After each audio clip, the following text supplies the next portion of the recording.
Live from Miami, Florida, and parts unknown, it's Friday night. What are those parts unknown? I ask Marcelo. What unknown parts do you think? I don't know. They can be whatever They're you want. unknown. They're unknown parts. They can be something scientific, or they can be something kind of dirty. I don't know. It's up to you. Well, that's in the spirit of keeping in the spirit of Starfleet Boy After Dark. Yeah. Well, I need a sip. So. I made a martini. Very happy about that. And I have a little bit of a Heineken left. So good stuff. Do you call it a Heine? No. Ooh, this I've never is called strong. it a Heineken. This is a strong martini. Wow. I think I put the ratio of vodka was like a little too much to vermouth. Do you still have like that automatic mixture that you had before? Oh my God, Braxton, do you want a link? I totally forgot to invite Braxton tonight. Braxton, hey boys, Friday night greetings, and Daniel Seo's here too. I met Daniel in real life, Marcelo, which is pretty cool. Oh, screw it all, hell! I forgot to tell you something before we go live, but I'll tell you after the show. I can't believe I forgot to tell you this. It was something important too. Shit. Do you want to DM me on my private chat there? No, don't worry about it. It's not big. I'll tell you after the show. Braxton, I'm sending you a link anyways, just so you have one. I didn't even put any banners on or anything like that. There we go. We have Fathery coming in later. He's helping Antonia with Katarian eggs, I think, or something like that. Have you ever had Katarian eggs? I always wanted to have Katarian eggs. We also have Ruben coming in later. There's no such thing as a Katarian egg, unfortunately. I wish I could have one. You are crushing my soul, really? But you know this. Come on. I don't know this. If I Marcelo. knew this, why did you say that? Come on, Marcelo. Oh my God, there he is. There's my baby, Braxton. I didn't mean to call you baby on live. Oh, I do mean to call you that. It's okay. All right, cool. So I think Braxton's coming too. Oh my God, it's going to be a reunion. We can talk about the convention. Do you have any questions for us about the convention, Marcelo? Sure, I do. Oh, okay, cool. He's on his way home from a party. Nice. All right, cool. What are your questions? Audience, if you're out there and listening, feel free to chime in the chat. Ask us anything. Father is going to be here soon, so maybe we want to save the convention questions for when Father gets here and stuff like that. That might be cool. Oh, and before he gets here, do you want to talk about Moon Knight real quick? Are you caught up on Moon Knight? Yes, I am. What do you think of this show so far? What do you think of Moon Knight? I really, really like it. I think it's the best show that Marvel has put out since WandaVision. Really? Yeah. It is pretty compelling so far. I really think it's a lot of fun. I love my favorite character is I love Handsome Hawk. And I love how he's playing a villain that walks around with glass in his shoes all the time. Oh. Father's on his way. We have to stop talking about Moon Knight in a second. Oh, Father, you can be a party killer. And I gotta check out Patrick Stewart's tweet later on. Marcelo, Darren wants to know: Can you give us your opinion on Easter? Do you feel comfortable giving your opinion on Easter? All right, cool. I am not a religious person at all. As a matter of fact, I'm an atheist. So, hey, if you like Easter, more power to you. If you feel like celebrating, more power to you. But I am not a religious individual at all, so I wouldn't anything to say about it. I wouldn't have anything to say.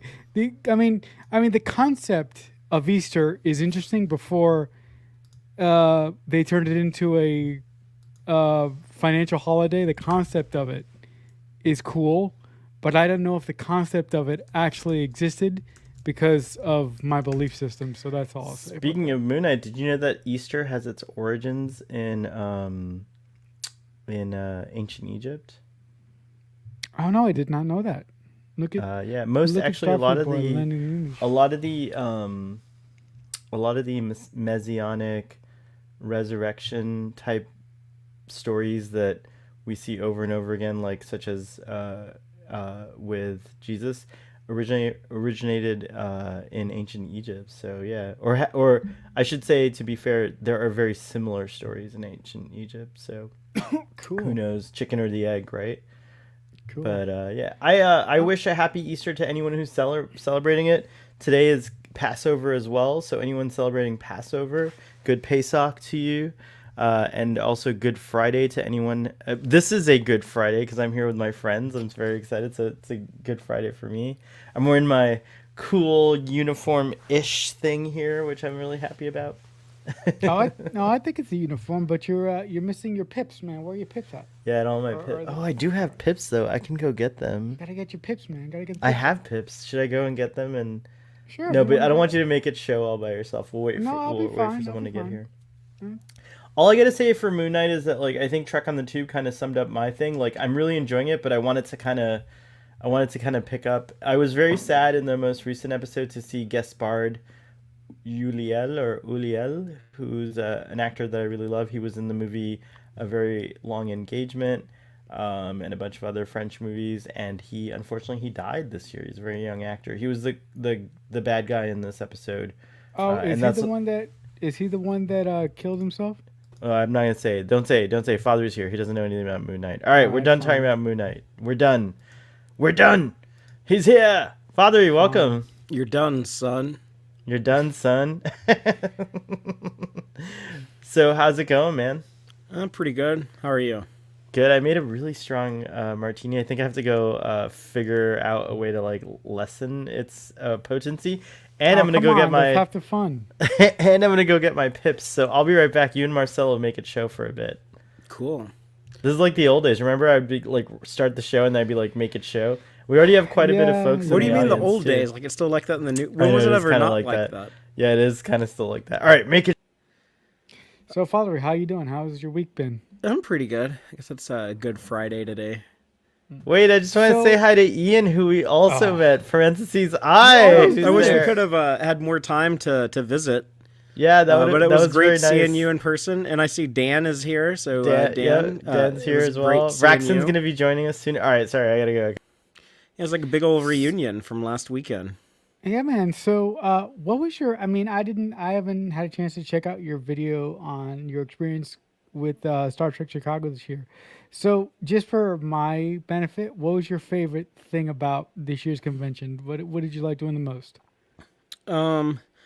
Well, I really enjoy the panels and getting to, ask questions to the actors and stuff. So, I mean, I really enjoyed the Prodigy panel, the Strange New Worlds panel, and the Lower Decks panel. We got clips for all of those shows for the upcoming episodes. And but my absolute favorite thing of the entire convention, beyond just having the delight of spending time with my friends, Sohel and Braxton and Sean, spending time with them in person.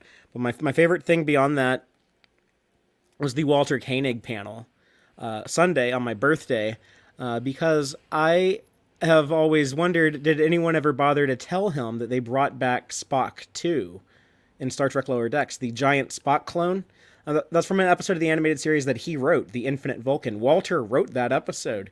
He was not on the show as his character Chekhov, but he was there as a writer. And I asked him, did he know about that and how did he feel about it? And his reaction was like, oh, wow, like they brought him back like all 25 feet of him?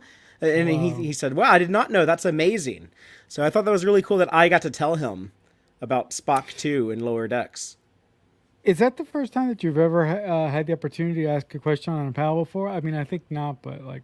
No, and I've talked to Walter Koenig in person many years ago at a convention here in Austin. I actually, because this wasn't like a real like intimate conversation. He was up on stage. I was down in the audience with a microphone and a little spotlight on me. So I just got to ask like that one question, and the next person in line asked their question. But actually, about a decade or so ago, at a convention here in Austin, he was signing at his autograph booth, and I got to stand there and actually have like a regular conversation with him. And he was talking about his writing then. He was talking about how he wanted to write this comic book, and it was crazy. It was all these weird off-the-wall ideas. He was saying like, yeah, I'm trying to look at some of the comic book artists here at this convention because I'm trying to pitch this comic book and I need an artist and it's going to be crazy. It's going to have these baby vampires from outer space and just he was just going off the wall with all kinds of crazy shit. That comic never came out as far as I know. It just sounded totally insane. He's a very imaginative writer. If you watch that episode of The Infinite Vulcan, it's crazy. It's got talking plant people. It has a giant Spock clone. It's very just bonkers. The entire 23 minutes, just a bunch of crazy stuff happening. So yeah, a very imaginative guy. And, I think it's probably cool, like, to ask a question about, like, his writing instead of asking something about, he's heard every Chekhov question 100 times, Yeah. Of all the people that you've met from the original series, which, like, who do you think is the most approachable member of the crew? Like, who's the person, like, if you see them at a convention, you wouldn't have a problem walking up to them and not freaking out? Out of the big seven? Right. I definitely Walter. He's the most down to earth and normal. Okay. I never met DeForest Kelly. I never met James Doohan. I never met Leonard Nimoy. And I was going to conventions when Nimoy and Doohan were still alive. And you never matched up? Yeah, I'll always regret, like, not going to the screening of the Wrath of Khan they did here in Austin in 2009 that actually turned out to be the secret world premiere of Star Trek 09 that Leonard Nimoy was at. I almost went to that, and then I was like, I'm not going to, because at the time, like, I lived like an hour away. I was like, I'm not going to drive all the way into South Austin. I bet you're kicking yourself, man. Yeah. Do you know what I'm talking about? Was they had the, I think it was actually Kurtzman and Orsi were there. But they were going to do a presentation of the Wrath of Khan. For people who don't know the story, this is right before 2009 was released.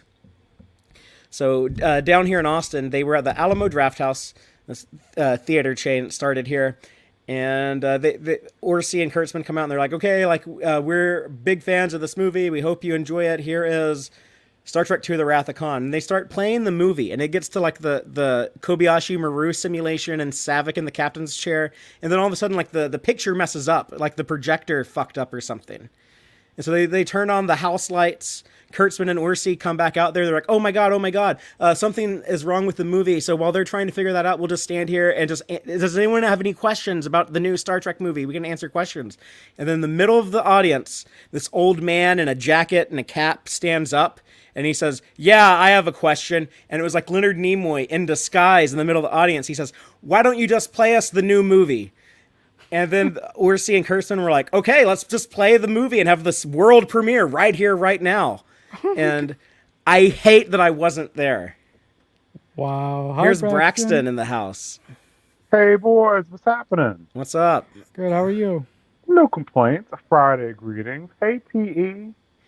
PE. He's saying that he'll be in Vegas maybe. So, yeah, that would be cool. I don't know if I'm going to do Vegas, parenthesis I wanted to go to Ticonderoga and do these Star Trek set tours in August instead of doing Vegas this year, but the guest list for Vegas looks so fucking good. I might end up doing Vegas this year. Oh, wow. But that sounds, to go back to what you were saying, Father, that sounds amazing. I mean, I've heard of how crazy this screening was, but I've never heard the story told quite like that before. There's another part of the story, too, where before they brought Nimoy into the theater, they had him, like, outside behind the building. And he said, like, hey, sorry to be a bother, but I got to take a leak. And they're like, oh, well, we can't just, like, walk him into there. It has to be, like, a secret. Like, we can't allow anyone to see him in the bathroom. And so while they're trying to figure out, like, what they're going to do, like, Leonard Nimoy is like, sorry, I got to go. And he just peed on the back of the Alamo Drafthouse. So there's actually a little plaque right there now that says, like, Leonard Nimoy peed here in 2009. Oh, my God. It's kind of a lie because they actually, like, demolished and remodeled that building and just rebuilt the entire thing. So it's not the exact same wall, but it's still kind of cool. Yeah, but it's still cool. I mean, to have a plaque for anything is cool, I guess. I don't know. No, but actually, I wanted to see if the panel had any thoughts on the thing that's going on with Paramount Plus right now. They apparently don't have the rights to one episode of Deep Space Nine because of the story finagles or something like that. When I first That heard was about actually this- a miscommunication. The episode's been back on for 24 hours. okay. So can you tell us what the deal with that was then? I can tell you what I think because I don't know the details. But I've seen like episodes disappear for a few hours on Paramount Plus before. What I've been told is that they're having a hard time expanding the service because they're getting a lot of new subscribers, so they're having to spend a lot of money on infrastructure, and they've actually been transferring things to a new server. Occasionally, yeah, like episodes of certain shows do disappear. Well, yesterday, I guess someone noticed that Duet, one of the most popular Deep Space Nine episodes of all So time, good. it vanished. Yeah, season 1, episode 19 was missing. And so people freaked out. Someone tweeted about it, and then the Paramount Plus Help Twitter account responded with, "Sorry, because of streaming rights, we do not currently have it licensed to have this." But I think that was just kind of like an automated response that, like, whenever something is taken down or not up, they're just like, "Oh, we don't have the rights to that right now." But that tweet got like a lot of traction, and even Ira Stephen Bear, the former showrunner of DS9, was tweeting about it. And so last night around 10 p.m., about 24 hours ago, the Paramount Plus Help account said like, "Oh, I'm so sorry, that was a miscommunication about like not having the streaming rights. Sorry, there was a problem, but we have it fixed. The episode is back up now. You can watch it here." Right. No, because I saw that tweet. I saw that tweet because Rachel, a good friend of the show's, tweeted about it, and I was like, "That's impossible because how can they not have the rights to an episode from a Yeah. franchise that they control?" I'm like, Sometimes that doesn't stuff work. like that does happen if there's like a song in the episode or something that like they had to license and then like they've lost the rights to it. Like things like that can happen, although that'd be really unusual for Star Trek that doesn't have a ton of licensed material. Like, right? Like typically if an asset appears in a Star Trek episode, it's something like owned by Star Trek, owned by the rights holders. So yeah, I think that was just, the person who runs that Paramount Plus Help Twitter account. That's someone who just like has like some job with a ticket system where they are like, "Oh, like here's like this ticket for someone's like saying like this content is missing. What's like the template? How do I respond to that?" And yeah, and it sounds like they just fucked up on that end. No, I mean, look, I've been very pleased with what Paramount Plus has been rolling out over the past couple months because I was with them when they were CBS All Access, and when they were CBS All Access, in the very early days, they didn't have much of a selection. So I'm very pleased with how they've built out their service since they've rebranded to Paramount Plus. I think they're doing a great job. Yeah, they've added a lot of content in the last year. But yeah, like and I know like they have a lot of glitching with certain devices. Like I know if you're using like a PS4 or an Xbox, some people have complained about like having trouble getting stuff to play sometimes. I never have any issues now, but I only use my smart TV and Chrome. I know like some devices, and I've heard that those devices are hard to develop these apps for. Right. But yeah, I mean, like they really need to get a handle on that type of stuff if they want to be taken as seriously as the larger streaming services like Netflix and Disney Plus. They're doing a pretty good job on the content side. They've definitely been consistently expanding their library, and now with the Paramount movies, I'll have like what is it like how many days is it, like 45 days or whatever before the new. It's a 45-day window for the new movies.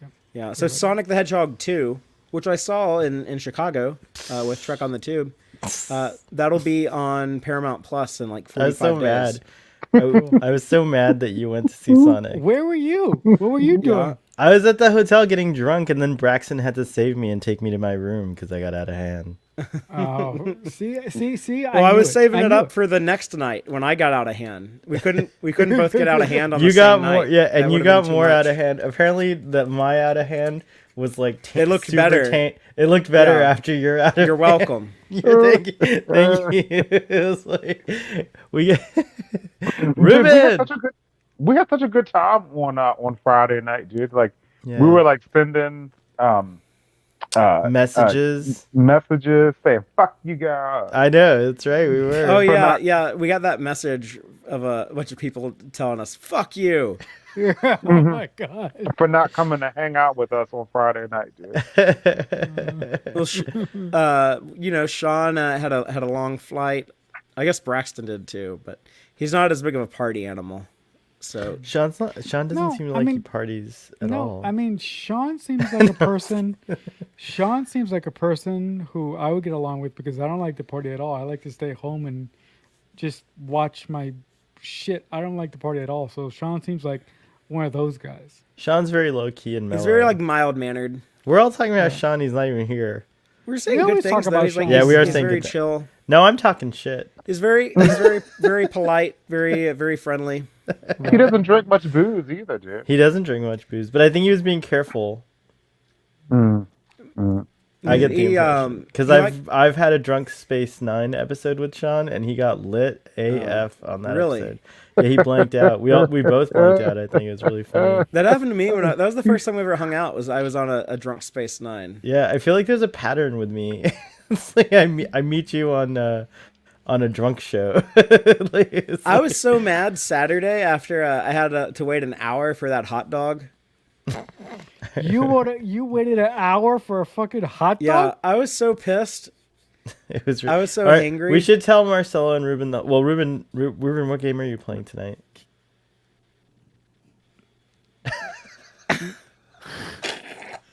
I'm playing a game called Creta from Google. On Google Stadia. It's Creta. free on Google Stadia. We have some new text message audiences and some new folks DMing me and stuff like that, saying, "Oh, what is this show about?" So I'll just really quickly.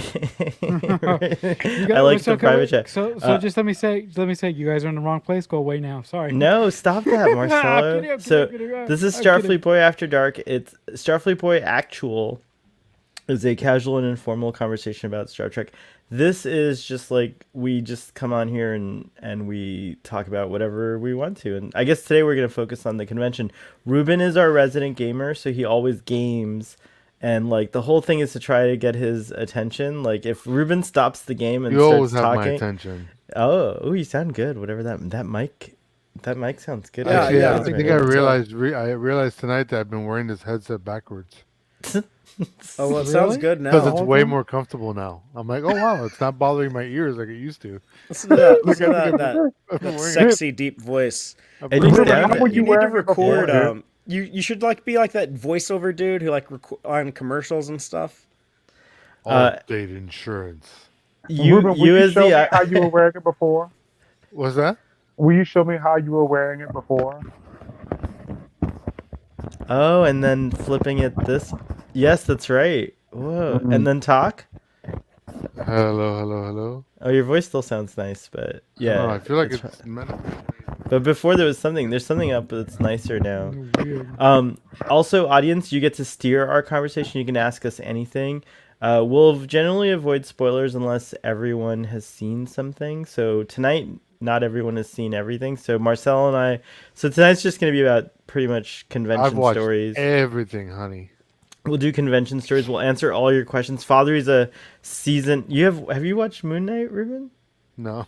Oh, okay. Father's a seasoned convention goer. I'm a first time convention goer, and so is Braxton, I believe, right? Yep, first time. Also, we didn't get Braxton's perspective on the other shows. We did a show with Sean this week. We did a show on Text Trek. So He was this on is my fun. show, Oh yeah, we did. Sorry, but I was on your show too. I forgot add that. now. I forgot that I was on your show too. Oh, who do you think was on it? I was just talking to myself. I was projecting Sean on your show for some reason instead of me. That was weird. Okay, anyways, it's late and I already started having a martini and I had a drink on Text It's Track late, too. So. and David Singer's light is still on. He's working hard on my case. Oh, here we go. Daniel's got it down. So Starfleet Boy After Dark equals Free for All Fridays. So sometimes we do watch-alongs. Those are my favorite. Sometimes we read from scripts, Oh yeah, sometimes we like reenact movies. scenes. Yeah. Yeah. So Actually, we have a big watch along coming later this month, so that's gonna be Yeah, fun. tell everyone what's going on April Yes. 29th. on April 29th, we're going to be celebrating some idiot's birthday, my birthday. And You're not an idiot, yeah, so well, but it is your birthday. yeah, kind of. So on that glorious evening, we're going to be watching Star Trek 2009. So Ruben will have to mute his microphone the whole time because he doesn't like the way I don't think. That's the last So- DVD I ever bought. Really? Oh, good. Oh, Cool. wow. But I'm really excited to watch that movie with the folks here on the panel and some new folks that have never been here before. So. Yeah, I'm really I excited actually about like that, that too. movie despite J.J. Abrams. Oh, come on. Don't do this to me, Ruben. Hey guys, Patrick wants to know, who was your favorite person to meet in person at Mission Chicago, and why was it me? Actually, you were definitely among my favorite people to meet at Mission Chicago. Also, you're pretty much the first face I saw, Patrick. I'll never forget that. So that's I was pretty the cool, first. too. I was the first face you saw because I No, saw I'm saying you when at we were still at Mission the Chicago. airport. At Mission Chicago. Oh yeah, you did see me at the airport. Never I was mind. really cranky. Why was I mad that day? Travel? I imagine just because travel. That Oh, I Thursday? remember why.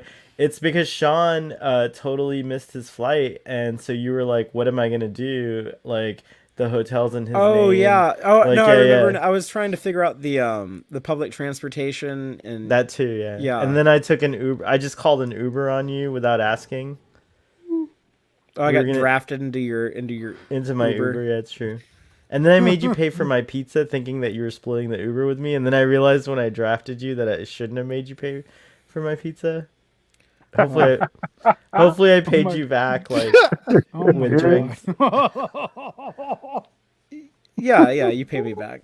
I did But, do that to Father. I I was was- like, Father, you The want to city pay me of back Chicago, for that Uber? yeah, the city of Chicago itself, I found, and then on our Uber ride, it still took like an hour to get from the It airport was to an the. hour. It was crazy. Yeah, it's just the city cost was us, like- was not a fun experience. Although Dr. Patterson said that was like his favorite city in the world, I believe he said. What? Yeah, Patrick, you have to come on and defend. yeah. that Patrick, defend Chicago. Yeah, you have to defend Chicago as your favorite city in I've the been world. to so many cities I like more. I can't say it's the Braxton. Was Chicago your favorite city in the world? I didn't get to do anything besides conventioning. Wait, stuff was that and- your first time in Chicago? Mhm, yeah. Oh yeah, we should have done tourist things. I feel like me and Sean saw a good bit of it though. Like we were in some interesting neighborhoods at times on the trains and the buses and stuff. We didn't see just like the McCormick. It's real like it's all very like modern. I wouldn't say bougie, but I would say like it's very metropolitan. So it's like very It's real metropolitan. downtowny, you know. Yeah, and then like the other areas me and Sean were in, I'd say they were very urban. There's like a difference between like metropolitan and urban. But Chicago's a real big city with a lot of different things and a lot of different people. I feel like you need to be, or we need to be in Chicago for like days just doing Chicago-y stuff Yeah. to like. I mean, Really, unless there's a like, Star Trek understand convention, that. I'm never going back to Chicago. Same. But you know what's interesting is Reed Pop Tell us how does you really feel, C2E2, the big Chicago convention for like video games and comics and everything. Excuse me. They put on C2E2. They also do New York Comic Con. I didn't realize all the events that Reed Pop does, but they do Emerald City Comic Con in Seattle. So I think that's why they're doing the Mission Chicago things at the venues they already have a working relationship with, which is good news. That's very good news for us. You know why? What is that? There's a convention they do in Miami. There's a convention they do in San Antonio. So it's very possible we get Star Oh, is Trek that Mission Miami. SuperCon? Yeah, like Florida SuperCon or whatever. They do that. And they also do PAX South. The video game convention PAX South is in San Antonio. So if they keep doing Star Trek missions, we might get Miami, we might get San Antonio. And either of those is going to be huge for our group. I Because- predict wow. Miami will be Where the we live. the third after. I predict Miami is going to be after Seattle. They should do Miami after Seattle because they're going all the way to the better to the city. northwest. So yeah, then they need to return the favor to the southeast and go Miami. Woo, I can think you it's a great. imagine wearing your Star Trek uniform like outside in Miami? No, Like, you gotta wear your Star Trek uniform with like flip flops. That's the look. Shorts, board shorts, flip flops, and a Star Trek uniform. So does that top. mean you gotta wear it with a cowboy hat in San Antonio? I 100% will be doing that in San Oh, Antonio. if they do Star Trek mission, do you remember the last episode of DS9 when Miles and Julian are like, oh yeah, we'll meet on Earth and like go take a picture in front of the Alamo? Yes. If they do Star Trek mission San Antonio, then yeah, like any of y'all that go have to take a picture in front of the Alamo with me. All right, done. Deal. You do the uniform top. You do shorts, sandals, and bath salts. That's how you Remember? do Miami Did you guys style. hear on the news about that man who ate the other man's face? That was in Miami. Yeah, he was turned into I a do zombie. remember He him. was high on Yeah. bath salts. I don't even know. I still don't know what a bath salt is, other than I like don't know, actual. motherfuckers. There was a There's also designer shit called drug- alligator that was going around. Yeah, Where's- it's like drugs. It's like LSD or something. Yeah. Dude. It was Marcelo, what are it you had like sending me, extreme bro? effects on people. They that one dude, a dude who like worked on the Howard Stern show. That's what I was looking at before. Sorry, Father. Oh, go ahead. Sorry. There is a dude who worked on Howard Stern's show, and he got high on bath salts and beat his girlfriend to death. Ooh, that's terrible. Oh, that's Yeah, But Dude, okay. bath salts are no joke, dude. yeah don't I've never- do bath salts. Don't do any drugs other than marijuana. As far What about as I'm concerned. shrooms? Oh, yes, sorry, shrooms as well. And that's it. I've That's where I never draw the done line. mushrooms. Antonio really wants to do them. I highly Remember when recommend you we book were a coming flight to Miami? I was like asking Ruben, like, do you know like a guy who can get shrooms?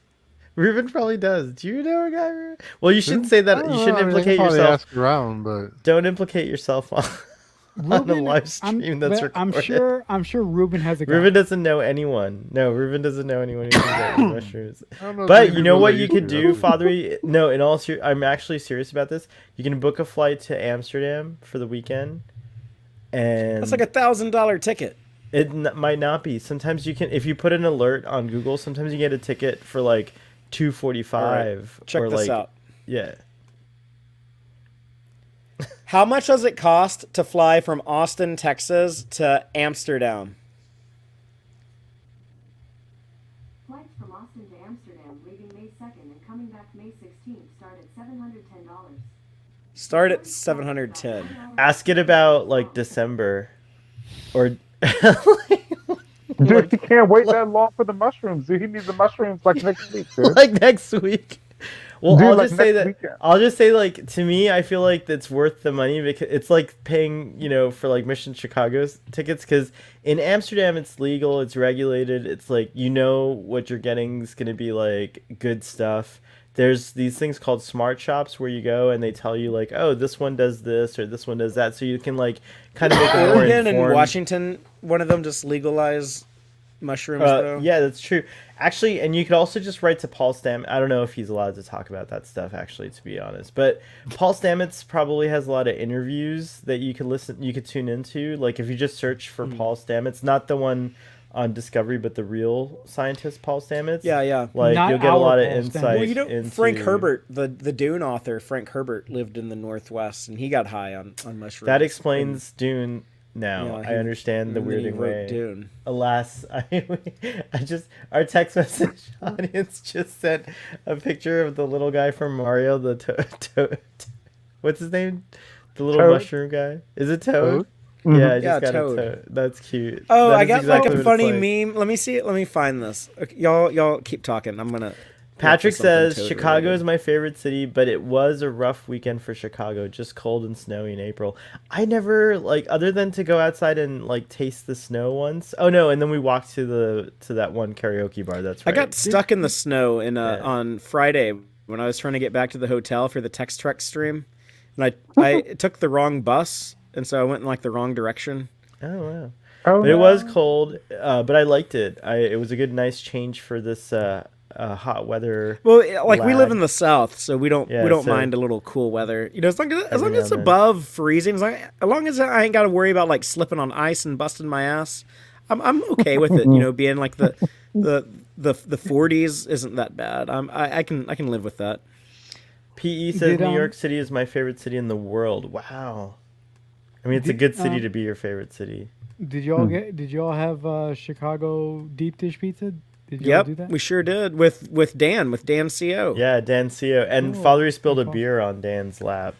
Oof. I was moving a beer out of the way. The server was bringing us a giant pizza, and when she set it down, it was like sliding into a glass that I tried to move out of the way, but I wasn't Dude, able to. I wasn't able to. You were distracted save talking it. to Miss Amy Nelson, dude, and spilled the beer all over Dan. Well, I can't socialize and save beer at the same time. Maybe. And if I'm not Thank goodness mistaken, Daniel did not get pulled over on the way home because the officer would have been like, Yo, Oh yeah, he would have and reeked a beer. He would have reeked a beer, and he didn't even drink that night, so he would have been like falsely No, he had accused. 2 beers. He had at Oh, he least did 2 have. beers, Oh, dude. sorry, Dan. Yeah, he had a calling you out couple. He there. had a couple of Guinnesses. Guinness-y. What is this, Father? What is this going on Stone here? Cold. I can't read. Hey it. Mario, This one- that big old 500-pound sumbitch Bowser took the damn princess and used all the star power to put everyone in paintings. Now take your ass inside those paintings and recover the stars with a little bit of jumping, what? A little bit of punching, what? And a little bit of ass whooping, what? To save Princess Peach. And that's the bottom line, because Stone Toad said so. I love Stone Cold, man. I mean, so, but if I'm not mistaken, you guys hanged out with Larry Nemechek, didn't you, for a little while? We did. Oh yeah, Larry, where's that Larry picture? Nemechek. It looks like the Last Supper of us sitting at the Oh table. yeah, it's Yeah, a it's good picture. awesome. That Let me was pull awesome. up the pictures. Hold on. I love that but- picture. But Larry Nemechek was at Father's birthday party. It's yeah. like just a random thing that happened. It was He's pretty yeah, awesome. Larry is such an awesome guy. Marcelo and Ruben, Fathery and Starfleet Boy drank a lot of booze. Those boys would drink you under the table, dude. Well, Ruben, you probably already know that. Yeah. Well, I have no doubt. don't drink, so almost anyone will drink me under the table. I have no doubt. But Father, can you tell me this story about this hot dog that you waited for an hour for? What the deal, man? A hot dog? Well, yeah. So let's tell everyone that was the Arc Bar. And by the way, thanks to everyone who came out to the Arc Bar. But we had announced. Do you remember, Marcel? We were talking about like a meetup Yeah. at Missions Chicago. So we put together this like meetup, and we decided it was going to be at this place called the Arc Bar, which is It was attached the bar to at the Hyatt. Hilton. Oh, the Hyatt. And Hyatt The Regency. service was really, Yeah. really poor, Marcelo. yeah, so we Like, it actually was found out if you terrible. watched Larry's post-convention stream that he did on Tuesday, he actually explains a lot of what happened and why that was happening. But here's the picture that Father was talking about. It is a really cool. I love that picture. That picture is so perfect. So Larry's like, get me out of here. No, he's like, well, he's on his phone. Yeah. And then Sean was the only one who. Sean is the only one to aware. Like he's looking up at the camera. camera. Yeah. Larry looks like he's like working. He's He he's was all, on his he's phone. all Yeah. business all the time. Yeah. I look like There- I'm just running my mouth, and Braxton's like, Yeah, "Okay, Braxton. dude, when you gonna shut up?" Can I What tell did you you what's say? really happening like, here? This is Braxton concerned how drunk you That's what that is. And then I'm just this. So obviously I'm taking the picture. I wish I was in it, but that's my gin gimlet. That can I tell people what the empty one here is, Fathery? Braxton, Yeah, do you what is drink? it? I don't even remember. Oh, you don't remember? So this is when it went downhill. So I arrived and I ordered a gin gimlet, and you said you used your birthday card, and you said, "Give me that to drink." And I said, "Well, I don't think you're gonna like it. You told me you don't like gin." And then you said,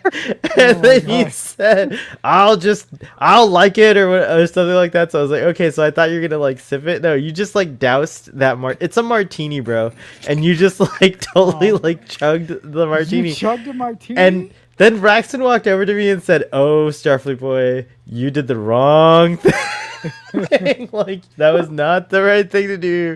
I was like, "Oh shit, I don't know what's gonna happen." And then you demanded a shot as well. So my God. I got you a shot of tequila, and then it went downhill from there. We won't tell the rest of the story because it's only between Starfleet. Red Squadron's the only folks that are allowed to know that story. So, as The far as people I'm that were there. concerned, yeah. What Red happens? Squadron. What happens at Red Squadron stays at Red Squadron. But that was Fat Fours was a nice bar. Yeah, that You was a know, really that great was bar. a, That was the Hilton's bar, right? That That was seemed- called Mhm. Fat Pour. Yeah. That seemed Shout like out we to Fat weren't Pour. at like a hotel though. That seemed like a real like Chicago bar, like where people would be hanging out. It did, dude. It did. Yeah, like it. I wasn't seeing a lot of convention people in that bar. They just seemed like people who were just like living in Chicago. Yeah. Yeah, and the other interesting Yeah, thing about the that's true. McCormick is it's such a gigantic convention center that there were like other things going on. Like there was like weird like business stuff. There was like a vending machine convention and a real estate convention. There was also a Maxwell concert.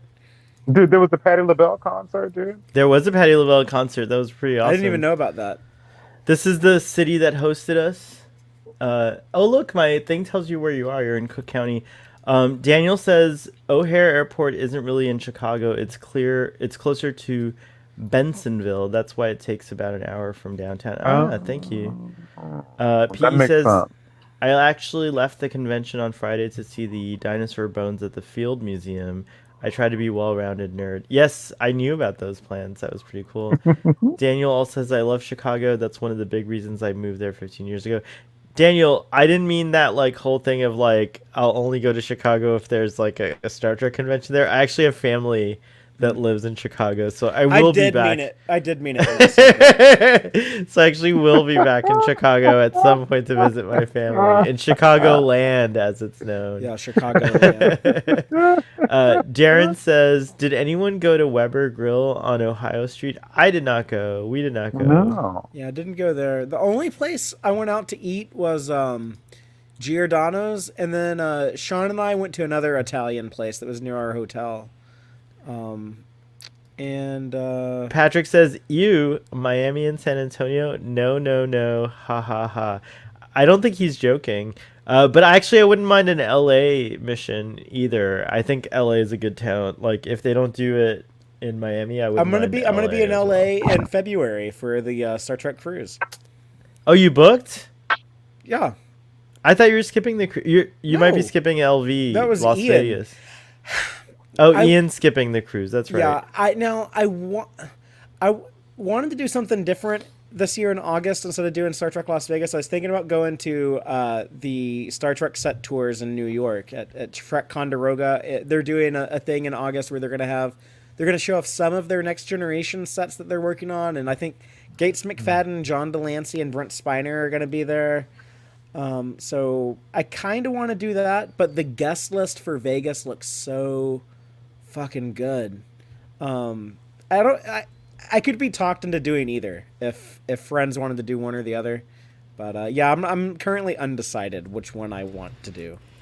So, dude, you said that you're going on another cruise? Yeah, in February.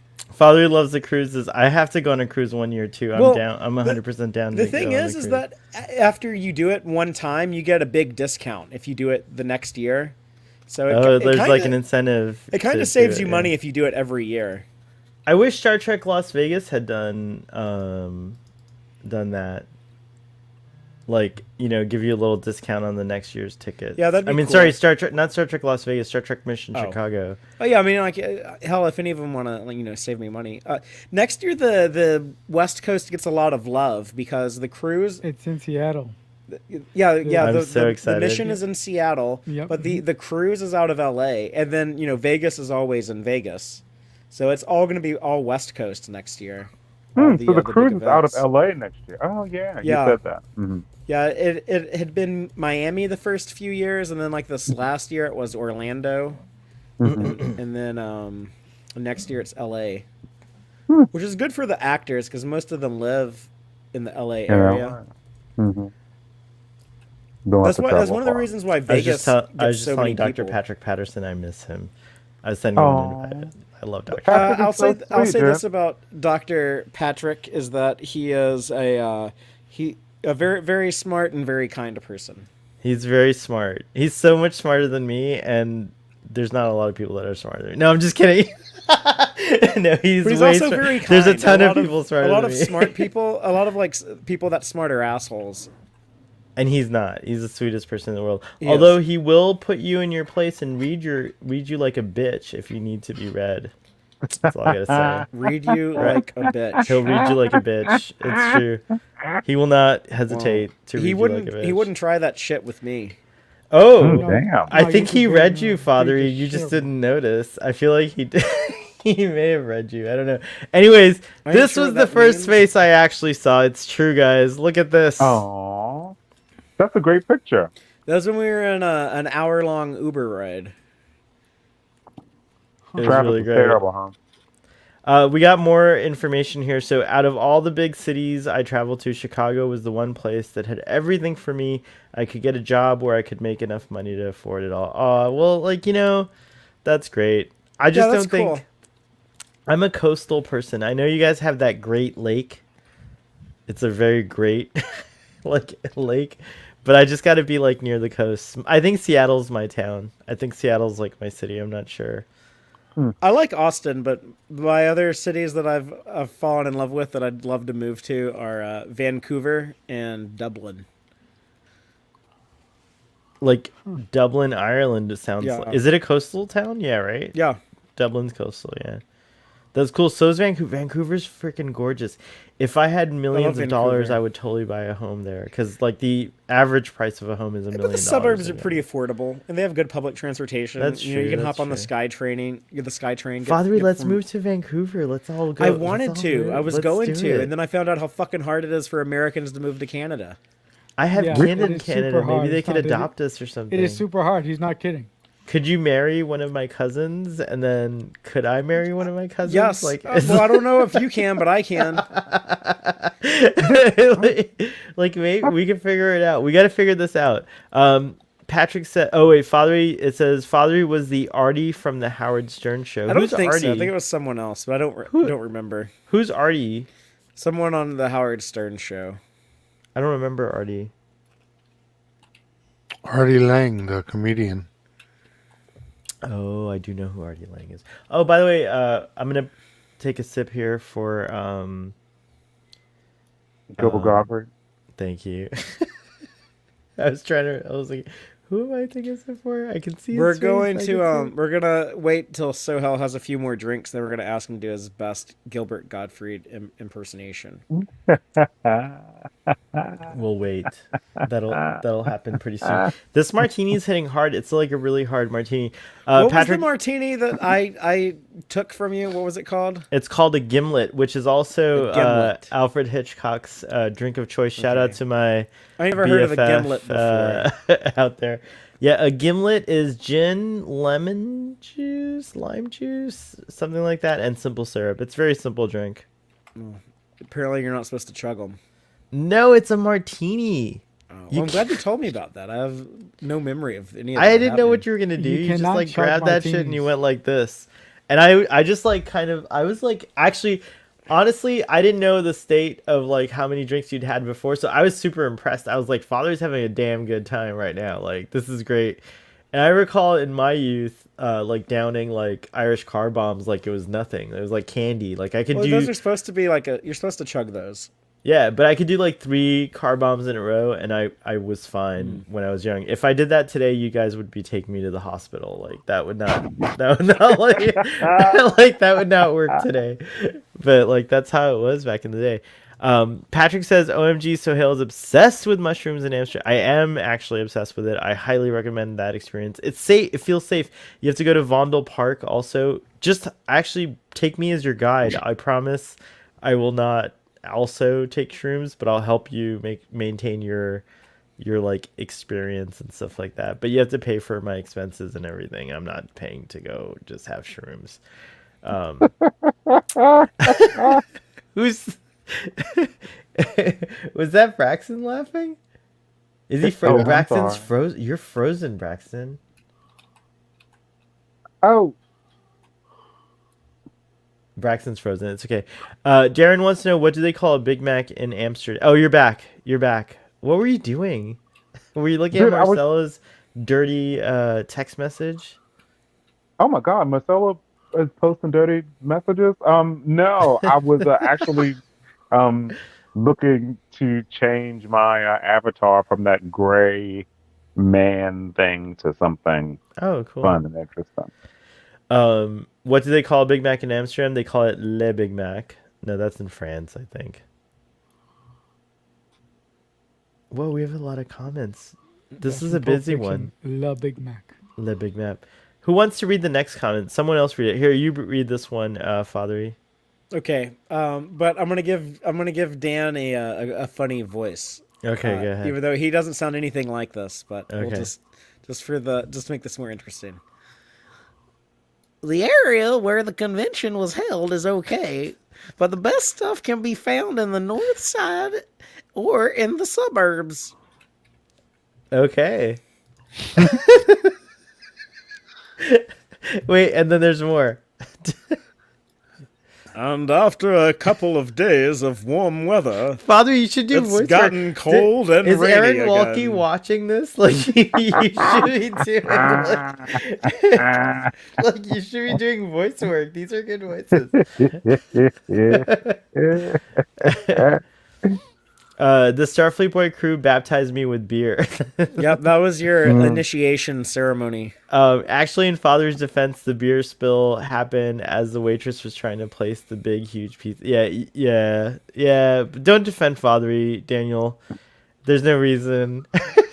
We did have too much stuff on the table, and I was afraid, because we ordered 3 pizzas, and you and Sean were drinking should've those ordered super one. tall beers. Those beers were like 2 feet fucking tall. Oh yeah, the I was like, oh big my gosh, beers. those are just meant to spill, Yo, our friend Matt, whose favorite ship is the Sovereign class, should have known this. A real Chicago bar is the Sovereign Oh, on the yeah. corner of Yeah, Matt Granville would've and Broadway. Like that. I feel like we should have we missed an opportunity with not going to the Sovereign. That would have been in our Star Trek uniforms. That would have been pretty cool. PE says the Mars Society will have a booth and will have some workshops at Star Trek Las Vegas this year. So that is what finally convinced me. Oh, cool. Oh yeah, PE, you're into a lot of the outer space stuff, as I recall. Like I've seen you talk about it and post about it before. So that's interesting that they're gonna have some of that stuff represented at Vegas. I might do Vegas. I don't know. I want to do the Star Trek set tours. I feel like I need to do that at some point. I could be talked into either one. I have to do the set tour. There's one in Georgia too, right? Yeah, that would be a much easier trip for you. Yep. Have you ever done a set tour, Ruben? Of Star Trek? No. I've done like the MGM set thing that they have there like a decade ago or 20 years ago. But Star Trek, no, I've never done Star Trek. Daniel cool. says, Starfleet Boy, I have the perfect Gilbert Gottfried joke I remember word for word that I can script for you. You make me sound great, Fathery. Send the joke. Send it along and we'll read it. Here's this thing, Ruben. I have Ruben, pay attention, and Marcel and Braxton, if you're watching, what does this remind you of?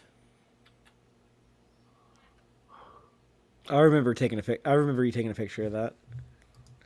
What does that? From Star Trek. What does this remind you of from Star Trek?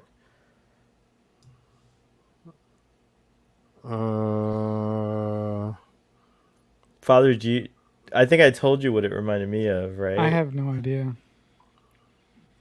No. Maybe it's just me.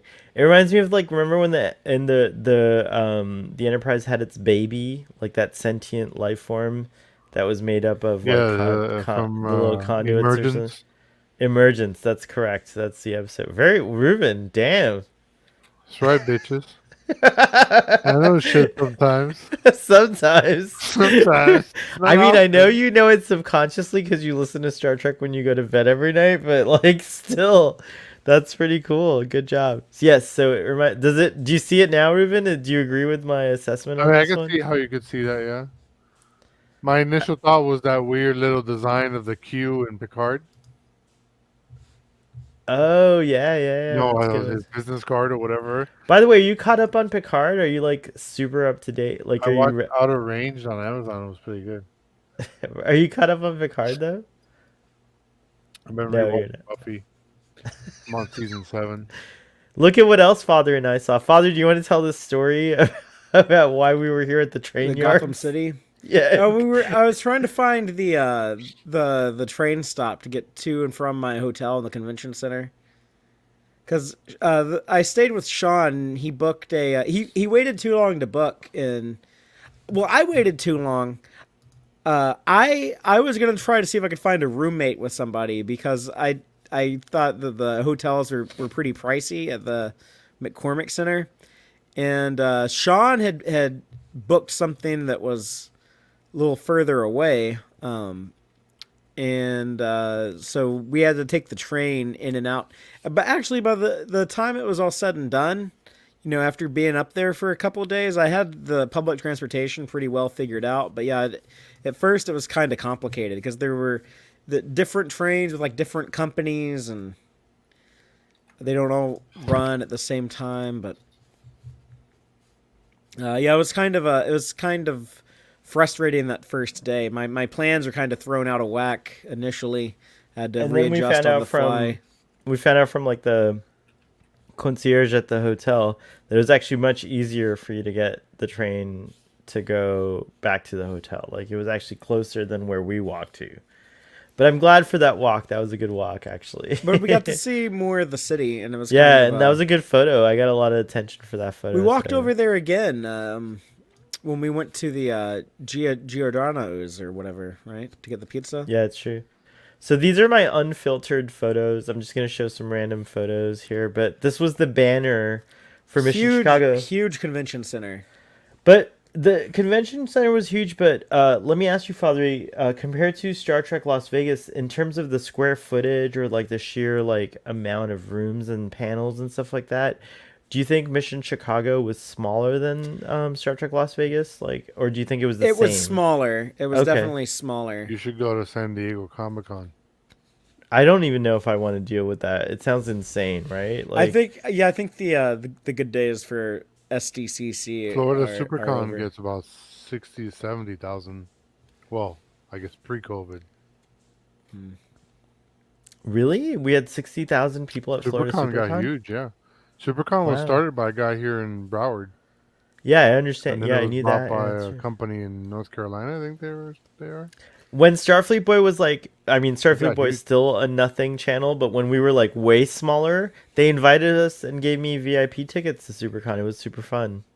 Oh, that's cool, dude. Did you go?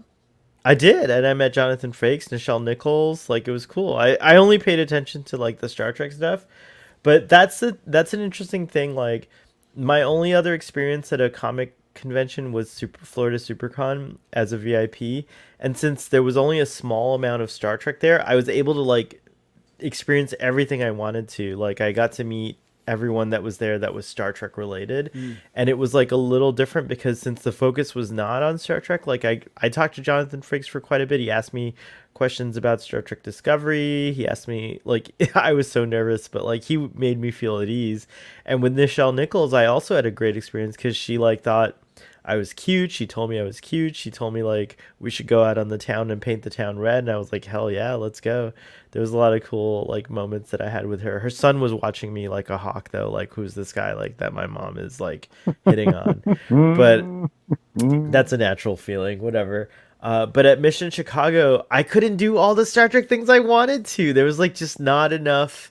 Like things overlap. There were like panels I couldn't go to because they overlap with other panels that I wanted to go to. And this is not a complaint at all. I'm just saying that's how it is. It's like you can really, you can just like kind of pick and choose. And I think there's something for everyone, because there's so much Star Trek stuff going on. What do you think, Fathery? Yeah, there's it was kind of a short convention, 3 days, and so How long is STLV? 4. It's a Thursday, Oh, okay. Friday, Saturday, Sunday. So I feel like there's a little bit more time to to meet up with people and mingle and stuff. And here I felt like I was running around the entire time trying to make sure I could see the panels I wanted and have time to like walk around the show floor and look at everything that was in there, which that was pretty manageable. There weren't that many vendors. There wasn't a ton of stuff on exhibit, but they did have like some neat stuff with like the Strange New Worlds and some of that Picard stuff. So that was convenient. I wish that I had somehow at some point had time to see like James Cromwell. I didn't see him I didn't even like walk by his booth when he was there or anything. Yeah, I like that. I saw photos of James Cromwell, but I didn't actually Who's get to James see him. Cromwell? Zephyr Cochrane in First Contact. So he was there? Yeah, he was there, and I couldn't see him. I wanted to see him. That's someone I would have liked to have seen. Braxton, was this your only convention, or was this your first convention? So I've been to a bunch of Comic Cons. Oh, you have? Okay. Yeah. So like I'm used to like seeing people like dress up and things of that nature. But but this is my first Star Trek convention, and so the thing is like I was way more into this event than I was like the Comic Cons that I've been to, just because I'm more of a Star Trek fan than a fan of anything else. Um, so yeah, dude, this is my first con, dude. Hopefully, it won't be my last Star Trek convention. Yeah, I definitely recommend people if they like this that they try Vegas at some point or go to one of the future Reed Pop missions because I'm sure they're gonna learn from this, and I expect like Learn Seattle from reality. Yeah, I would they be sent out a surprised if survey. Seattle's not a better show than It will Chicago. be. I feel like they'll improve upon it. But I have no real like I was trying to like I filled out the survey that they sent afterwards and it's like to be honest, like I feel like someone who's a regular con goer who's been to like Star Trek Las Vegas like would have a lot more critiques, but I just had like only minor critiques and my biggest critique was because I saw this like later online, but I agree that next time try to like get folks from the creator community to be your panelists and like your panel hosts and your moderators and your in between panel entertainment. And so I nominated Kennedy from Women at Warp to be like the hostess. Really, honestly, I think she could carry the whole fucking thing. Like so like I nominated Kennedy, but there's Jesse Gender, there's like a ton of folks I feel like that would be great at hosting, if they want to, if they choose to. I feel like it'd be great. Even you, Fathery, I think you Text Trek should do it. Like all but definitely Kennedy and Jesse Gender and like some of the bigger channels like should get a crack at that stuff. And then also celebrities, like I think Max like the other thing I felt like as far as the only other critique I would say is and I also said this in my survey, but as far as expectations go, while I was very pleased at everyone, I feel like the panels were awesome. Like they were great. For me as a first time goer, it was awesome, but it would have been great to have like more people, like more writers, like more talent, around it, participating in the panels, and then maybe even folks like Max Grodenchek and so on doing like entertainment in between panels would have been cool because they have like the quartet that they have, and there's a lot of folks that like have like acts that I've seen online from Vegas and the cruise. You can get a lot of that at Star Trek Las Vegas, right? Like Exactly. Right. The Rat Pack show, and then Chase Masterson sings like a lot of folks. I'm surprised. Chase Masterson did like she's singing a great like every night. She would they have like this little bar and like a little happy hour. There's like part of the convention. So that's my hope is that Seattle will have a lot more of that. I don't know if it will, but you need to do Vegas at some point because you should see. Like, Starfleet Boy will come to Vegas. See the way that like Creation does it. It's a little. And there are some things I think like Reed Pop probably does better. Like it sounded like people were like getting like their pictures like instantly after they were being taken. It was instant. My William Shatner picture was instantaneous. Yeah. See, like Creation, like you have to wait for it. So look at this thing. I bought every shirt that you see on that rack. Really? No, I bought the. You got the piece of the action one. I got wanted the piece to of get the action one. I should have bought one. I bought the mission. Are we boring Marcelo? Marcelo, are we boring you? Are you gone forever? And Ruben's always gaming anyways, but that's fine. I bought the Mission Chicago with the No, you're not beam boring me. I'm just on it. in the middle of something, but I'm listening to you guys. Keep going. Oh, gotcha. No I was worries. furiously masturbating right now. Wow. Oh my God. Is that what's happening? Please tell me that's Ah. please tell me that at least he has his camera off. Thank you, Marcelo. I bought Yeah, this. I have his OnlyFans camera on. Yes, I have this one. Oh my God, Ruben, stop! I have this one. I also have the Wrath. No, I bought the Star Trek Five Japanese one. The Japanese and- one. Yeah, and I bought a bunch of others, but I can't remember. But this was cool. They gave you a discount if you're a VIP. Also, by the way, I have the VIP perspective, and while that's incorrect in terms of like the future that Star Trek, proselytizes, I can tell you about the VIP experience and what was different about it. So if you have any questions about that, Do you think it was worth the price for the VIP? For me personally, yeah, because I didn't use I all know the you got options. it. You got it gifted to you. I but did get it gifted to Would me, you but guess would you what? recommend the average I person might just pay be that? buying it. No, because that's the thing is like, to me, okay, so I was kind of like on a side mission. I had agreed to do like coverage of the event as well, like just not like in a major way, but so I was thankful because the VIP privileges. You got the offered me, best like, pictures. I got really good pictures and stuff. We'll show some of those here tonight, but I got really good pictures, and I was able to like do things like if I wanted to, I could go to this room that had like internet and like, well, everywhere was internet, but like it had like power plugs and stuff. I could go vlog or make a video if I wanted to. I didn't take advantage of that amenity. And I got some cool swag, which I can show you as well. The VIPs get like extra swag and stuff like that, like posters and things like, a special land. Do you guys see the VIP lanyard? Here, I'll show you the VIP. Whoa, Do you okay. make any TikToks this weekend about Mission I have to get Chicago on the yet? ball with TikTok. I don't use it nearly enough, but I have a TikTok. Starfleet Boy is on TikTok, but I gotta use it. I should have done that. Braxton, you gotta help me in Seattle. You gotta help me make TikToks. We should make TikToks together. I feel Okay. like we'd be good TikTokers. Okay. But yeah, I felt like it was worth it. I definitely, like, if it's not gifted to me again, I will definitely be buying the VIP ticket for Seattle, personally.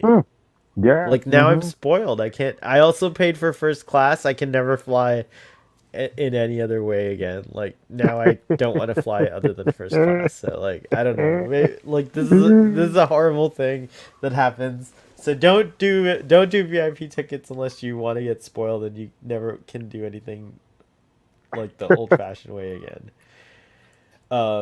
That being said, a lot of other people who had VIP were complaining about it that I was talking to. I talked to a lot of VIP folks and they were like, we get way more for like premium tickets at like other events. So I don't know. It was my first VIP experience, so I don't know. Does the VIP pass put one in the upper class among the convention goers? Does it put you in the aristocracy and the ability to look down on the lowly peasants? The only time I felt that was at the panels. That's the only time I felt like we would go in Yeah. there together, and then I'd have to go And then- sit in the cheap seats, and he'd go up to the front row. Otherwise it like didn't feel different. The only time it felt different was at the panels because you got to sit up front. But that being said, there was nothing like there. I would say that like for example, Sean got to get an awesome picture with Mike McMahon and the lower deckers. So they didn't prevent. It wasn't like sealed off. You could go to the front if you wanted to, like no matter where you sat, and do selfies and things like that with the actors. So it was a pretty like. I feel like in a way, it's kind of good. The people that were complaining about VIP, in a way, it's kind of good that Star Trek's VIP was not too much more VIP than Sorry, like. But the ticket everyone was like else. $700 instead of $150, right? Yeah, that's correct. So it's a very big price difference. Yeah, I will say that, like, candidly speaking, that I would have liked nicer. Like, for example, the lanyard that I had to buy. Hold on, let me show you this. Okay, so the VIP lanyard's just like a regular standard lanyard. I'm gonna go full screen for a second here.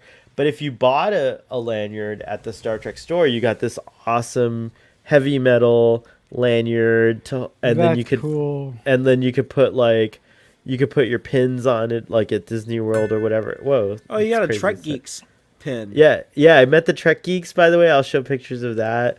I did not talk to Bill and Dan. Right? And Dan, no, Bill? they're Yeah. awesome. They're so cool. It was like, actually, I've known about them for, who doesn't know Trek Geeks, right? Right. So yeah, I went and it was really cool meeting them. They're the nicest folks in the world. Is like, that super Hoshi on cool. the lanyard, or am I seeing things? No, you're seeing Enterprise. I guess you think of Enterprise as Hoshi, but that's cool.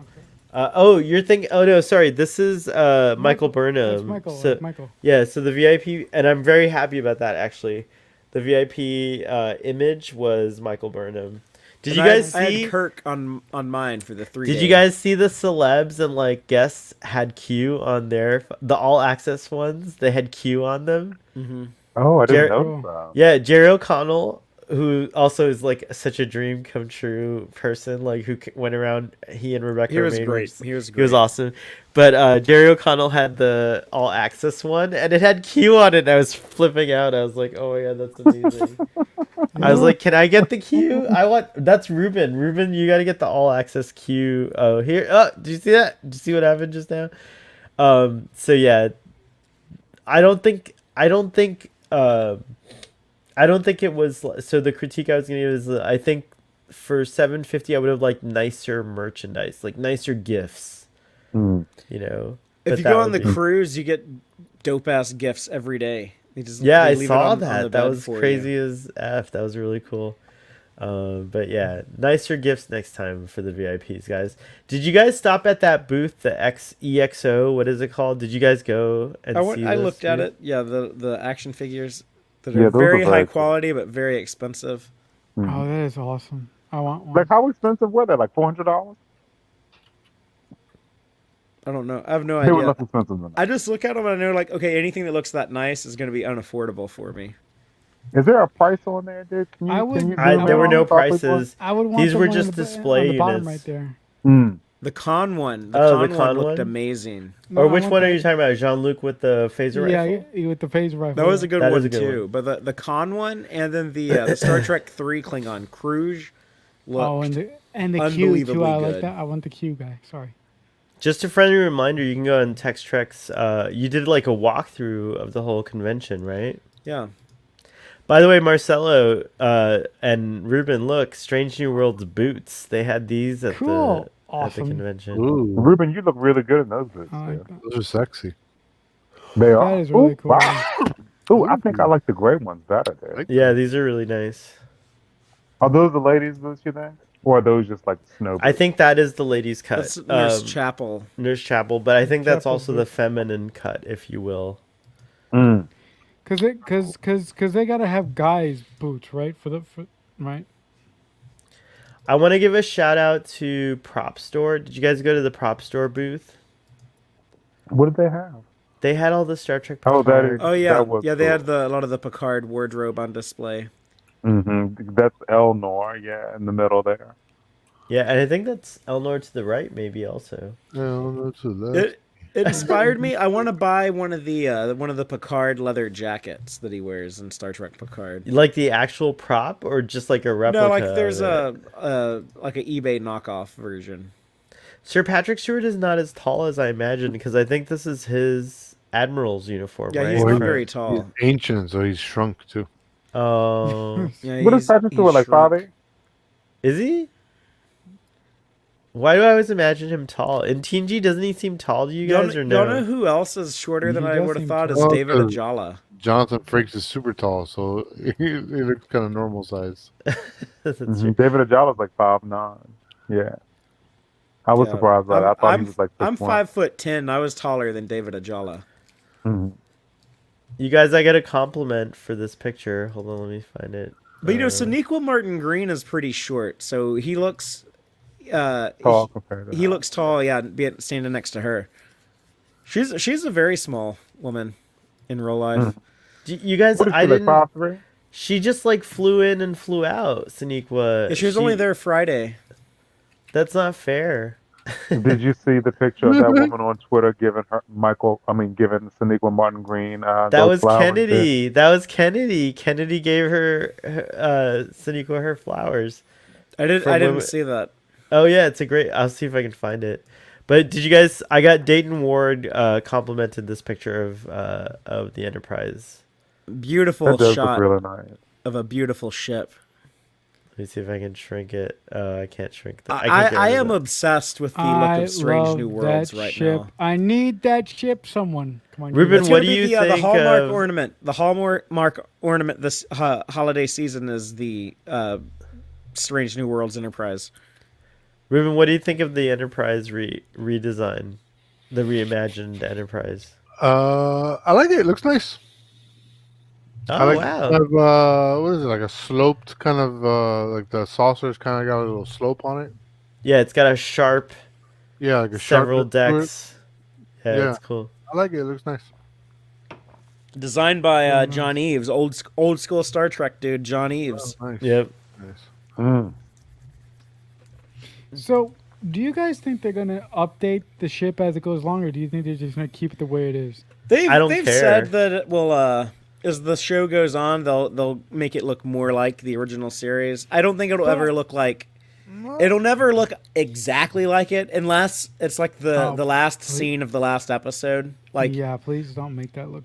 you know how Smallville it never showed Clark as Superman until like the last scene of the last episode. Yeah, It's gonna be like that. It will never look like exactly like TOS until maybe like the end of the last episode. okay. You guys, can I show you a cool redesign I did of the Pasteur? Well, I didn't think it was cool, but a lot of people I've do seen it think it's cool. before. Do you guys want to see it? Can I show it off Sure. here? I've seen it already. Don't waste my time. Wow. Damn, That's so mean. I'm sorry. That's so mean. damn yeah. Marcelo was like, don't I'm waste my sorry. fucking Tell him. time. I've Don't seen waste this shit Yeah, before. nobody wants to see your shit. All right, here I actually dreamt about this. No, that's really good. That's really good. Father even retweeted it and said he liked it. Fucking weakling sleeping. That does. Yeah, I love that. I like how Fucking humans advanced in your sleep. the deflector is. That supposed to be a gap between like the sphere and the secondary hull? Is that like I like open that. You space? should show that That's 3D correct. model that the guy Yeah. made. That gives it like a very like advanced modern look. But then I like that's kind of like an old school nacelle. It looks kind of like the Excelsior class nacelle. It's supposed to be the Stargazer nacelle, but it's my bad drawing of it. You know, like Well- the new, yeah, which is kind of an So, Excelsior-ish You have thing. you have the guy who did the 3D rendering one. Yes. Like, Oh, you saw that, 3D Ruben? Dang. yeah, all right. hell yeah, I stalk you motherfuckers. All of you. I didn't know I'm that. up to all your shit. Hold on, let me see if I can pull that shit I'm off. like Hold the on. Watcher and Q. Let me show you my ear. Look, Damn, Yeah. you're my romantic interest from the Gotta future. recharge for 8 hours now, but check it out. Ramen ear.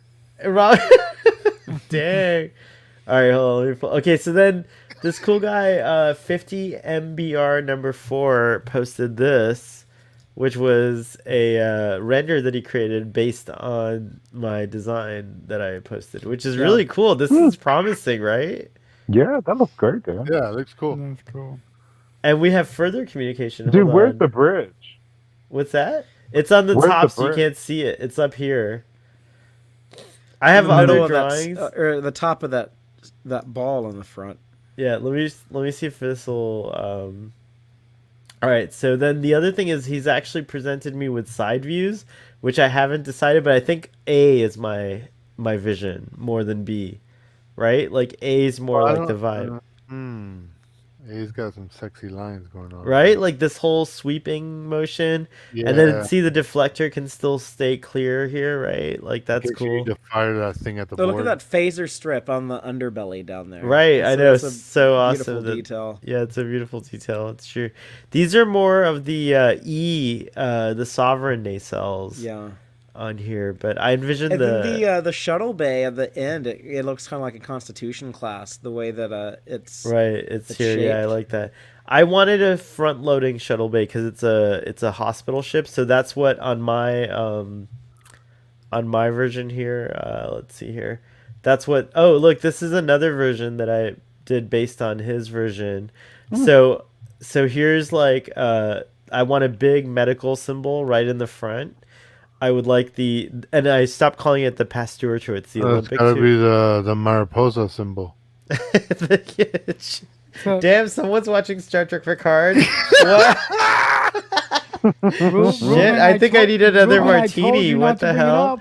I lost my mind. I told you. Shit. Someone's watching told Star you, Trek Ruben. Picard. Someone can't help themselves in watching Star I Trek can't. I Picard. can't. I knew it. Reverse enjoyment. I'm like, what the fuck are they gonna do next on the show? And then I stand there do Star Trek- something, and I just start laughing. Ruben, and I'm like, season this is 3 amazing. Ruben, I found out way more information than I ever wanted to in my life about season 3. People just came up to me and started telling me stuff about season Can- 3 of Star Trek Can I ask you Picard. guys about something? care Can I ask you about guys season- about something? I don't care Yeah. about season 3. Nothing's gonna match the there's beauty of season 2. a couple people are going on Twitter and saying that they've seen the first couple episodes of Strange New Worlds, and I'm like, that is the most the first annoying five. thing. the First 5, that's correct. Yeah. Who the- Yeah. I'm like, that is the most annoying thing ever. It's like these people are constantly rubbing it in my face. I'm like, enough. Don't feel bad because they have to wait 8 weeks for a new episode, Marcelo, and you're Good not for going to have them. to do that. Ugh. It's torture. Father, wasn't that terrible? I mean, actually, it was actually refreshing Yeah, because of the overlap, but 3 But, like- people told me Friday, like, I just got the screeners for the first 5 episodes of Strange New Worlds. yeah. I might. I mean, if I get streamers, Damn. screeners, I don't know what I would do. I probably would watch them all, but I'm just saying it's also not a bad thing not to have screeners. For my content, I'm in the process of trying to secure that with Paramount Plus now. Nice. But How do you do that? How do you go about that? You just reach out. You let them know who you are. I don't want to watch like ahead of the audience. So in the ideal world where I get access to episodes ahead of time, I would do my Text Trek stream on Fridays. Then I'd probably come on here on Starfleet Boy After Dark, and then when we get done with this, then I would go watch like the next week's episode. But I would Just wait give it a until little time to get all your stuff. I would wait until like I covered it on, I'll be right on back, Text guys, Trek okay? before Sorry. Okay. before I watch ahead. I'll be right back. But Make it because show. because for me, I want to be part of like the audience conversation. I agree. That is a Look at how fantastic goddamn good this phaser looks for Strange New Worlds. Ruben, you have to admit this is a good looking phaser. That looks incredible. Can I zoom? Yeah, in it on looks this? cool. Very old school, but it still looks like it could be now. Yeah, and not only that, this prop looks machined as fuck. Like it's beautiful. Right, Look at right. this prop. Like, Mhm. There's so much detail on it that it brings out the. yeah, this is definitely what they call a Realism, hero prop, right? They have to Like- put a lot of Ooh, that's detail the on. dial. The designers HD, feel yeah. pressure, but yeah, because like they want it to look good in 4K. But look at that! Look at that thing. This is like this is pretty much the communicator that we've seen in TOS. Like it's not. There's the little whoosh thing. There's like the buttons. Like I mean, it's like so good. I feel like it needs to have a larger screen. Is that Marcelo moaning? No.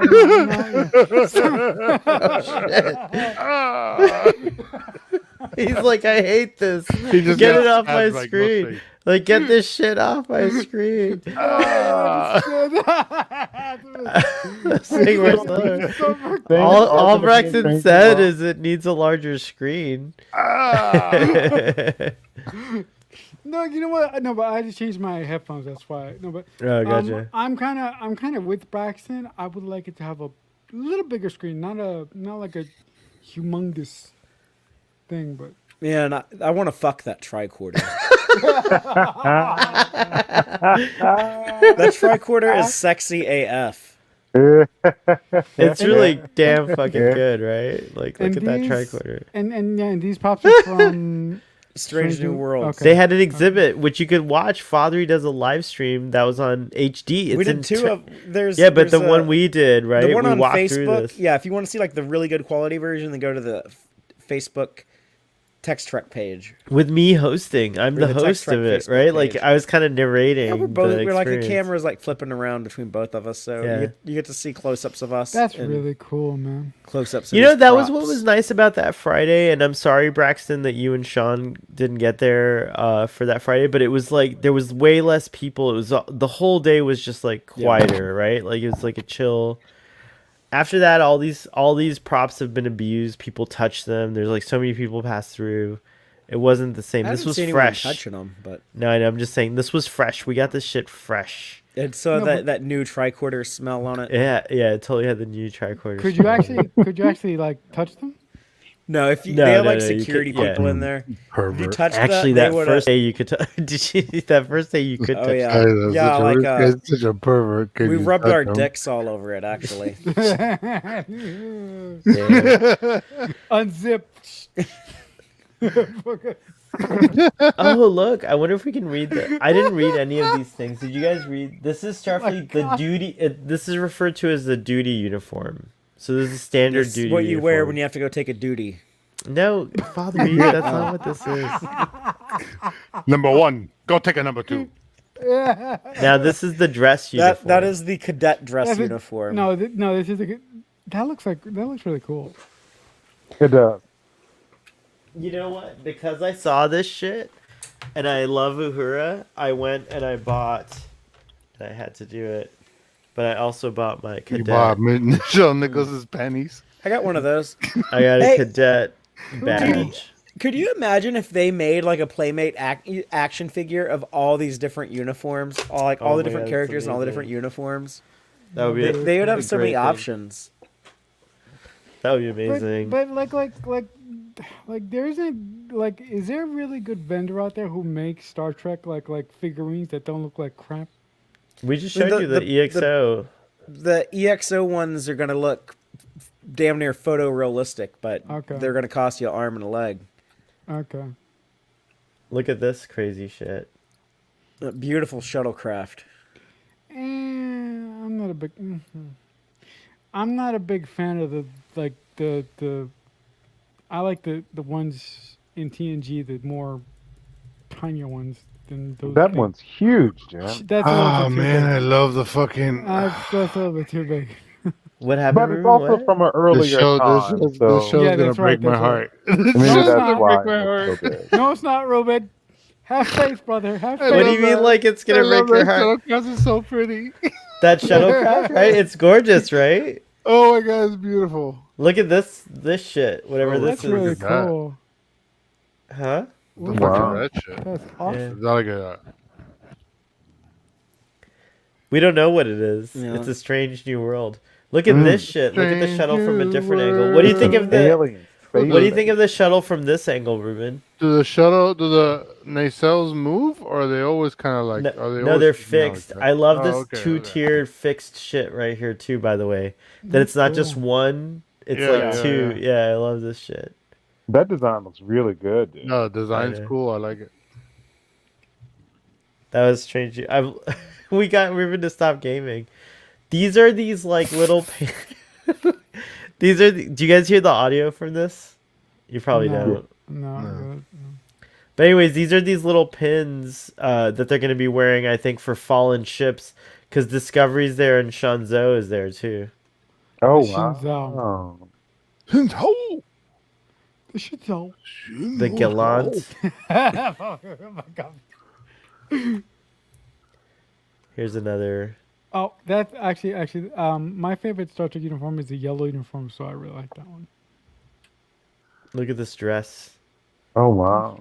This That's is so beautiful. TOS. Remember, like TOS was just wild and colorful and stuff like that, and this just like fits to me. what is that? Was something getting married on the show?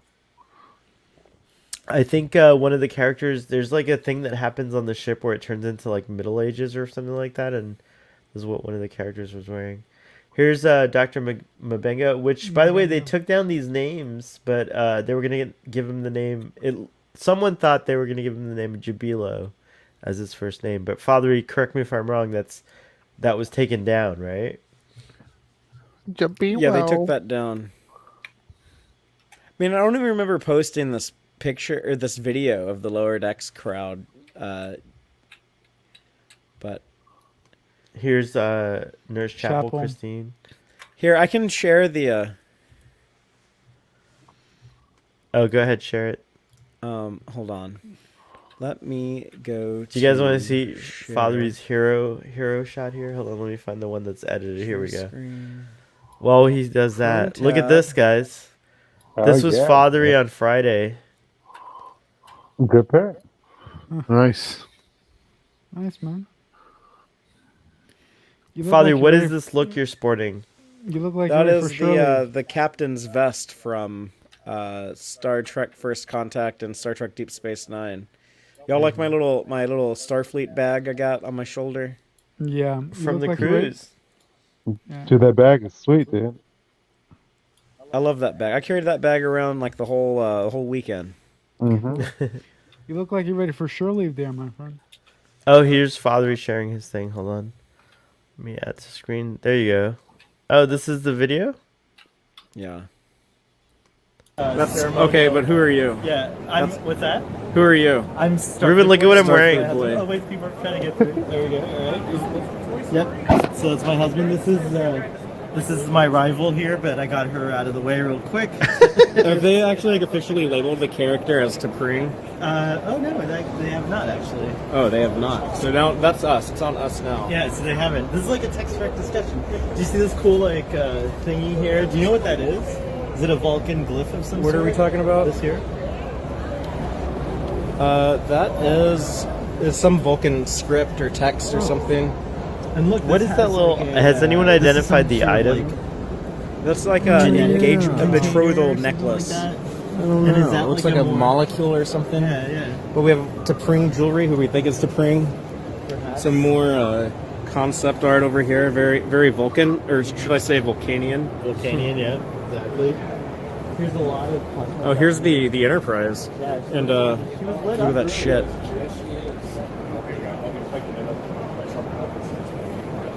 Oh, Ruben, The you can key get a art. good look at the Enterprise here. It looks great there. Wait, Alright, he's gonna show like, everything. it's got like a pebble. Pretty cool. And here's some more concept art over here. Like- This is gorgeous. Like the schematics with the The cutaways. John Eves redesign. I have that on my Oh my yeah, Twitter look, banner. we have a special cameo. Oh, right on. Oh no, me? From Oh, it's Julian from from Strange New Pod. Hello. Are you live right now? We're not live. Oh, well. We were not the live? collection's awesome so far. Just got out of Blue Week. He says it's awesome. It is, and this exhibit is the best thing in there so far. Father, it's all Word. choppy on my end. Is it like that on your That's end? cool, you Oh, flipped sorry. the camera. It's playing good on Yeah, you like my that? computer. You're So we have a camera Yeah, on it's Starfleet like- Boy, and then I do this, And then it flips and it's on Fathery. And then we go back to Starfleet Boy. Alright, here we are. So yeah, look, here's sick bay again. Yeah, so I Now don't this think looks it's like the a smaller- two-story. The two-story thing, I think, is in a star base. I think they have, What do you like, a guys think of medical my emergency, wig? Go to like some base, some Yeah, this hospital looks base You or more- know, something. as wigs go, Yeah. it's not that bad. Just like, Right? It's not the it's not walls, perfect, like, I but love it's the not red that bad paint. either. These details are also into It was a these, skew like, many times. kind of There's panels photos with the look, like It's the- where cute. I'm with Weird people and it's shit. like Those it's corridors like pointing I the like more wrong than what we see way, in the trailers. like I it's think going that that they're way or like whatever. this It's is really the funny. final version. Really cool. And then here's this. We didn't see this component of engineering, which is really interesting. Yeah, as so that's well. nice. I think it's like the intermix chamber or something like that. Maybe There's like I a don't know. conference room down here. Yeah, it's like This is like the nerdiest video. I'm like, I think this is the internet exchange. Oh my god! God, I'm such a nerd. I'm Look at my such a camera. fucking nerd. Okay. Look at that shit. I love the TOS Enterprise and this one. They're both beautiful. Sean hated the ship. He was I've so ruined my vocal heart about for all it. the. No, It I broke love my it. heart. He's the only person I know who doesn't like it. Like Stuart know what- Foley what from is- Trek what is- Yards likes it. Oh yeah, Sean's that's smoke. all you need to know. Yeah, she's a beaut. John did a good job on it. Just don't ask him about Now, that will she second have turbo blue lift on the photon bridge. torpedoes or red photon? As long as the phasers are blue, that's what I mainly care about. I like the sustained beams. Sustained beams. Well, you know we can. Did I just say that? Did you hear me on the thing? Yeah, that is a gorgeous model. Oh wait, Sustained I can't beams. tell if it's Fathery or Fathery from the video. That's confusing. She's in like space dog. You know what I'm talking about, Braxton? I was like, Yeah. wait, And, who's I talking to believe me? There is the Anson Mount I'm talking to uniform. you. I saw that. I can post on the tell cruise. now. I bet it's the same one. All right, I'm gonna cut the video off. Yeah. You guys can Touring- watch this the if you want to touring see the uniform. whole thing. You can go watch it on Text Trek. Did you guys listen to this band? Oh, Yeah, but, that's only half of it. If you want to see the rest, go to the Text Trek Facebook page. And then also watch his walk through the whole floor because that was a cool video too. Yeah, and you can watch that on Facebook or YouTube. YouTube. Yeah. Yeah, no. One video I saw from Chicago was when Tiny Newson got together with a band and started singing. I thought that was pretty cool. Yeah, I got footage of that too. Yeah, I love Tiny Newson, man. She's awesome. Me She too. is awesome. The entire cast of Lord X, to me, in my mind, might have been like the superstars of the convention because not only did they dress up in uniform, they were just like, I think because they were like them and Prodigy were the newest new kids on kids. the block, but none of the cast from Prodigy was there except for Kate Mulgrew, and she's already an alumnus. Like, we didn't get any of the new cast. We didn't get Brett Gray or anyone else who's on the. Well, at Star Okay. Trek Las Vegas, I think John Noble is going to be there, Oh, he's gonna be there. That's awesome. and Kate Mulgrew. Yeah, well, if I go to Las Vegas, I'm not gonna ask him about Project. I'm gonna ask him about Fringe. Braxton, you always came in on day 2, right? Like you never planned to come in on day 1. So you mean Thursday? So in retrospect, I wish that I had flown in on Thursday, so I Thursday, could but have you been came like, Friday. Yeah. but I came Friday. Yeah, so I was hoping to like get to my hotel room at But- like 5, but instead I didn't. I mean, get there sorry. until What I 7. meant to say is you missed day 1 of the Mhm. convention. Like you didn't actually. You came into the convention on day 2, right? Yes. Do you wish you had Yeah. come into day 1? Not really.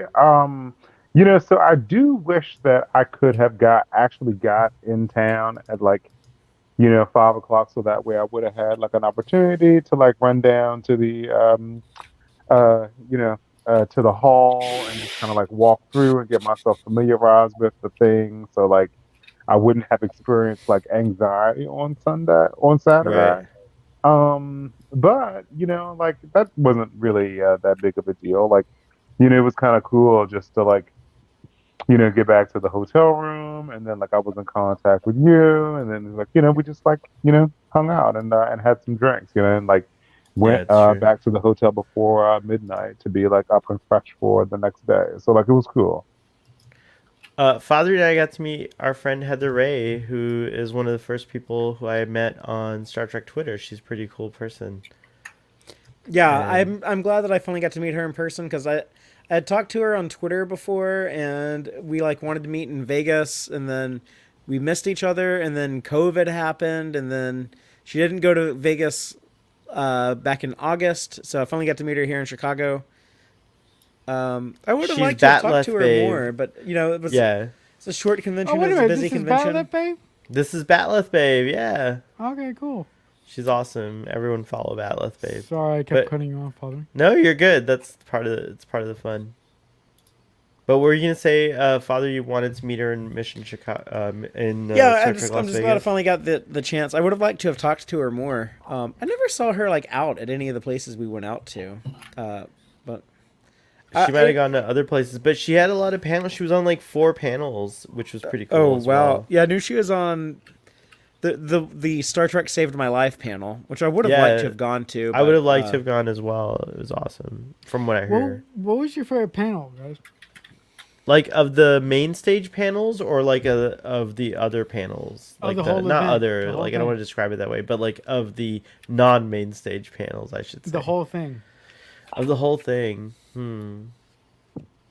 For me, I think it would be the Star Trek Picard panel, just because it's so personal to me. But then after that, Lower Decks. What about you, Braxton?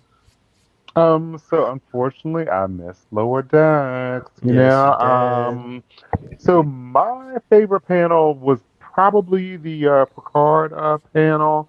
I really enjoyed Michelle Hurd. Like Hmm. um, yeah, I really enjoyed Michelle Hurd. Like I think she gave some really good answers. She told some really good stories. My second favorite is Strange New Worlds. I was That really was a good impressed with panel. You're actually Yeah. right. Celia Yeah. Gooding. Yeah, Celia Um, Gooding was amazing. All of mhm. them, but yeah, you're right. Yeah, but But so you know what? Now in retrospect, I think the Strange New World was my favorite panel, and Right on. then Cool. Picard was second. I Nice. enjoyed What Prodigy. about That was cool. Very what cool. about you, Father? I mean, my favorite moment. I was telling Marcelo about an hour and a half ago that my favorite moment was when I got to ask Walter Koenig a question during his panel. But I think like as far as like best panel, I got to give it to Lower Decks. They came out in costume. We got That to was see awesome. the teaser trailer for season 3, but also got to see a clip from season 3, and that was great. And just they felt so happy to be there. Their show has become like this big hit. I know some people just like refuse to do animated comedy Star Trek, but for the most part, if the people who've given Lower Decks a shot have been very happy with it, and so that entire 2 season run of the show is all taking place during the pandemic. They haven't been able to like get out there on stages in front of people until now. So Yeah. they felt like they really appreciated the enthusiasm in the room. I Here's The a few. costumes are really I love good. Lower Decks, man. Here's a The few. girl who Like plays these are just Cindy is like pint size. Look at her; she is so small. Yeah, yeah. she's from Texas. Noelle She's from San Wells. Antonio. She's Unless These the are big. just dudes are real like tall. you can see. I went nuts just taking Jerry pictures. O'Connell's a fucking giant.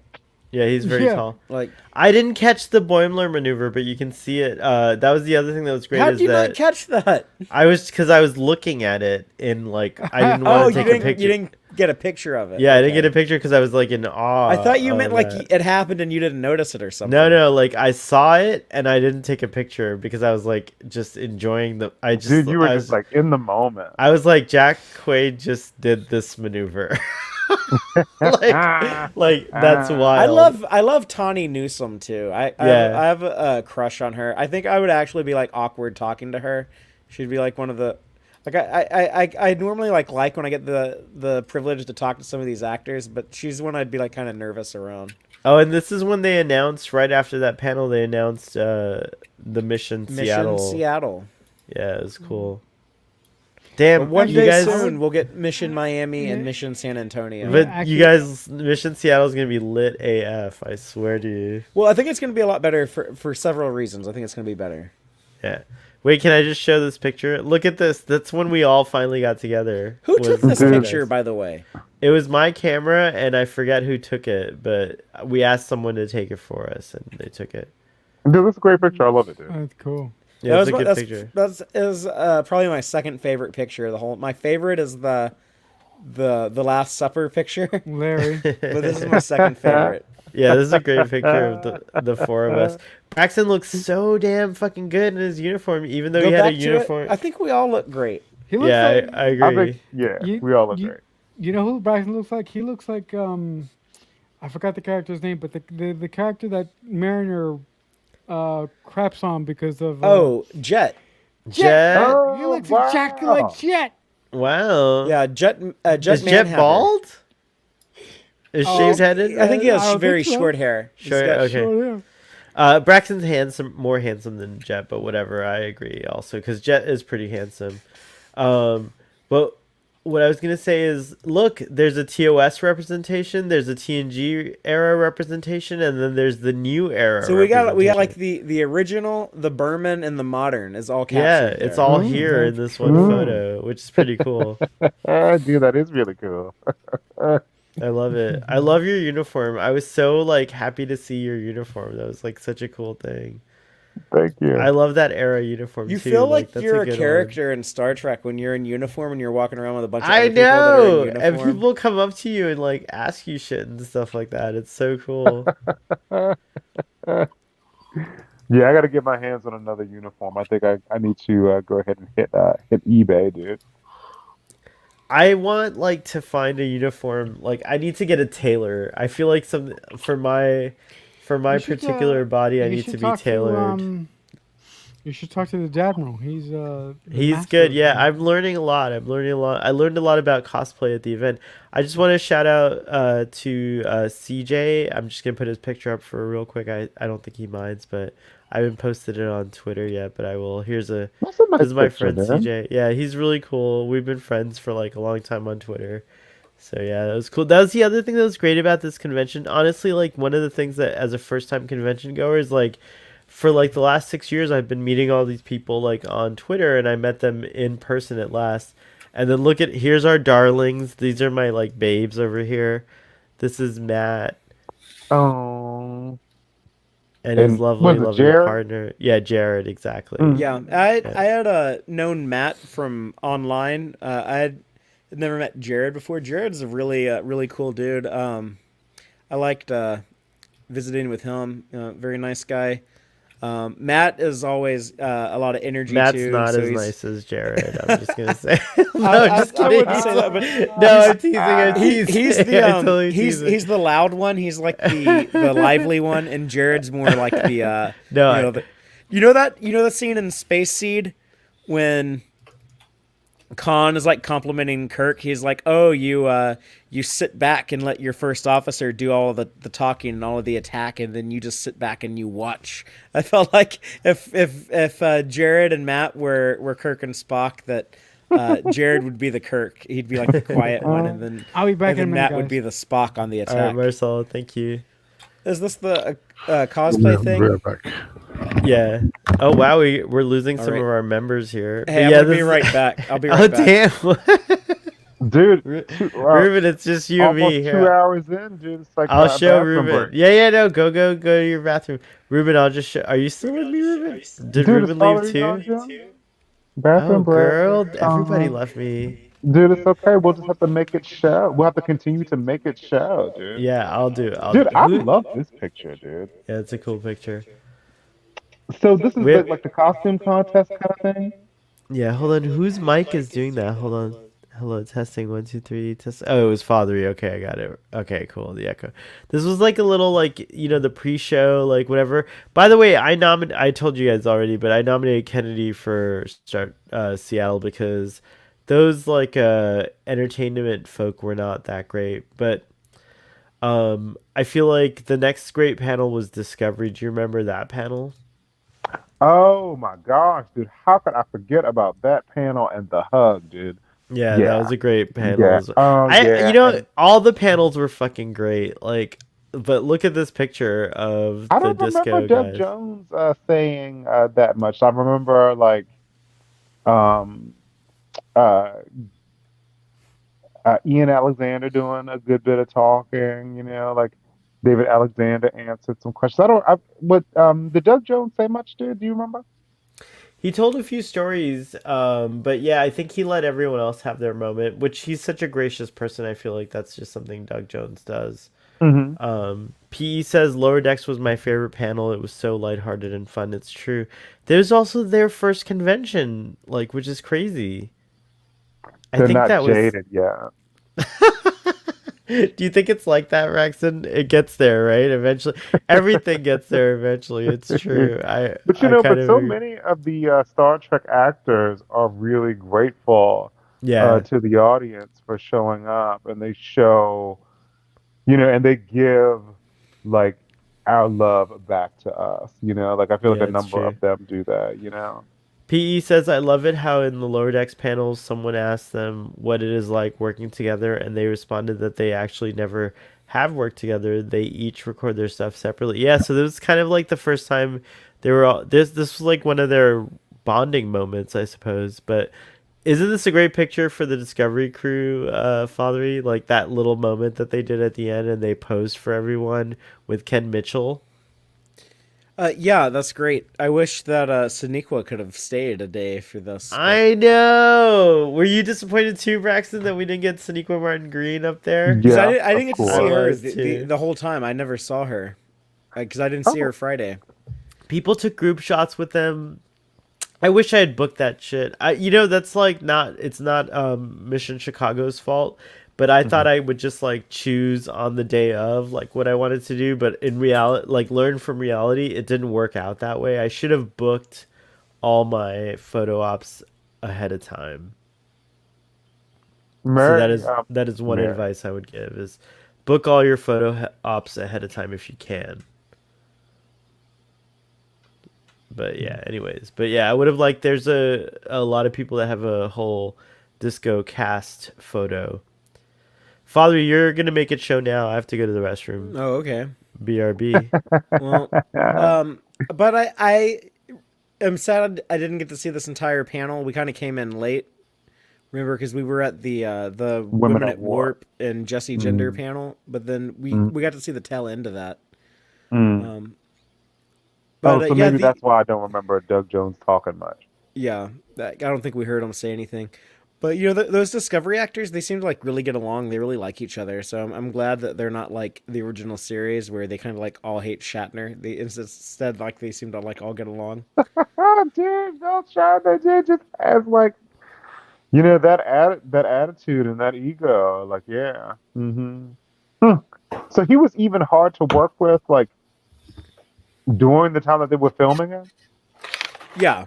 I mean, like, it depends on who you ask. Like, they kind of have different versions of the stories. But I'll just tell you something that, like, Walter Koenig said on the cruise this year, back in February. As he said that, when he came onto the original series in season 2, he didn't quite understand why James Doohan and George Takei hated Shatner so much. Because, like, they would, like, shoot a scene... And then Shatner would be like, okay, let's shoot that scene again, but this time, like, do it as, like, a close-up on me. And to Walter Koenig, he was like, that kind of makes sense, because he's the star of the show. He's a good-looking guy. He's, like, this big actor. He's part of the reason why this show is so successful, why we all have jobs, why, the show stays on the air and keeps getting made. So he said, like, he didn't really mind that stuff. I guess, like, he didn't have, like, as big of an ego as, like, Takei or James Doohan, who felt like they were, like, missing out on too much screen time. But he said that, like, when they started doing the movies later, when they started making the Star Trek movies, that's when he was like, oh, yeah, this guy actually is a jerk, and I don't like him. I'm thankful that I got to see William Shatner's 45-minute one-man show, Yeah, 45 minutes, but somehow he talked for 3 hours.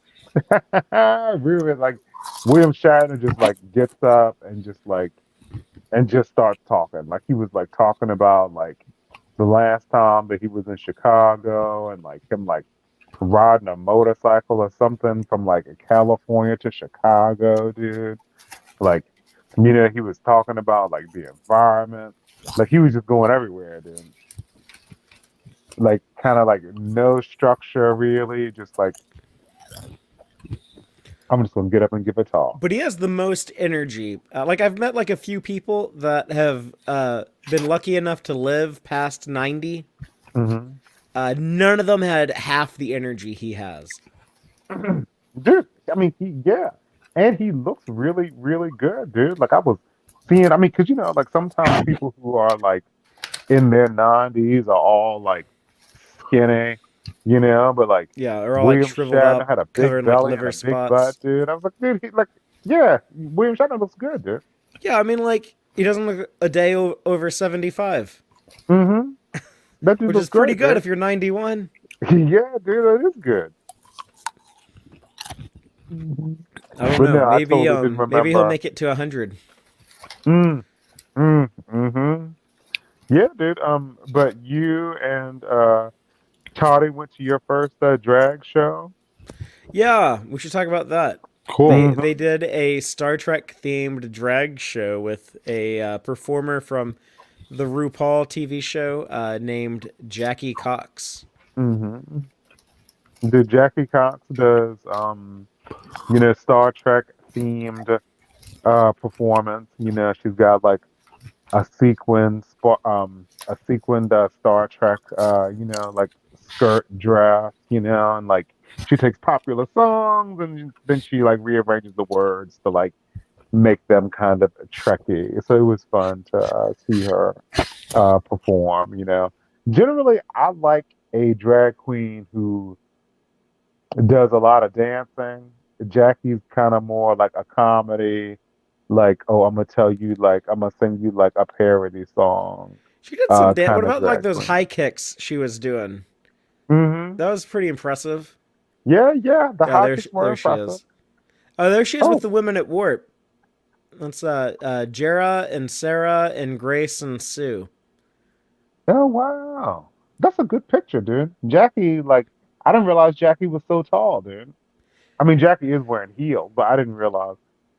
Well, Jackie is wearing heels, plus that wig That big adds ass wig. like 8 inches.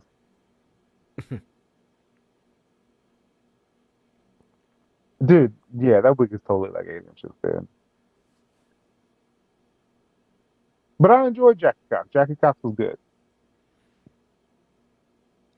Can I just say this too about like Star Trek, about like why I like this franchise so much is that like I don't see like the Star Wars convention or like a lot of like other stuff like that carving out convention real estate to give to like the LGBTQ community.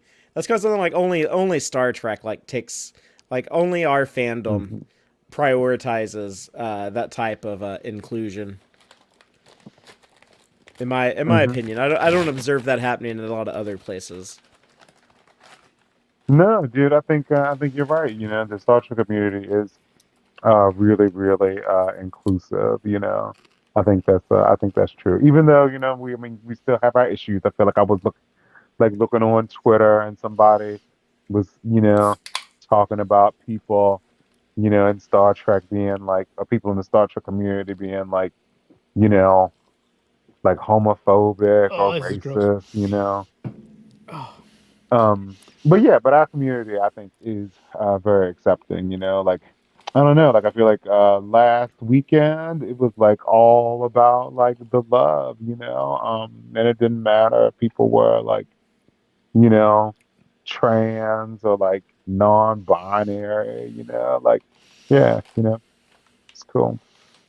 We're living in the future.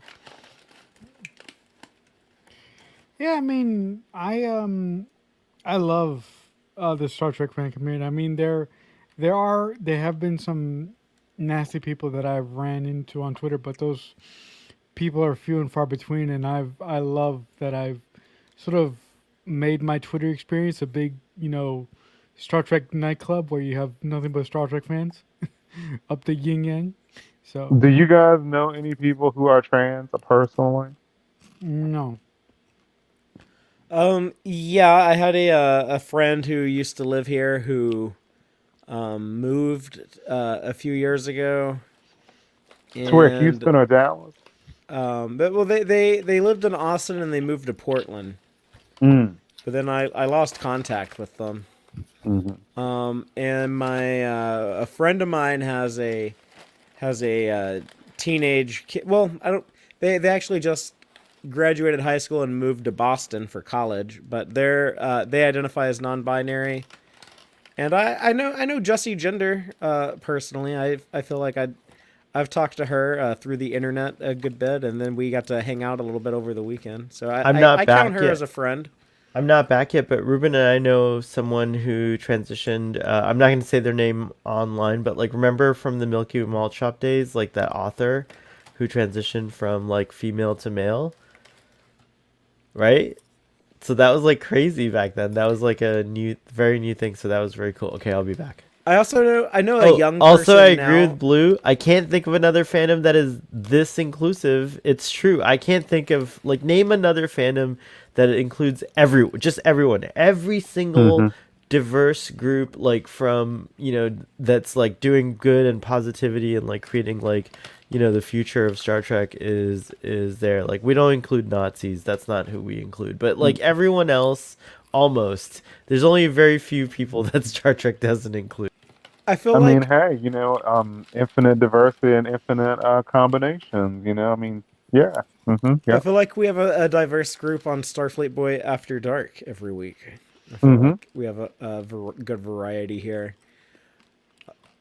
I would say that too. Yeah, for the most But I part. also know a really young person right now who I suspect is transgender, but they either like haven't come to terms with it yet, or they're just not ready to admit How it yet. old is the young person? Um, less than 22, I think. Mm. Mm. Mhm. So they're probably still figuring stuff out, but Mm. Yeah, 22, still figuring stuff out. I don't know when people start to. I mean, I feel like people like. I feel like a lot of people start to transition like as soon as they like leave home. Like I feel like like people can't like wait to like get out of their parents' house so they can like start wearing like whatever clothes and stuff like that. But then I don't know. I don't know any trans people personally. You know, like I know a few trans people who are like friends of friends. Like I'll be like out at a gay bar and like I'll see like a trans girl like with like this dude that I know. And like I've interacted with her a few times. So like I'll speak to her, but I don't actually like know anyone like personally.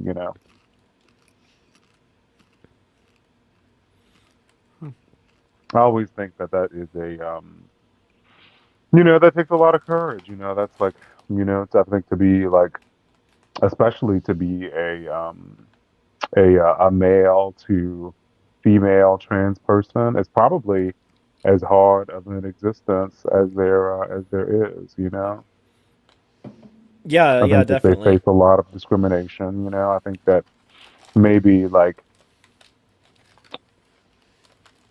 I mean, because I feel like for as many trans people as there are, like in the world and in the United States, like you don't see like a lot of them like during your day and stuff. Um, Oh. I don't know. Like I feel like trans people just face so much discrimination. Like it's a hard thing. It's a really hard existence. You know, so it takes a lot of courage, a lot of wanting. Yeah, I mean, I'm sure there's a lot of people that are just they don't want to deal with all of that the headache of it, so they just stay in the closet, and it's Mhm. sad that they don't feel like they have an environment where they can be themselves. I think that's really sad. And the other thing, there's a lot of people who are gay, trans, LGBTQ who actually just want privacy and they just want to live their lives. They don't feel that need to sort of be out there publicly. So there's full of those people too. So I don't think so. I think that if you don't, tell people that you associate with like the way that you live your life, like I feel like, you have some kind of issue. Like either you have like some shame or something, okay, Or like it you would could be be in weird. danger though, Braxton. Like I feel like when I Mm. was younger, one of the reasons I hid personally being gay was that I felt in threat. Like I felt like someone was gonna beat me up if they found out that I was That's gay. right. I would have kicked your ass. You wouldn't have, but I know there. You would have kicked the person's ass who kicked my I would ass. be like, It's like- Ruben, at what point in y'all's youth, at what point did you figure he out knew that in like Sohel was elementary gay? school apparently, but if I'm not I mean, mistaken, Was there like a aha moment? honestly, I knew before I understood what gay What it or was. lesbian was. Like I knew he was like not into the same sort of kind of things as I was, but it didn't matter to me either. Like it's not like I thought about my friend's sexuality, Oh, but it Mhm. was elementary school. Yeah, yeah. And then I remember when you came out to me too that I was just like, cool. the phone call. Yeah. But Okay. but it's true. You do know what gay is even before you know what gay is. Like I remember being like a tween and like a boy and I would just like interact with people, and I would just kind of get an understanding of like, okay, well, like they're different, like in this way, you know.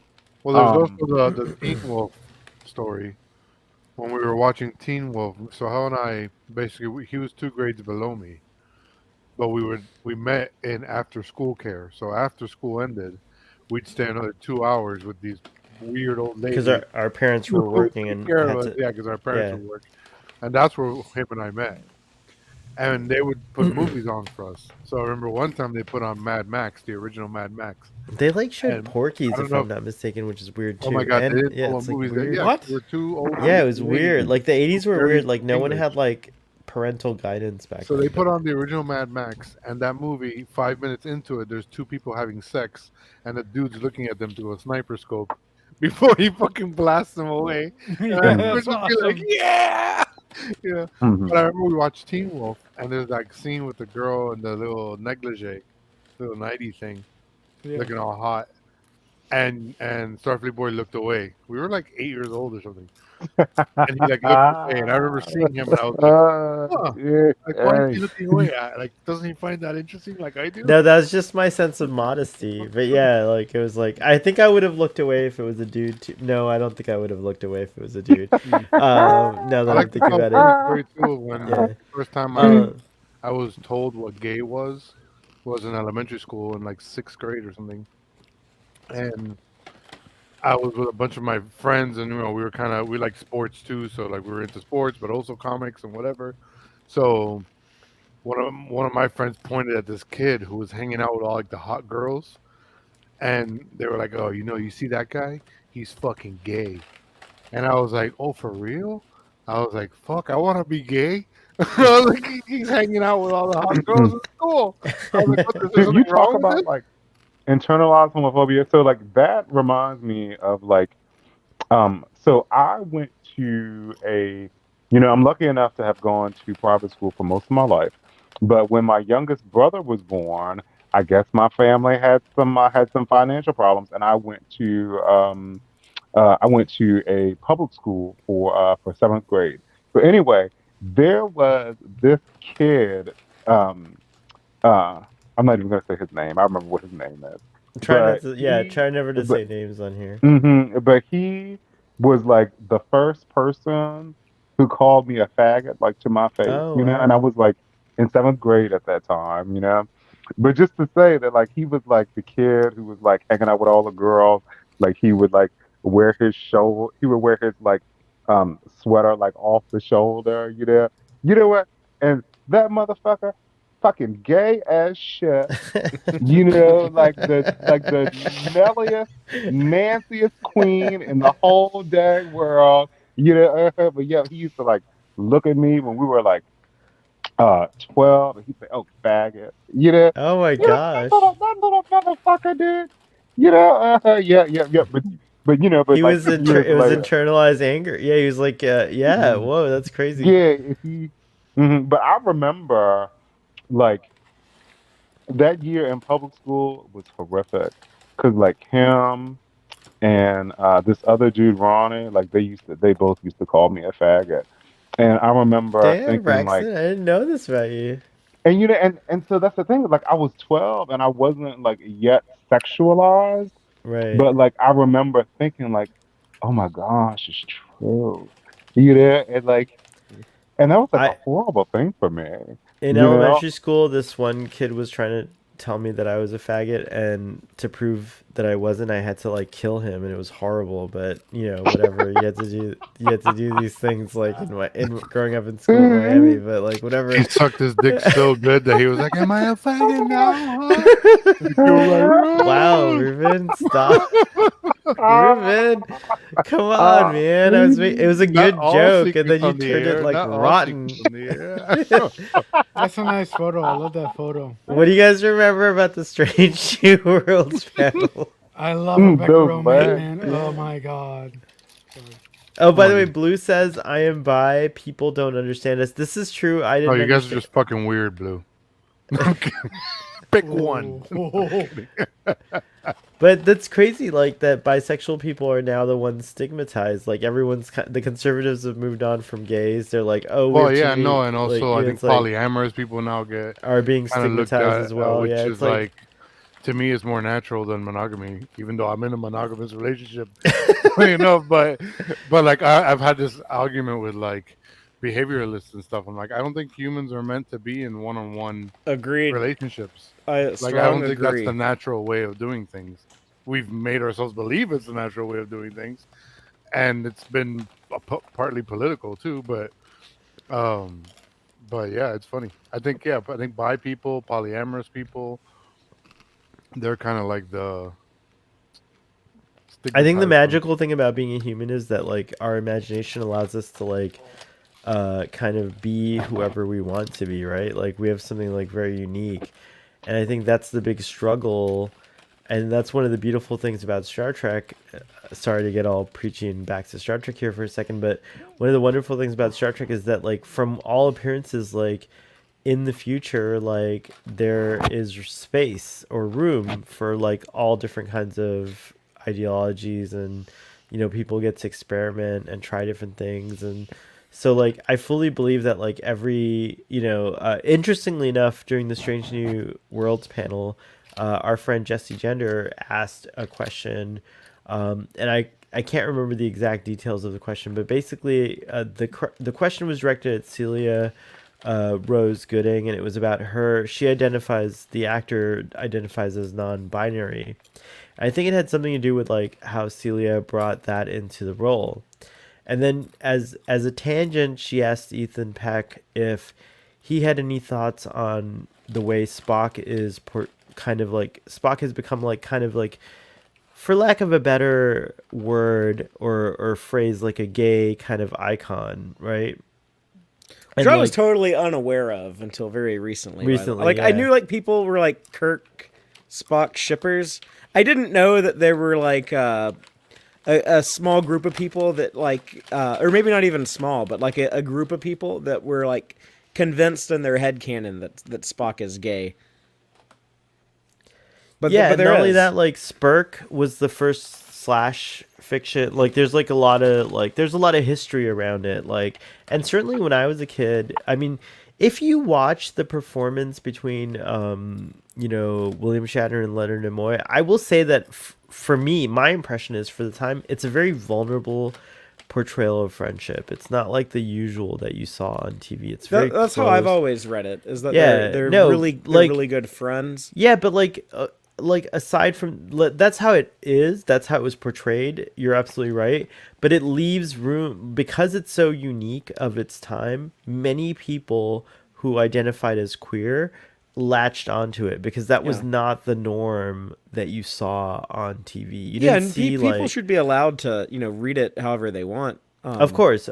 But like what I mean to say is like that's what was special about the vulnerability and the relationship that Shatner and Nimoy decided to create. There's a lot of there's just like a lot of chemistry between those two actors, and it goes on throughout their whole career. I mean, like Not in Front of the Klingons is an example of like that kind of thing. Like it's a strong vulnerability. Like they're not afraid to touch each other. Like in when Spock's talking about V'ger in the motion picture, they're holding hands. He talks about like a love that they have. Yeah, it's exactly like, so whatever you want to say is like, for a marginalized community, that's wonderful because you're seeing two men express, and especially a community that doesn't get any direct, overt representation. Correct. There were no overtly gay couples on television in the 1960s or the 70s or really the 80s.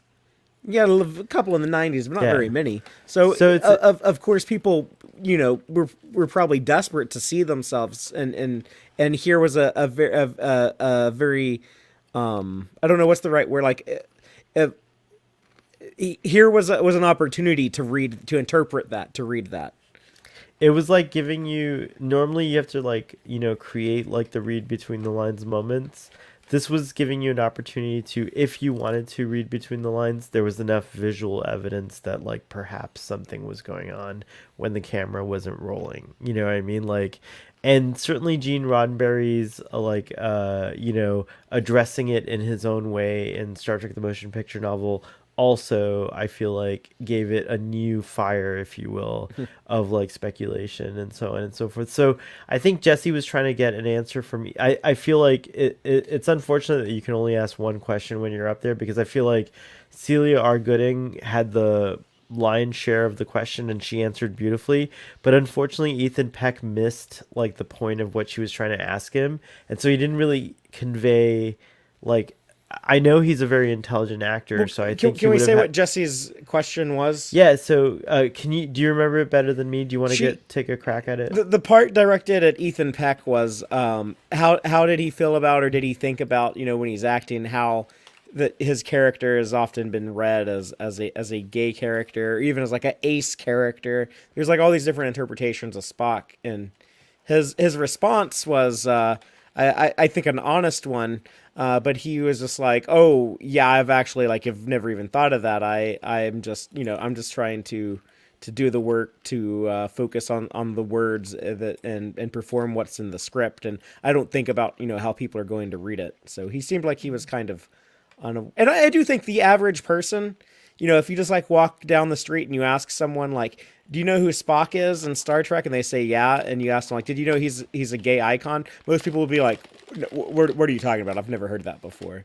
So I think he probably is, unaware of that. But from my perspective, I read it a little more sympathetically on Ethan's part, because I feel like he had trouble hearing the question or understanding it, and that a might lot have of, been true. And throughout the whole panel experience, there were a lot of times where you could tell, like Tawny Newsome didn't understand. Like every panel, someone was like, I can't hear. Like there was like some kind of issue going on with like however they were. You gotta fed talk their loud audio. into that microphone. Yeah, you really do. It's true. Walter heard me.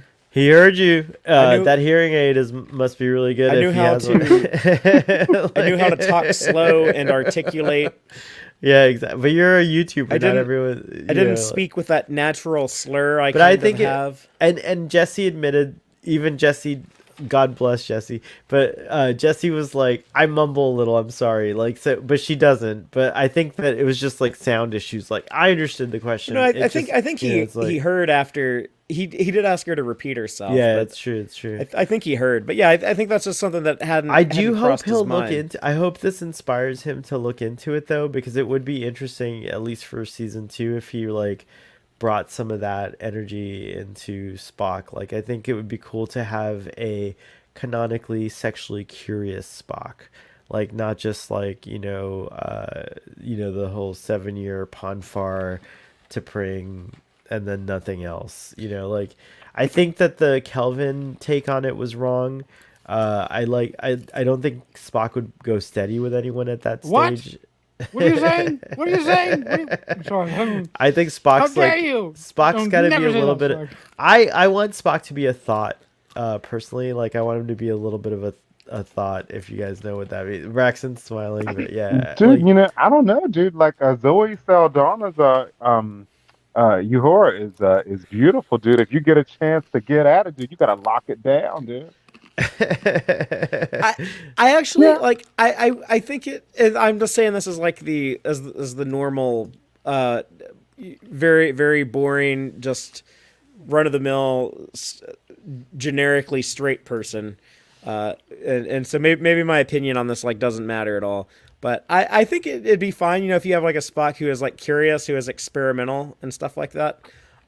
For me personally, like I think it would be weird to do like a canonical romantic relationship between Kirk and Spock. I think it's fine, like leave it open to be read that way, but I think that would be that would be kind of strange. To me, it's like in Star Trek II, the Wrath of Khan, like when they're dying, when he's like, "You have been and always will be my friend." I see that as like this really beautiful friendship, but I understand the reason why people want to read that differently. well, I have I no don't. appreciation for TOS, but I have never read that into Kirk and Spock's relationship. Yeah, it seems to be mainly like a thing with like younger fans that I'm like. Dude, the top of the pantyhose. I can't stand it. I can't stand I it. remember you saying that. No, it's fabulous, Celia. Don't listen I to need Braxton. 3 more inches of fabric on that skirt. Or some different pantyhose. Don't listen, Celia Rose. Don't listen to Braxton. I like think it's Anson hot. Mount's wardrobe. He's got that jacket and that scarf. He looks pretty dapper. He does. I feel bad that like Ethan Peck's. I have to cut. Oh, there we go. I got them all in there. There we go. Look at the legs on Rebecca. Oh god, I love that woman. Rebecca. Hey, what- Jerry O'Connell watches the show. So Yes, yes. But you know what? But I just. No, I'm just kidding. I don't know if that's No, true. but or not. see, He if knows I that just- woman has amazing legs. She does. They should be She insured. does. They're See how beautiful. tall she Shit. is? Like even yeah, I know She's like tall. she's wearing heels, but look like she's still like a good bit taller than Anson Mount. But- Yeah. She's just wanna very say- tall. A quick word about Jerry O'Connell. I have been watching Jerry O'Connell ever since Crossing Jordan, so I'm a big. I Jerry got you O'Connell beat, fan. buddy. Really? By what? Stand by Stand me by Me. and My Secret Identity. Oh, okay, all right. And what can I show off a little bit? I got to meet Jerry O'Connell, and I got to tell him. I said, "Mr. O'Connell." By the way, I was shaking. My legs were like my knees were gonna give out. Like I was like super Oh. nervous. I said, "Mr. O'Connell, I've been following you since I was a kid, and I just want to tell you that meeting you right now is better than my imagination. It's more than a dream come true." And he was like, "My Secret Identity," and he started laughing because he's like, "Those are the lyrics to the song," and I was just pleased as punch. That's all I gotta say. I love Jerry O'Connell. He's like a hero. He's and a recently, tall guy, though, right? Yeah, I He's took a very picture tall, with him, and he's yeah. like a full head taller than me. let me see if I can find my picture with Jerry O'Connell, which Braxton was so kind to take. Let me Yeah, see. Braxton took my picture with him. But dude, Braxton, Celia thanks for Gooding, doing I it. thought was the best person on that on the Strange New Worlds panel. She was, Yeah, you know, she's every- such a spunky, confident young lady. I really it's true. enjoyed her. Now I didn't know that she was non-binary because she is so female presenting. Yeah. Like every time I've seen her, she looks very, very female. Right. You know. So I was surprised when someone said that she used they them pronouns. I think she uses both. I think she uses she, her, She, and they, them is her actual, I think, on her profile. But Braxton, that's the thing about being non-binary. It's like there's no like preset to decide what, you know what I mean? That's the cool thing about it, I think, is that like it's expanding the idea of what what non-binary is. By the way, there's the Q all access pass that he had, which is amazing. You guys can see it. And here I am with my like childhood hero. dude. All access, cute. Oh yeah, dude. Yeah.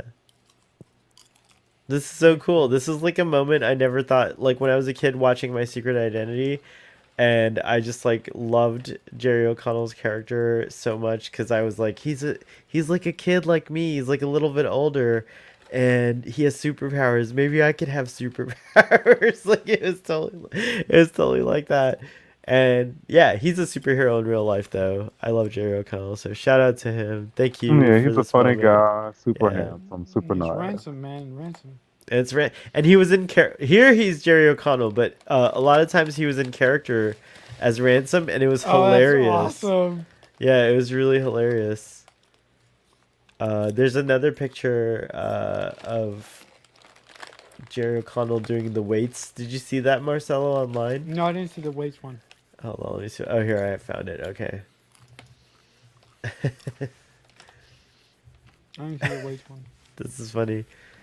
So he was doing weights, and then they all signed the weight and like gave it to one of the audience member.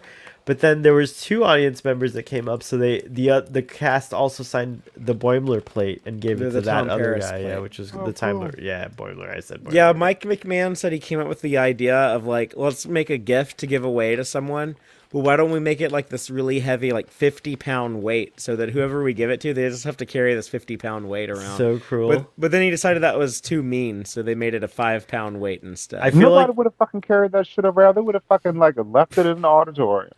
I would have gone straight to the FedEx office and dropped it off and shipped it, but it would cost like $1,000 to do so. Dude, a 50-pound weight is so heavy. Like I feel like, you couldn't. 50 It would be pounds is a hard. lot if you're carrying it around after a while. And especially like, and it's like compact, like a weight, not like a 50-pound box or something, or a 50-pound bag.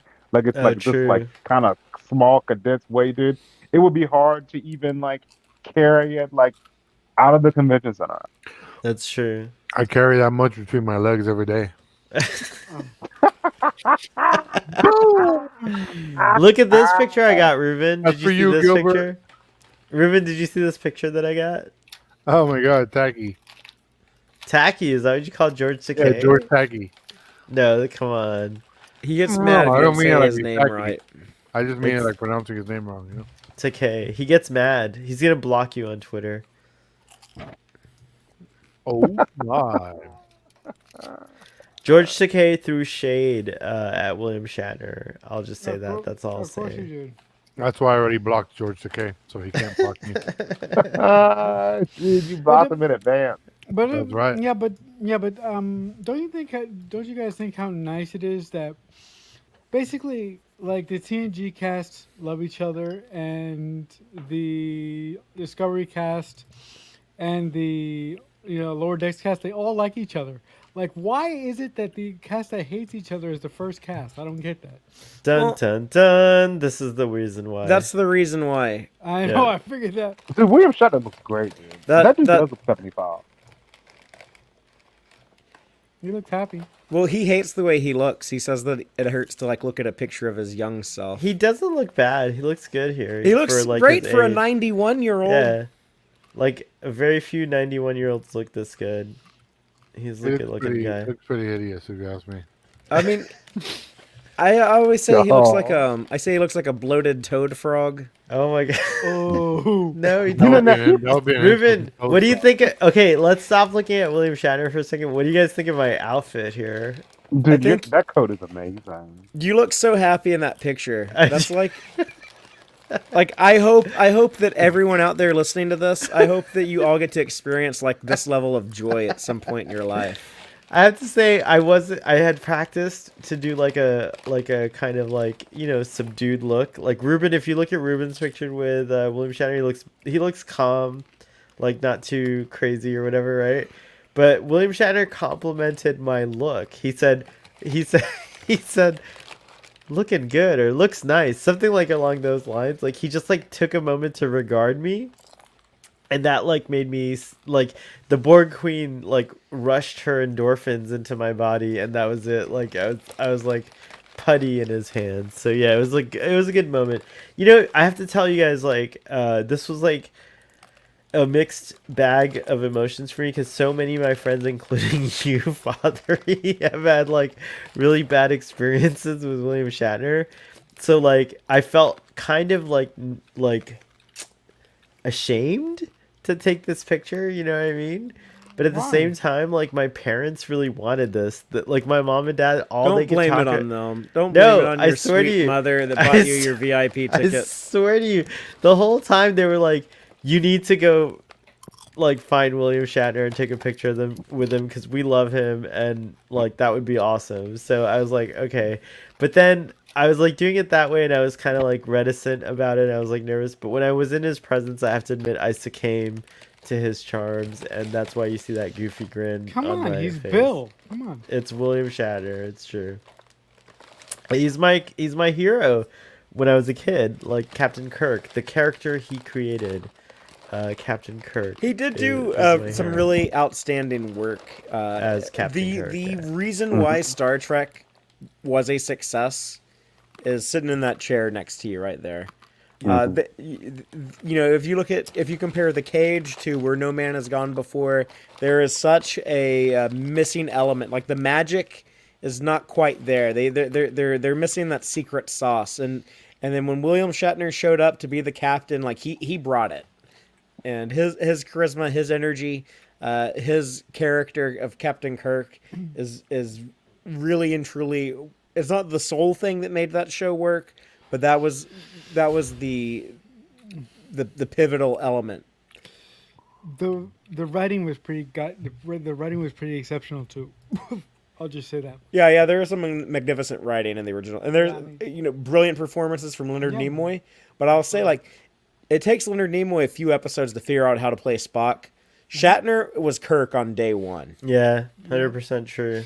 No, I mean no. It's funny you mentioned the Cage because when I reviewed the Cage a couple weeks ago, I was like, I don't really like this. But in the following week when I reviewed the Man Trap, I was like, this is awesome. This is Star Trek because I felt when I was reviewing the Cage, I felt that there was something missing. I was like, they have it, but they don't quite have it. I don't know what the hell they're missing. But the following week, I figured out what it was. It was William Shatner. And then in the Star Trek movies, he's even better. Like I was just watching the motion picture 4K director's cut with Brian on First Contact Day, Yeah. and he's just there's so many like subtle, nuanced things Shatner does in that movie.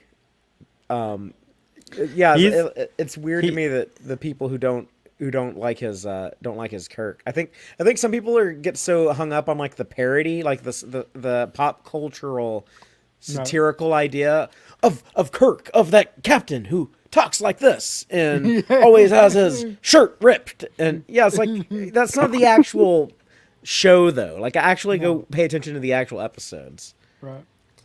It's true. No, I mean, my favorite, Kirk performance, I think, is twofold. I love his performance in Star Trek. Is it 3? Yeah, he's great That's in one 3. of the great movies. Yeah. 3? Yeah. Oh, I'll be right watch back, the guys. mind meld. The mind meld between Kirk and Sarek, Yeah. where they're like reenacting like the death of Spock. Mm-hmm. He's so fucking No, good so in that good. in that scene. There's like the close up on his eye, like he's doing more acting So with his good. fucking eye. Yeah. I don't want to pick on the actor too much, but just like this recent episode of Star Trek Picard, it's like one of the no, it wasn't the recent episode. It was the episode before this last week. And like one of the actors in that, I just like, man, like there's close-ups on you, like they're trying to like get like emotion out of you right here in this scene. It's And kind of not pivotal, working. and like you're not delivering on this, and Right. it's sad and awkward. Dude, Yeah, I call mean- him out, drag him. Who is it? No, that's all right. I'm not gonna say. Dude, call him out, drag him. What's Ruben saying? No, I was making fun of that. You were like, so I'm not gonna say. Because the thing is, like, I feel like the acting in Picard is pretty strong. It's dude. good, Like, and this person was good at some stuff in season 1, but it was like they May were I not. add, considering they got nothing to work with, the acting is fucking phenomenal in that show. Oh, There's been You some know, pretty good so the- acting in that. I think Allison Pill has been great throughout the second season. Mhm. Santiago Cabrera's is always good. mhm. You know, it was Issa Briones. mm, mm. It was You when, know, I feel when bad for her Issa dad Briones came 'cause home he- drunk nothing after is like I just ran over an old man, Mhm. and she's supposed to be like, "What, Dad? What's going?" And then like when she looks and reads on the computer and finds out she's like a lab experiment. Like you would Dude, think she I would like thought that- break the fuck down, and I don't know. Dude, I thought that was solid, dude. Like, Okay. so, so I watched this episode of Picard again. I still have problems with, Rios taking the woman to the ship, but then The woman like, he met like 2 idiots. days ago that he spent 0 time with. But You then mean that as I woman? like, The woman he Look spent like back. 0 time with. then as Hey, I let me look show you my back on spaceship, the, hey. He met her a couple times. That's what Kirk would do. Also, Tom Paris revealed his Voyager secrets to Sarah Silverman. dude, I mean, but that's also Sarah that woman, Dr. Silverman. Teresa, is also really hot, dude. Like he could Yeah. just be like But they actually infatuated with spent her. time Like- together. Like Rios and this doctor spent like no time. They got detained detained. also They got helped detained in him when ice she was- together. by ice Mhm. for like 2 hours, which it would never happen in real life. She also helped him when he was really desperate, Yeah, she runs that clinic to help people. He was like, that's what he liked about her. When he was talking to what are Raffi you at eating? the gala, he's like, Pardon? What are you eating, Ruben? Sorry. This Father. was popcorn. Oh, okay. But I feel like this episode of Picard is kind of like kind of weird, like in some places it's funny. I have much more appreciation for it upon a second watch than I did the first time I watched it. Yeah. Yeah. I was the same way. No, Mhm. I had a very difficult time figuring out what the hell was going on. Like between Picard's dream state and like I couldn't, I don't know what it was. I couldn't wrap my head around it, so I'm gonna have to watch it again. It makes more sense the second time. Yeah. Like like it opens on like that sun burning, and I was like, Mhm. what the hell is that gonna represent? Something like what the hell does that mean? But that was like the thing he was drawing, his little pad that he dropped on the stairs. That's like how his dad found him. When you watch it like the second time, you know all that stuff, so it makes more sense. I really like James Callis being in Star Trek though. Like I forgot like how much of a strong presence he brings. Yeah, that's totally true, dude. I haven't seen Galactica in a while. I've never watched Galactica before. He's really good on that show. Battlestar, right? You guys talking about Battlestar, right? Yeah. Yeah. You've never seen Battlestar Galactica, Ruben? I mean, not Ruben. Oh my God! It's on screen. Braxton, thank you. It's right in front of me. Good God! Is John Travolta in that, dude? No. It's Wasn't there a What's his Battlestar Galactica movie with John Travolta? And he kind of had things that looked like dreadlocks. No, that's Battlefield Earth. That's Battlefield Earth. That's Oh. Yeah. awful. That movie's terrible. That movie is so terrible. awful. It's incredible how terrible it is. It's like it's almost like it's almost beautiful in how bad of a movie they were able to make. It's the Showgirls of sci-fi. Yeah, definitely. Yep, definitely. Mm. That movie is so bad. What? Okay. No, Have you seen no. Showgirls, dude? Yeah, Showgirls is amazing. Dude, Showgirls is amazing. Yeah, man, it's so much fun. Have you guys? Are you guys still watching Halo, dude? I'm behind. I need to watch the I'm new 2 episodes. I'm catching up. Mm-hmm. I'm catching So up. I just finished watching episode 3. So I am actually surprised by how much I like Halo, dude. Oh, good. Good. Yeah, dude. I think Halo's good, dude. I like that story. Awesome. Yeah, I'm curious to see more of it. And Antonia, I think she was watching some while I was in Chicago. I think she's seen 3 episodes. I've only seen 2 episodes, but she likes it. Joel in our audience is pointing out we have both Baltars in Trek now, and that's true. The original Battlestar Galactica from the 70s, they had John Kalikos played Baltar. He was also Kor, the original Klingon, in both the original series and in Deep Space Nine. Dude, do you think that's really the FBI who arrested Picard and Guinan, dude? Yeah, I think that's the FBI. You don't think it's like some temporal police? No, a lot of people think it's Duquesne from the The Star Trek FBI Voyager who's episode investigating- Relativity. Who's investigating a guy beaming in an age where you can fucking do that shit with special effects. But no one's investigated the spaceship that fucking crashed in a vineyard, and a police has a officer cloaking went device? missing, and the police officer went missing, and no one gives a shit. They explained the police officer. No one gives a shit. The Yeah. police officer's How did back they- now. how They did- how wiped did they his explain the memory police officer? and they like He woke up Grew him back another in his liver. police car. Okay. They erased his memory, like how they do on The Next Generation. It doesn't matter. The investigation's still on file. Like, people are gonna be asking a million questions. A spaceship crashed in fucking the middle of France, and no one gives a fuck. It's like in the Voyage Home, they land a bird of prey in but the they middle land of the it park. cloaked, and then people start bumping into it. So they actually reveal that there's a world outside of these characters that interacts with what they're doing. These characters are just living in a vacuum where like nothing else matters except their immediate like kind of area, and that's it. Ruben, you know that we have to suspend our disbelief sometimes. Dude, but there's only so Why much. do you act like that? Why do you act like that's like so like remarkable? Like the spaceship that they They What? intentionally take it to like a deserted area. In Like France, they is a crashed deserted it. area? They crashed it in like rural France.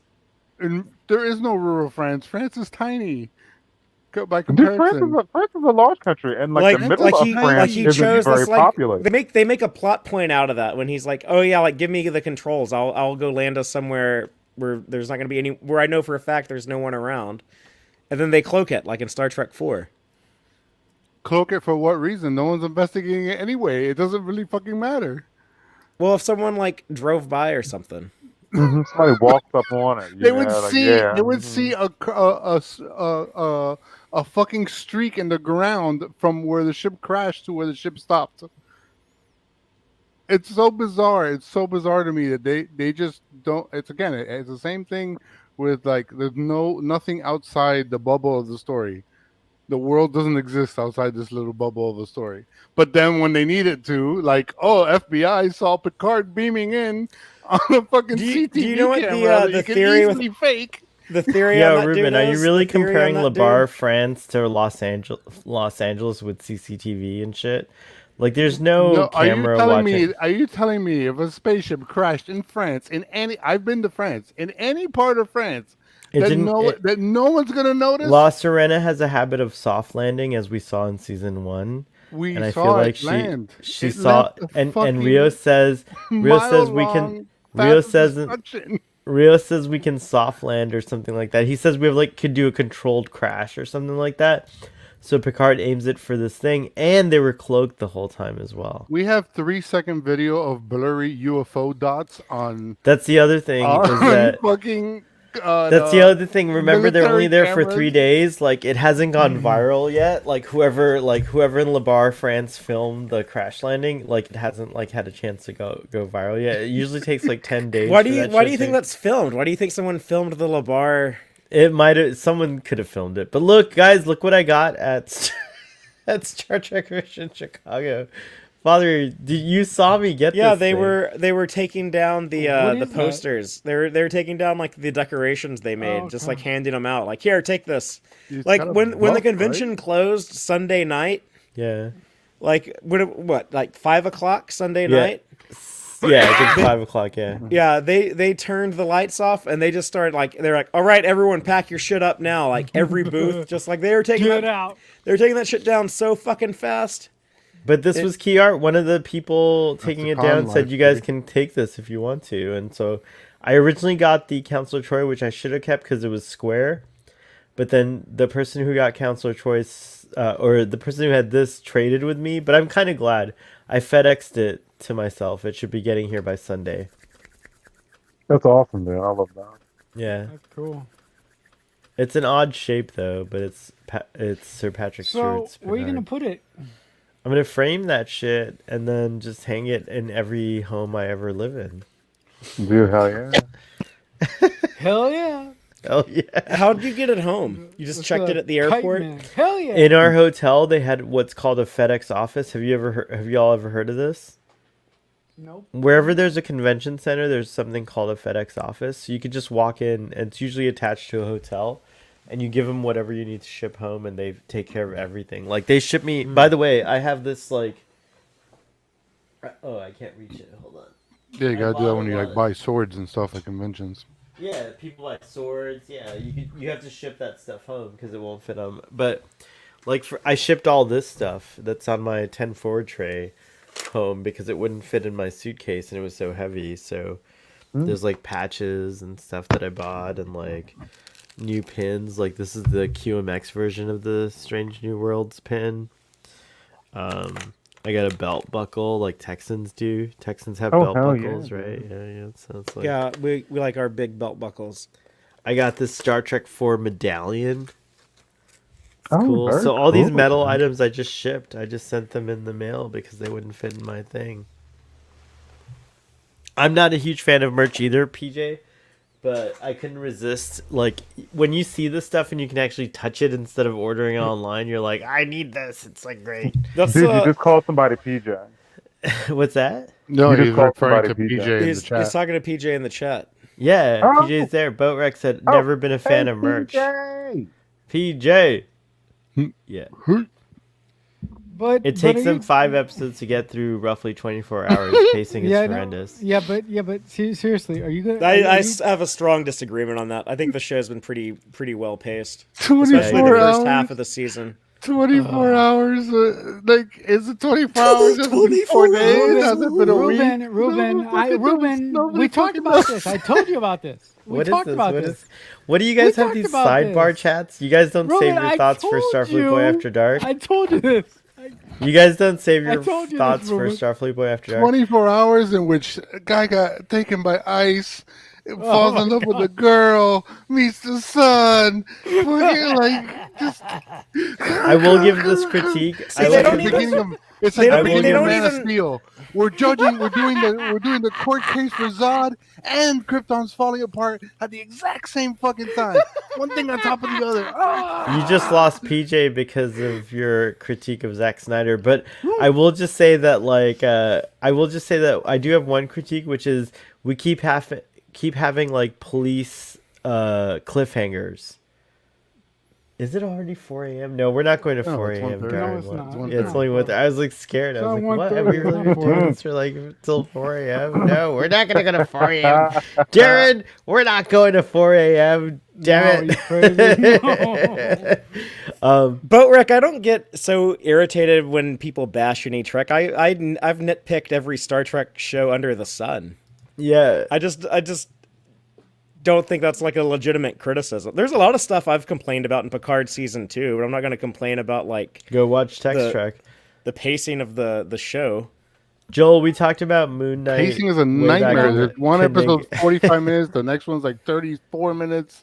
Then it ends halfway through a story to pick Hey, it up in the you know what? beginning of Like the if you next can, episode. if you can tell your story in 30 minutes, like for an episode, I'm down. That's the problem. There is no story. You're supposed to be There- telling a story, but there is none. There It's is parts no of stories and these like Yeah, it's This a functional- it's and a then, like, you have- serialized show. you have no. But even The- in a the- serialized show, you still tell a story within this episode.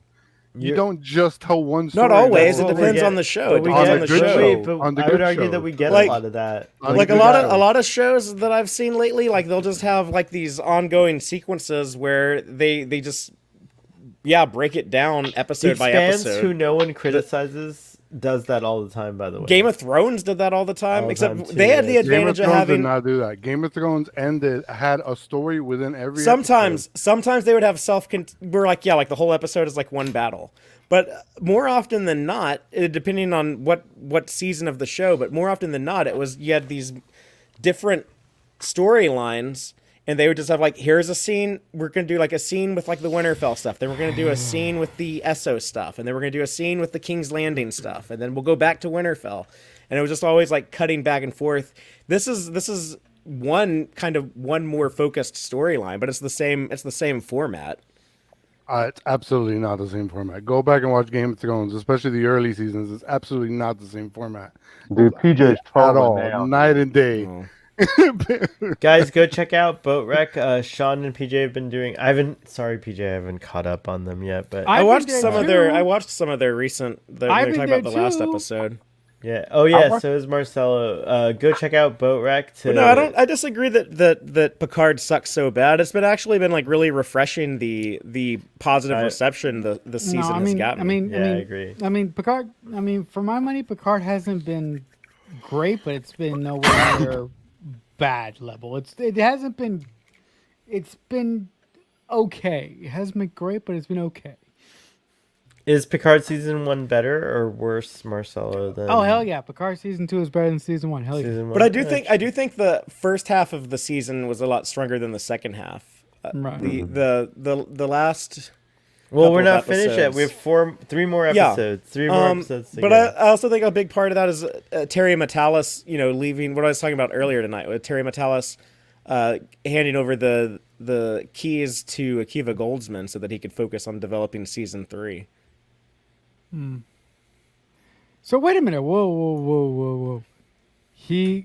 When did he leave? Like what episode? It's not a matter of leaving. Like Terry Matalas is the showrunner, but Akiva Goldsman probably did a lot of the heavy lifting. Akiva Goldsman took over the writers' room for the second half of season 2 because Yeah, so Terry that- was developing. I feel like Terry season Matalas 3. like the impression is that Terry Matalas He kicked really off season 2 and then you started and then working really on season wanted 3. to tell the story that we're gonna get in season 3.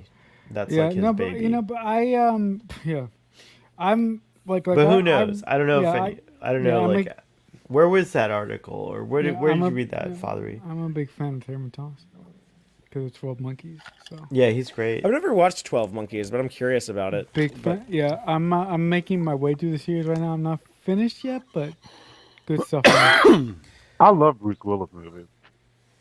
No, yeah, no, not the movie. I'm talking about the show. The TV movie's show. great though. I love the movie 12 Is Bruce Monkeys. Willis in that movie? Yeah, he is. Or Brad Pitt's in that movie? Both. No, it's Bruce Willis. It's Both both. of them are in it. Yeah. Really? Okay. Okay. Yeah, Brad yeah. Pitt's in it. Yeah. He plays the crazy. He's the son of the rich guy who's crazy in one of the timelines, and he's he does the fucking thing with the middle finger. Oh, look at this. PE is chiming in. I fall in the PJ Rubin axis. I think Picard is horrendous. It was difficult for me. For to the watch record, most I have not recent episode. It said was so Picard bad. season 2 is horrendous, and I will No, go. you I will have go not. as far No, as you to have not. say, which I told Marcelo earlier today. I will you go as did. far as to say that season 2 is better than season 1. Wow. But season 2 is still nonsensical, completely nonsensical. 7, you could take 7 out of the show, and it You would guys not are so fucking matter one bit. hyperbolic. Like there's whole character. You could take 7, Raffi, like Yeah, all these half of these yeah, characters. You just yeah. like pluck them out or No, change they them don't- for any other No, character. but they and- don't It's Marcelo, true for you- most shows. You could take Sulu out of the original series and it'd still be the same fucking show. Thank you, Father. You're talking about a show from the 60s That's a as different compared to matter. a show now. Take 7 or the kid out of Did Stranger Braxton Things, fall asleep? and you don't have the same show. No, you don't have the same show. Or he's just petting his pussycat. Oh, wait, you're on mute, Braxton. Oh yeah, I'm not falling asleep. This is my cat. 7 so literally just- has no point on this No, entire you don't season. have to be there. That's not Except true. to make some joke about her not being able to drive, but then she does drive like a fucking stunt driver anyway. So it's like, what's the joke here? Can she drive or can she not drive? And then what was the point of this whole chase scene that lasts for like fucking feels like a half an hour? Damn, Marcelo. Where do, the Dude, the, she the was ice story. Cackling. She was driving it like she stole it, dude. Ruben, I'm just gonna quote Braxton and say, "You've lost your joy, bro. Like, what's the point of any chase scene? It's just for fun. Like, who the fuck cares? Like, what the point of the chase scene is? It's Well, fun. I think they were. They wanted to do a story where ice were the bad guys. So Yeah, I think they bro, were like, choosing the I mean, right seriously, like, enemies. If you're gonna harp on that, like, it's just And like, who you're- cares you're about right, any You're right. chase scene? They're secondary. Ice are the bad guys on the most surface level possible. It never comes up Yeah, again. They're enemies for like 5 minutes. They don't do anything even remotely like nefarious. I think the point of that, to me, in my mind, is just like, here's Star Trek like taking a stance, taking a solid like It side. was Star Trek like, coming back to the present day, to the 21st century, and Yeah.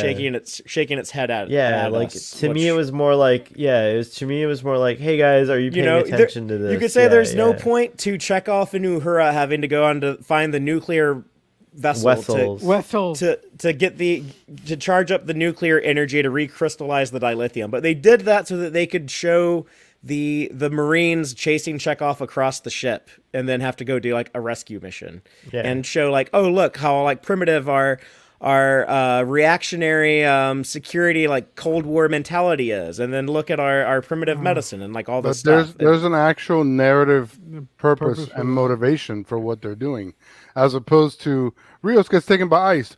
Oh, they're really bad. Ice bad. Then 5 minutes later, ice is gone. No big deal. Who cares? 5 episodes later. Well, because doesn't I even don't matter. think Still I don't doesn't think matter.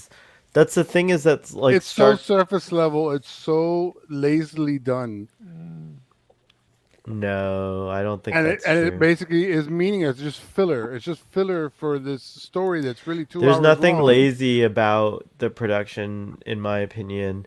But I think he's like not- you he's may not not talking about like the it. You production. may not like it, but there's a lot of love He's and not hard talking work about the being put production. He's into it. talking about the writing. That's what he's Even talking the about. writing, there's nothing lazy about it. There's a lot of love put into it. There's a lot of references. There's a lot of like, I like, again, that's your opinion and I respect you for it. But like, to me personally, I see a lot of love poured into this. I'm not saying like, in anything terms about of love or writing. no love. References not can be a lazy. I wouldn't call it Wikipedia lazy. research away. Whether it works or not, I would never call this writing lazy. That's not how I would characterize it. I would just say like it doesn't work for me, and that's fine. Like that's fine, but it's not lazy. These people are working their asses off, and they're working hard. And I think they also know Star Trek, based on like what I'm seeing personally. And I feel like whatever. You and I may differ on our opinions of Picard, but we come from the same fucking place when it comes to our love for Star Trek. So I'm seeing it personally, but whatever. You can call it lazy if you want to. That's fine. I told you this wasn't a good idea, man. I told you. Who are you? What are you talking? What are these sidebar conversations? Like, what is this nonsense, Marcelo? I'm gonna ban you from my show. No, I'm just kidding. I'm lying. Marcelo likes to like hate on Picard. He's an instigator. He likes to hate on it in front of Ruben, but then when it's just us talking to him, he's like, "Oh yeah, I on actually like Sunday. really like this so much." much."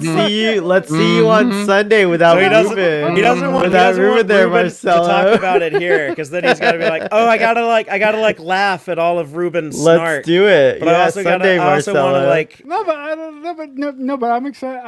I'm really, really excited to talk about Sunday because you'll see that. Look, I may be being negative now, but on Sunday I'm going to be a little bit. I'm not going to be. Well, as so you're negative, but admitting I'm that unhappy. you like pander to Ruben? Don't pander to Ruben. Don't do it. No, Ruben doesn't need I anyone. would- No, Ruben's I- good on his own. He's the fucking Q No, continuum. I Like do he not doesn't know. need you to pander to him. I You do t- not. You I put do Ruben not, in his place. Like that's what he wants. No, I do not pander the Ruben, but I think I understand where he's coming from. So your than- laugh is a nervous laugh, Marcelo. Yeah, is what you're saying. yeah. Okay, gotcha. I see what you're I'm like, saying. and I find him funny because he's complaining about all this shit. But I'm like, he's right, but it's funny. Yeah. He's right. I Marcelo don't- can see all the issues and still Yeah, I enjoy can the see show. it. Yeah, I can see it. Yeah. and still enjoy the show And I because he enjoy hasn't it now lost as a his morbid joy for comedy. life, Ruben. I Because enjoy it that's- now as that's a 'cause morbid comedy. more than anything. Marcelo's still young and has a joie de vie. Do you know what a joie de vie is? It's a French word for But I think joy of Ruben life. is It's like also- joie Ruben, de I vie. think you have valid criticisms a lot of the time, but I don't like encouraging you because I think that you make mountains out of molehills. Like I don't think that like we give Voyager or like the older shows like the same level of scrutiny as a lot of people. Sure, wanna we give. do. Ruben, We've I been doing TOS all this time, and there's episodes where I'm Yeah, like, no, Ruben's- this is completely boring. This is dead. This is like nothing going on. I talk about all sorts of things. It's funny enough. There's things they do on this show that I'm like, are they trying to mimic a 60s show? But like they realize it's not gonna work in the fucking modern age. You know what? It's so That's bizarre. You see the some of question choices down they here, make. Ruben? Ruben PJ Yeah, wants you on Boatwreck's his trying to dis- recruit you. recruit you on the discussions. You should go on. I I don't know if I can Oh, watch dude. it live. I need to watch it and then have 2 days to myself before I talk about it. No, Ruben, I understand. Like you're in the minority here, and we do gang up on you a little bit. But I appreciate you like coming on and like and standing your ground. I genuinely do. I just call No, it like seriously, I see like it. I don't no. care if it's Star Trek or not Star Trek. Ruben, seriously, I don't like see good I- storytelling happening here. It's seriously, just- I know I get on you or whatever, but like I appreciate you expressing how you really feel. So thank you. Don't feel bad. I love all the write your bad This is like taste the in bad television. emperor, right? Good. But Ruben, I will say you're wrong. I'm sorry. That's just like something that I will say. Oh my god. What else are we talking Ruben, about? what was your problem with like the first episode of Here we Picard go. season 2? Because I wasn't around when y'all discussed that. But most everyone I know who's like seen that episode liked it. But I understand like you didn't, so I'm just He curious loved the why. first episode. Well, it's Ruben again, watches it's- every episode of Picard and he cries, and then he thinks about it, and then he's like, "Okay, I hate this." I'm talking about the Like- season 2 premiere. Oh, okay. Sorry. It's basically what I see is that you they don't set up pillars of foundations of what's going to come, because if you're writing a good story, the reason stories are good in the first place is because they are cyclical and end and have a cyclical ness to it, as opposed to real life that is open ended, right? So you build up things in the beginning that are going to come back towards the end. right? Just that's the way of storytelling. But you see in the first episode, they're not really building anything. They kind of throw out this idea of Picard needing love. Then they don't even. Then, but there's nothing else in the rest of the episode to carry. You don't that think theme. the Talon, It's the Talon just stuff? dropped, You don't and think then the it's brought Talon back stuff? 5 episodes later.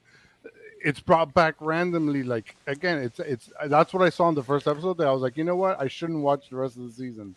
I know what's gonna come. And then one day, I don't know what happened. You and don't one know day what's I was gonna like, come. I'm just gonna binge watch episode 2 through 6 because I'm crazy.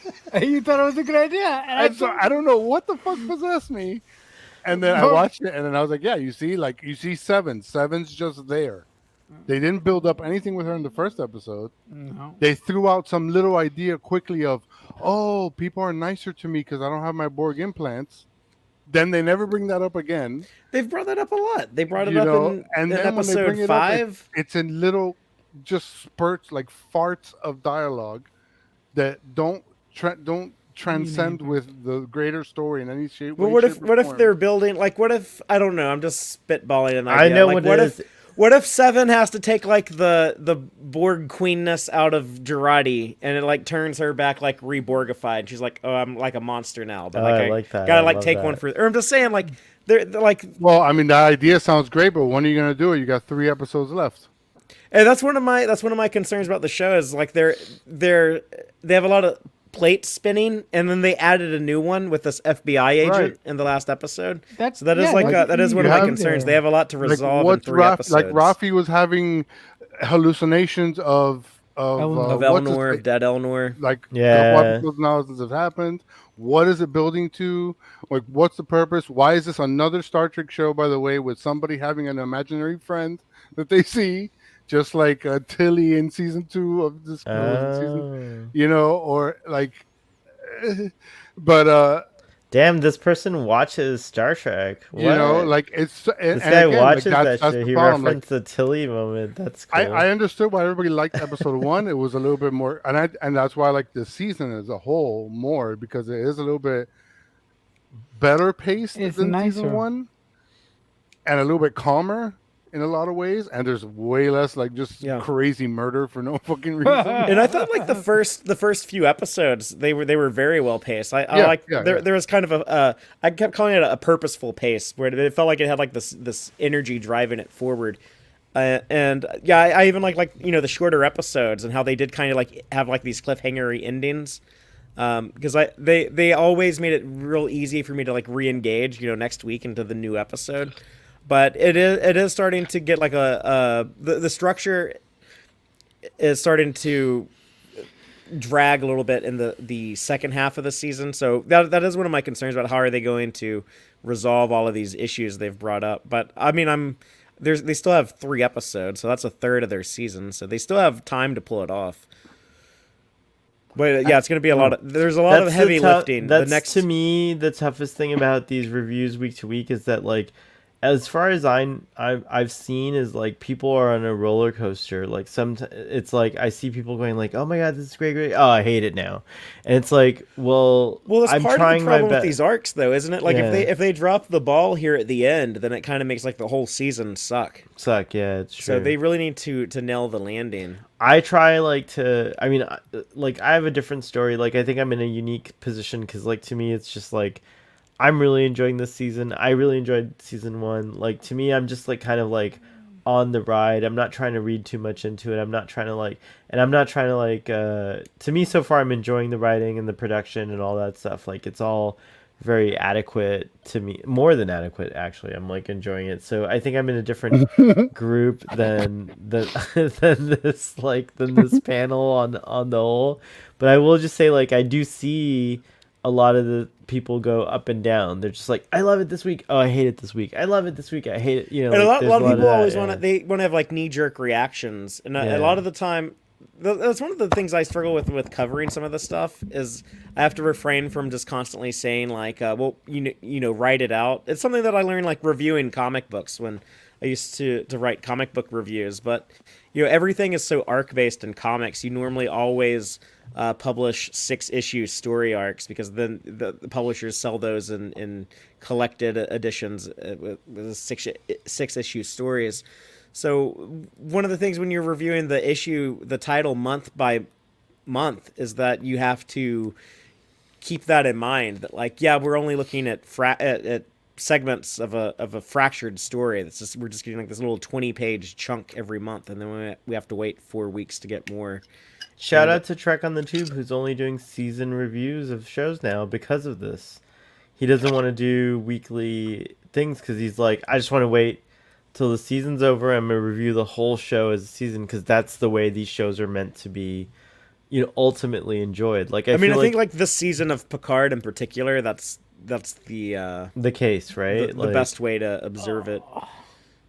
Yeah, but I'm still gonna do my weekly reviews. I don't give a fuck. I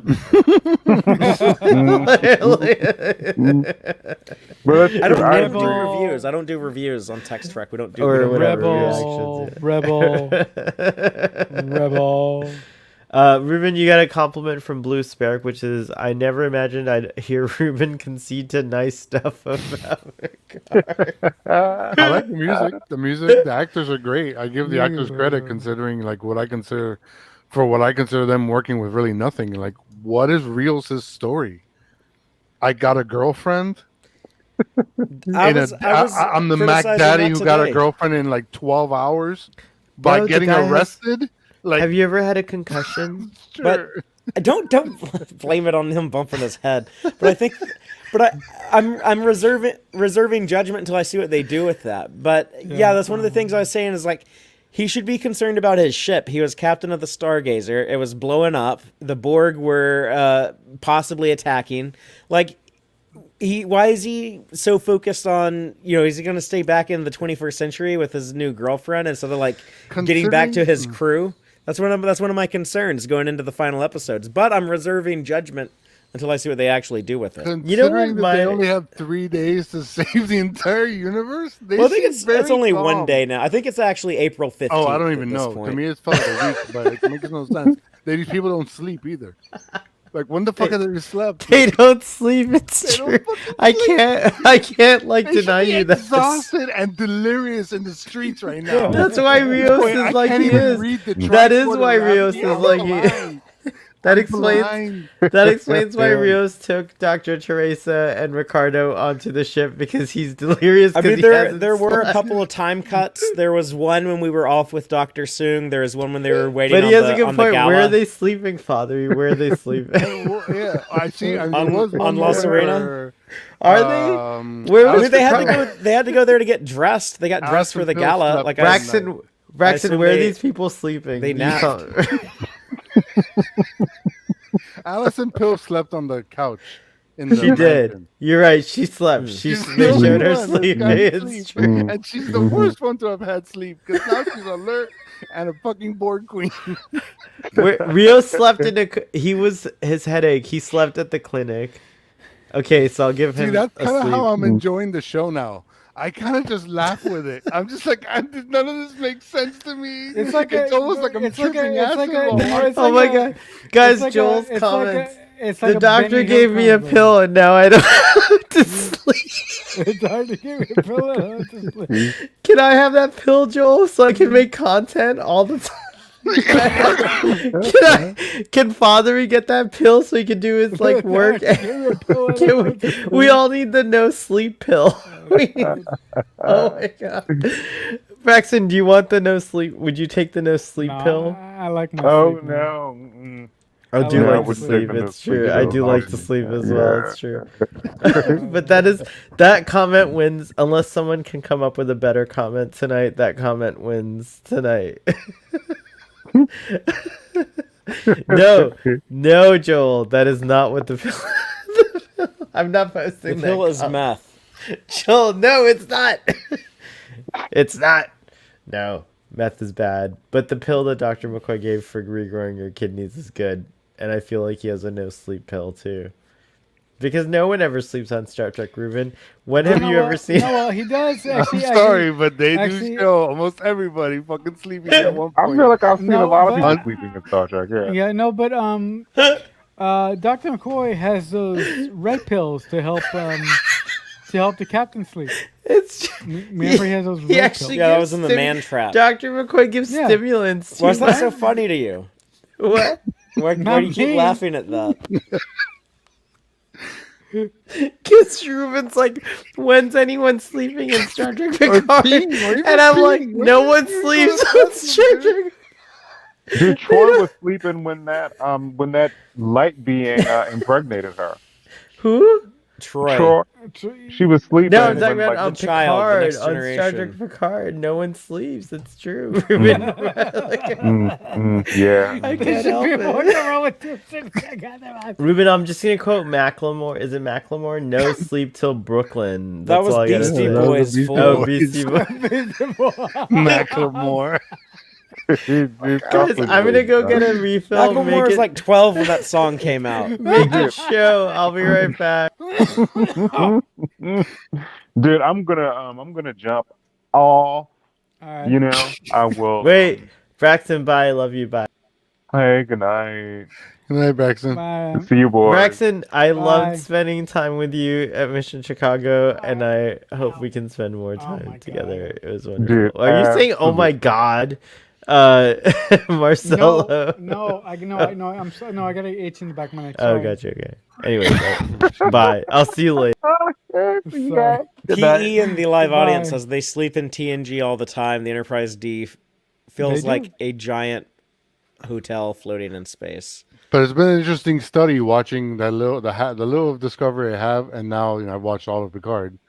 How the similarities between the two are very fascinating to me. That's interesting because I found Picard to be a lot different. They are different in a lot of ways for sure, but there's a lot of interesting similarities. I'm not gonna say they're good or bad. They're just choices. Everything's a Interesting choice choices. in a TV show, or a movie. Everything's a choice by the people behind the scenes. So, good or bad is up to the viewer. But the thing with the time, neither Discovery nor Picard, season 1 or this season, They don't do gives time, you though. any sense of time. It seems like everything's happening almost like in the same day, piled on top of one another. Whereas I'm if you think curious about now DS9 or TNG or Voyager, they were There's like, multiple oh, okay, days. Janeway would be like, oh, we got 2 weeks to get to the Kazon planet. Sorry, that's my terrible Janeway.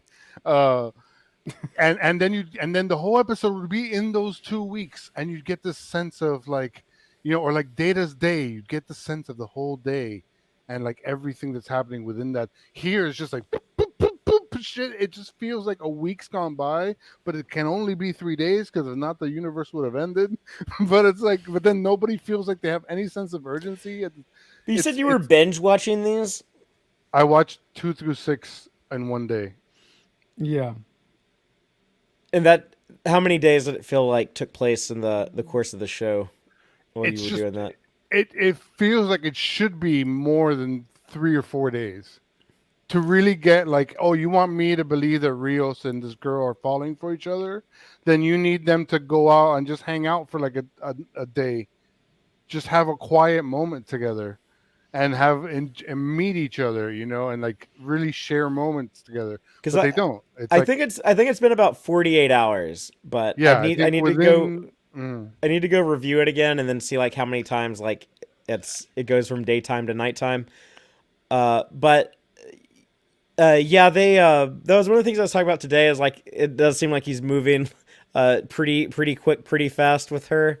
But yeah, they met when he had his injury, and then they went to ice together, and then he had, I guess it would have been the next night. He like woke her up in the middle of the night to like, hey, my boss got hit by a car. Which that was another thing is like if you're 96 years old and got hit by a car, that's pretty impressive when you're up walking around the next day. So she's a really good doctor.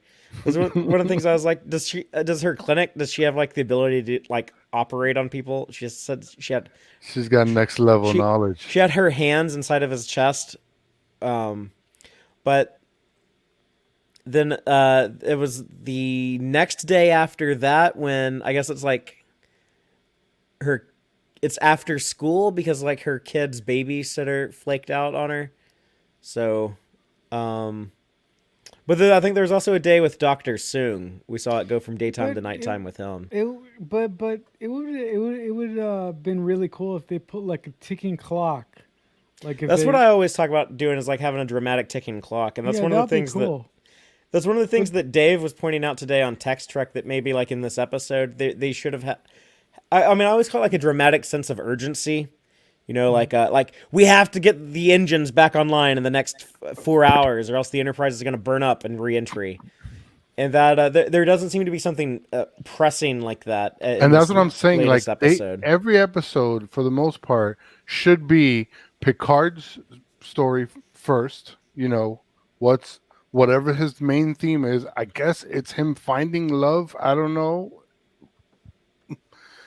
Trauma, whatever.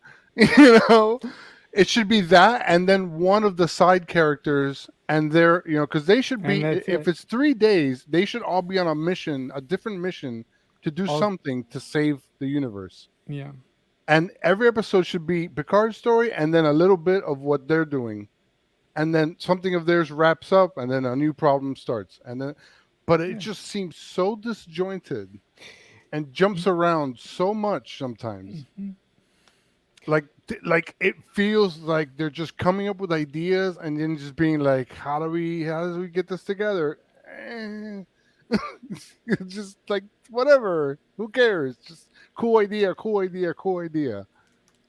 The thing with the FBI agent at the end, I don't know, like I guess from Voyager, isn't he? He played a character called Duquesne in the episode Relativity, with like the time fleet in the 29th century, when they had to send 7 of 9 back in time, and it turned out that the Captain Braxton was the villain that they had to, that 7 of 9 was trying to investigate and eventually arrest.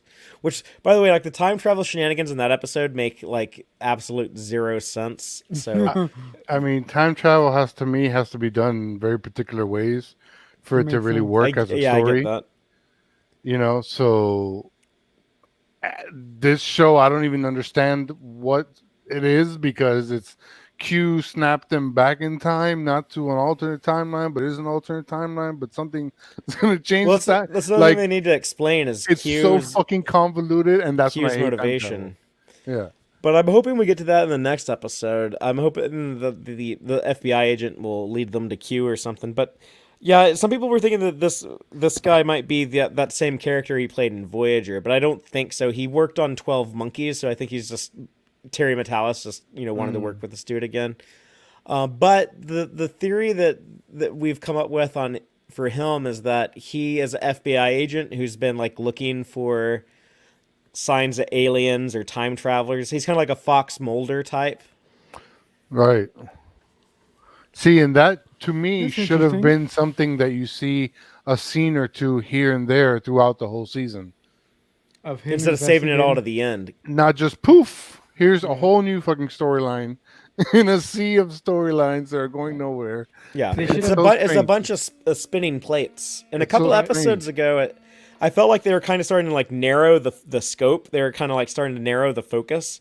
But now after this episode, I'm like, because what else storylines do we have? We have Seven and Raffi are looking for the Queen, Jurati. The Queen now, right? We have Rios and Love. We have we have Picard. We have Picard and Guinan looking for Q. And let me say something as a Spanish-speaking person. That what is the point of telling your son to shut up or to not listen because I'm about to say a bunch of bad words and not say even remotely a bad fucking word in Spanish or English? No, she didn't. You're right. She didn't. Like, go off, girl. That's when you go off. That's when my mama used to go off. That's when like they were like Your mom we did actually go don't off. want to put any of that bad language on here. Can I pause the Picard discussion for a second to show you this? This is my only Funko Pop that I own. That's cool. You have been and God, always amazing. shall be my friend. My friend, that's great. How beautiful is this Funko Pop? Or my husband, depending on who you ask. That's cool. Have you seen this, Ruben? Yeah, it's amazing. It's super cute. It's super cute. Is Get that one if Lego you or Funko can. Pop? Get one if you can while supplies last, because they only do a limited release of these, right? Funko Pop usually, like, you can't get this is the most beautiful Funko Pop I've ever seen in my life. I'm like in love with. I can't stop staring I at have it. I have a bunch of I have all the Dawson's Creek Funko Pops, and I have a bunch Oh of my god. I have a Buffy Funko Pop over there. I have to admit, listening to you guys, I kind of am understanding Ruben a little bit. Like, Okay, and then we can I finally broke just through. okay? This is gonna be my final complaint about the episode. Okay. I'm otherwise whatever. I'm watching it, guys. I'm found some sort of weird enjoyment out of it all. You know, I so whatever. But the Guinan thing. What maniacal person came up with this idea of having Guinan screech like she swallowed a fucking I loved it. No, I pterodactyl? love. Imagine her Guinan giving this little speech about how the galaxy, how quantum mechanics teaches us that everything is made up of vibrations and frequencies. And then she pulls out some weird little Star Trek instrument and she goes, and if you just play the right tune, you can, make a That's cue a come cool to idea you. too. Instead of no. for what? For a That's cheap stupid. jump scare? Like even a That's shit, I would stupid. bitch about that in a shitty It's not- horror movie. Damn. I enjoyed it. I enjoyed the whole genie in a bottle. And thing. then I really liked her as Guinan. I didn't have any Yeah. strong feelings about the scream, but The I scene. really liked her as Guinan in this episode. I don't have an issue. Yeah, I don't have an issue with Guinan, but or the actress or anything. Again, I like all the actors really. I Since don't you have an guys issue don't with read the any of them. comments, I we like got that a she few did the- comments. We're behind on a few The comments. thing, yeah. Can I go to comments for you guys? You guys got comments. Let me read them. I can read them fast. All right. Okay, starting with Joel. Characters sleep on Trek when they have weird dreams. PE. That's They true. sleep in TNG. Oh, we already did that one. Joel. The Beastie Boys are Trek now. Starfleet Boy should know. Blue. Yeah, you should know the entire Beastie Boys discography. Starfleet Boy. Blue Spirit. Like the bar scene in Star Trek 4. I think Blue you guys were Spirit, talking or about. I how remember much seeing Kirk and that. Gilligan hung out. Jillian. Jillian. I remember you guys were talking about Rios, and I have to concede to Ruben's point on that. Like the reason it works so well with Kirk and Jillian is because they're hanging out, and it's part of like the mission and everything like that. I Well, do and you wish also- for I'm more sorry. Rios and Dr. Teresa scenes. I wish Well, they this is the other had. thing, and maybe this is we have to leave this up to what happens in the next 3 episodes. Yeah. But Kirk and Jillian didn't end up together. Right. No, Jillian you came. knew that, She was a like- time refugee, and she went off they, and did her they own had thing. a Yeah. thing, but they also knew, but she's like, I'm gonna go learn about fucking space fish, and he's like, I'm gonna go make love to my ship with Scotty. I like that they subverted that at the end instead of like Kirk like turning Right. down the girl, like she turns him down. Yes. Whereas in this case, I feel like yes. Rios is gonna either stay in the past with this girl, and I think that's he's gonna why stay in the past. that's why the ships in the future have her little butterfly symbol, or she's gonna come to the future and they're gonna live happily ever after. And I'm like, what the fuck? How do they fucking know each other, dude? You know what I But- thought was weird, Ruben? Is It's that not just her coming to the future. It's her and her son. She can't leave her son behind. Oh, yeah, but yeah, she can't leave her clinic behind. All them people depend on her. I the think she's son's gonna saying, stay in the past. I think Rios is gonna stay in the Rios past. will stay. I Rios- think. I think that's But- that's where I'm I leaning have a towards. theory. Can I tell you my theory of the show? Sure. Sure, Now I'm sure, go watching ahead. it. I have the theory. I fan theory. I theory craft. Yeah, I go ahead. I think Rios is gonna stay behind. I think Rafi's gonna die. Oh, that'd be fun. I can and- tell you Rafi's not gonna die, but go on. And then I don't know what's I don't know what's gonna happen with 7, but I think basically my theory is they're gonna try to basically write out all the characters Yeah. to bring in the TNG cast. TNG, yeah. That's Well, what I they're can gonna do. They're gonna guarantee kill you. I can guarantee you everybody. that Elnor and Soji Soji. are not going to be in season 3 as much as Yeah, they're which in I'm season super 2. bummed about. Super bummed about. So don't expect to see much of them And in season I can 3. pretty much, I'll just say that like I was, I heard something. That's all I'll say. That's all I'm gonna say. All right, you can tell me later. I'll tell you. 'Cause I don't care about spoilers. It's true. I But, heard something, yeah. and I have mixed feelings about it, but I won't expose those feelings here. I'll just say that I really love my but Motley brace Crue. brace yourself now, because Yeah. you and I we're thinking the same thing. I think. Yeah, so. yeah. Let me tell you how insane I've gone with the show. Is that when in episode 7, when they show Girardi walking into the bar, I was just like, oh my god, I hope she sings again. Fuck it. I just hope she sings again. She was great. I don't care. I don't even care. Fuck it. Um, Fuck it. Joel is saying Kirk and Gillian had the magic of Michelob and peace. I mean, Yeah. Every time Kirk time traveled, he went on a date. He went on a date with Edith he Keeler. went on a He date. went on a date Why with didn't Julian Rios go on a Taylor. date? If you're gonna That's spend what I'm saying. time, go on a fucking date. He Why took are her and her dates kid that? to a You know what, spaceship. Fathery? You know what it is? No one knows how to date anymore. That was the last date. Star Trek 4 is the last date. No one date. People go on like Bumble. What is it called? Bumble, right? Like that's like one of the apps. People go Bumble, on yeah, that's the Tinder. People don't date But then, anymore. yeah, but then like you could go on dates when you meet people there. Match.com. Match. No, You know no what one goes annoys me a on little bit? dates. Yes, you do. That's what those apps are for. You find people to go on No, dates those are like hookup apps. They're all not. of They're them. not. They're Like not. Everything- sometimes they are. I sometimes haven't they met are, an but- app. Only OkCupid was the only time that it didn't feel like a hookup app, and OkCupid was lame.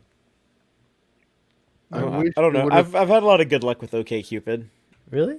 I met Yeah. my wife on OkCupid. Oh, okay. I take it back. Fine. OkCupid's the only one. for I dating. would actually say the majority of the dates I've gone on in the last 10 years were arranged through OkCupid. See. Okay. Fine. OkCupid. See, that's what I was saying. Well, Everything some else were is some were just like- Tinder. Some were Tinder. Tinder too. Really? Tinder didn't exist in my day.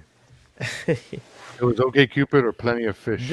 The Yeah, game I community used- doesn't I have a used lot of Plenty of Fish options. at We have first. Grinder, and some things that are not that are more than Grinder. I wish they would have. I mean, I still like the character. I'm gonna go back. I'm just gonna talk about Picard. It's like, let's change the subject from Grinder.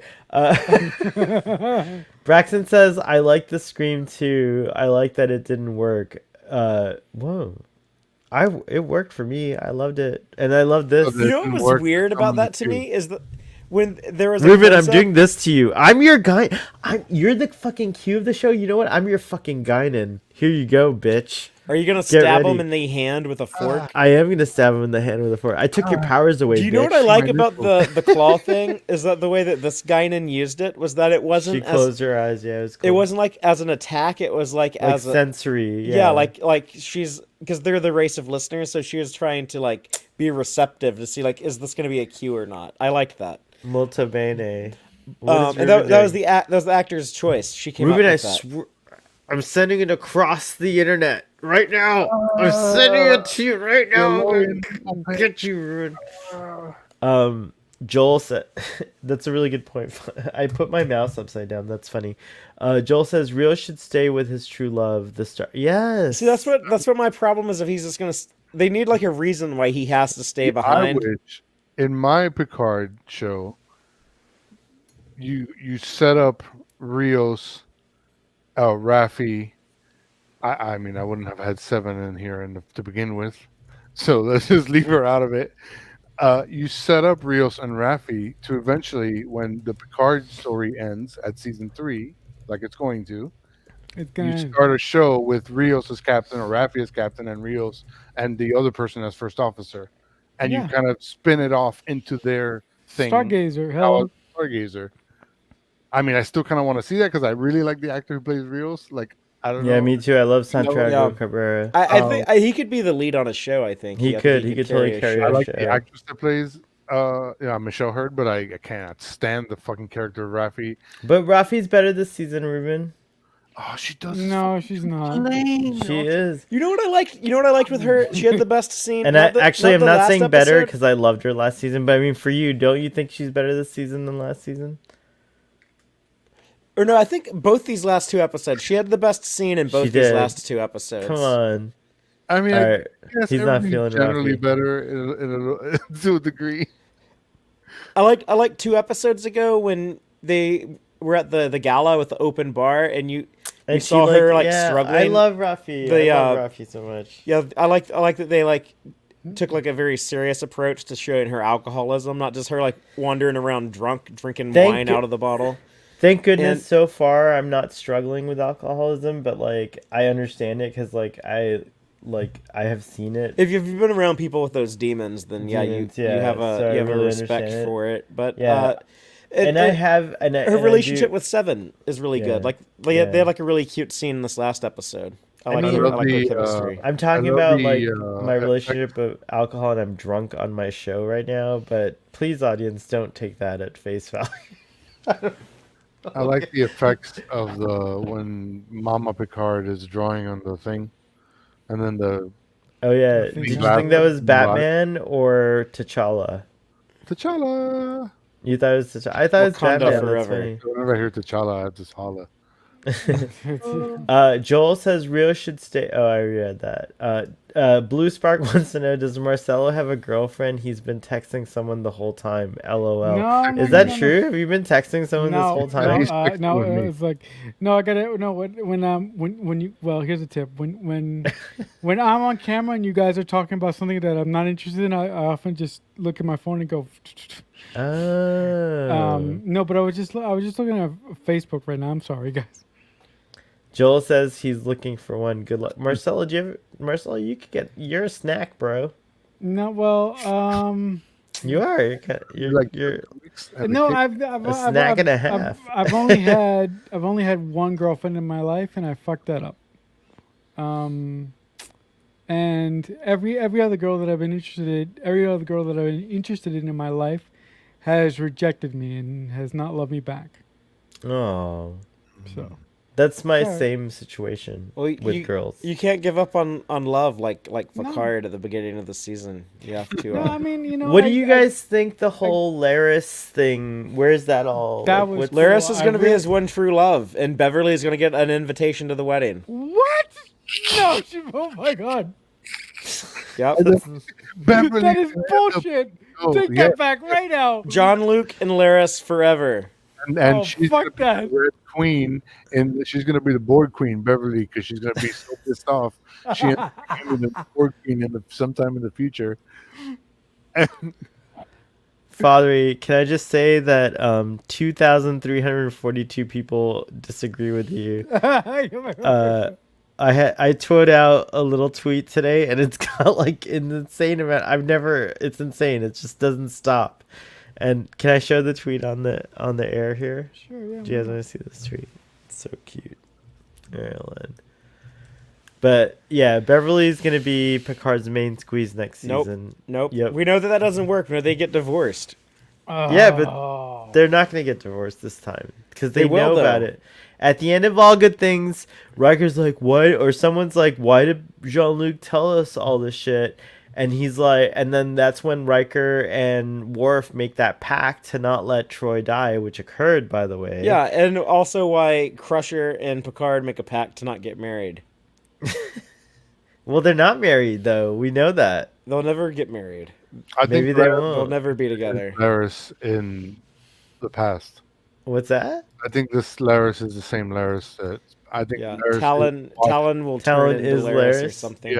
is the Watcher for the Picard family. Oh. Yeah, because they're building all this stuff with the relationship between the two of them. And Like so, she had to go in his mind and help him when he was a little kid. Like that's her like falling in love with him. Do you remember in this episode when Jean-Luc is like, "Once upon a time, Oh there yeah, was a I queen saw you tweet that stupid with shit. with fiery shit.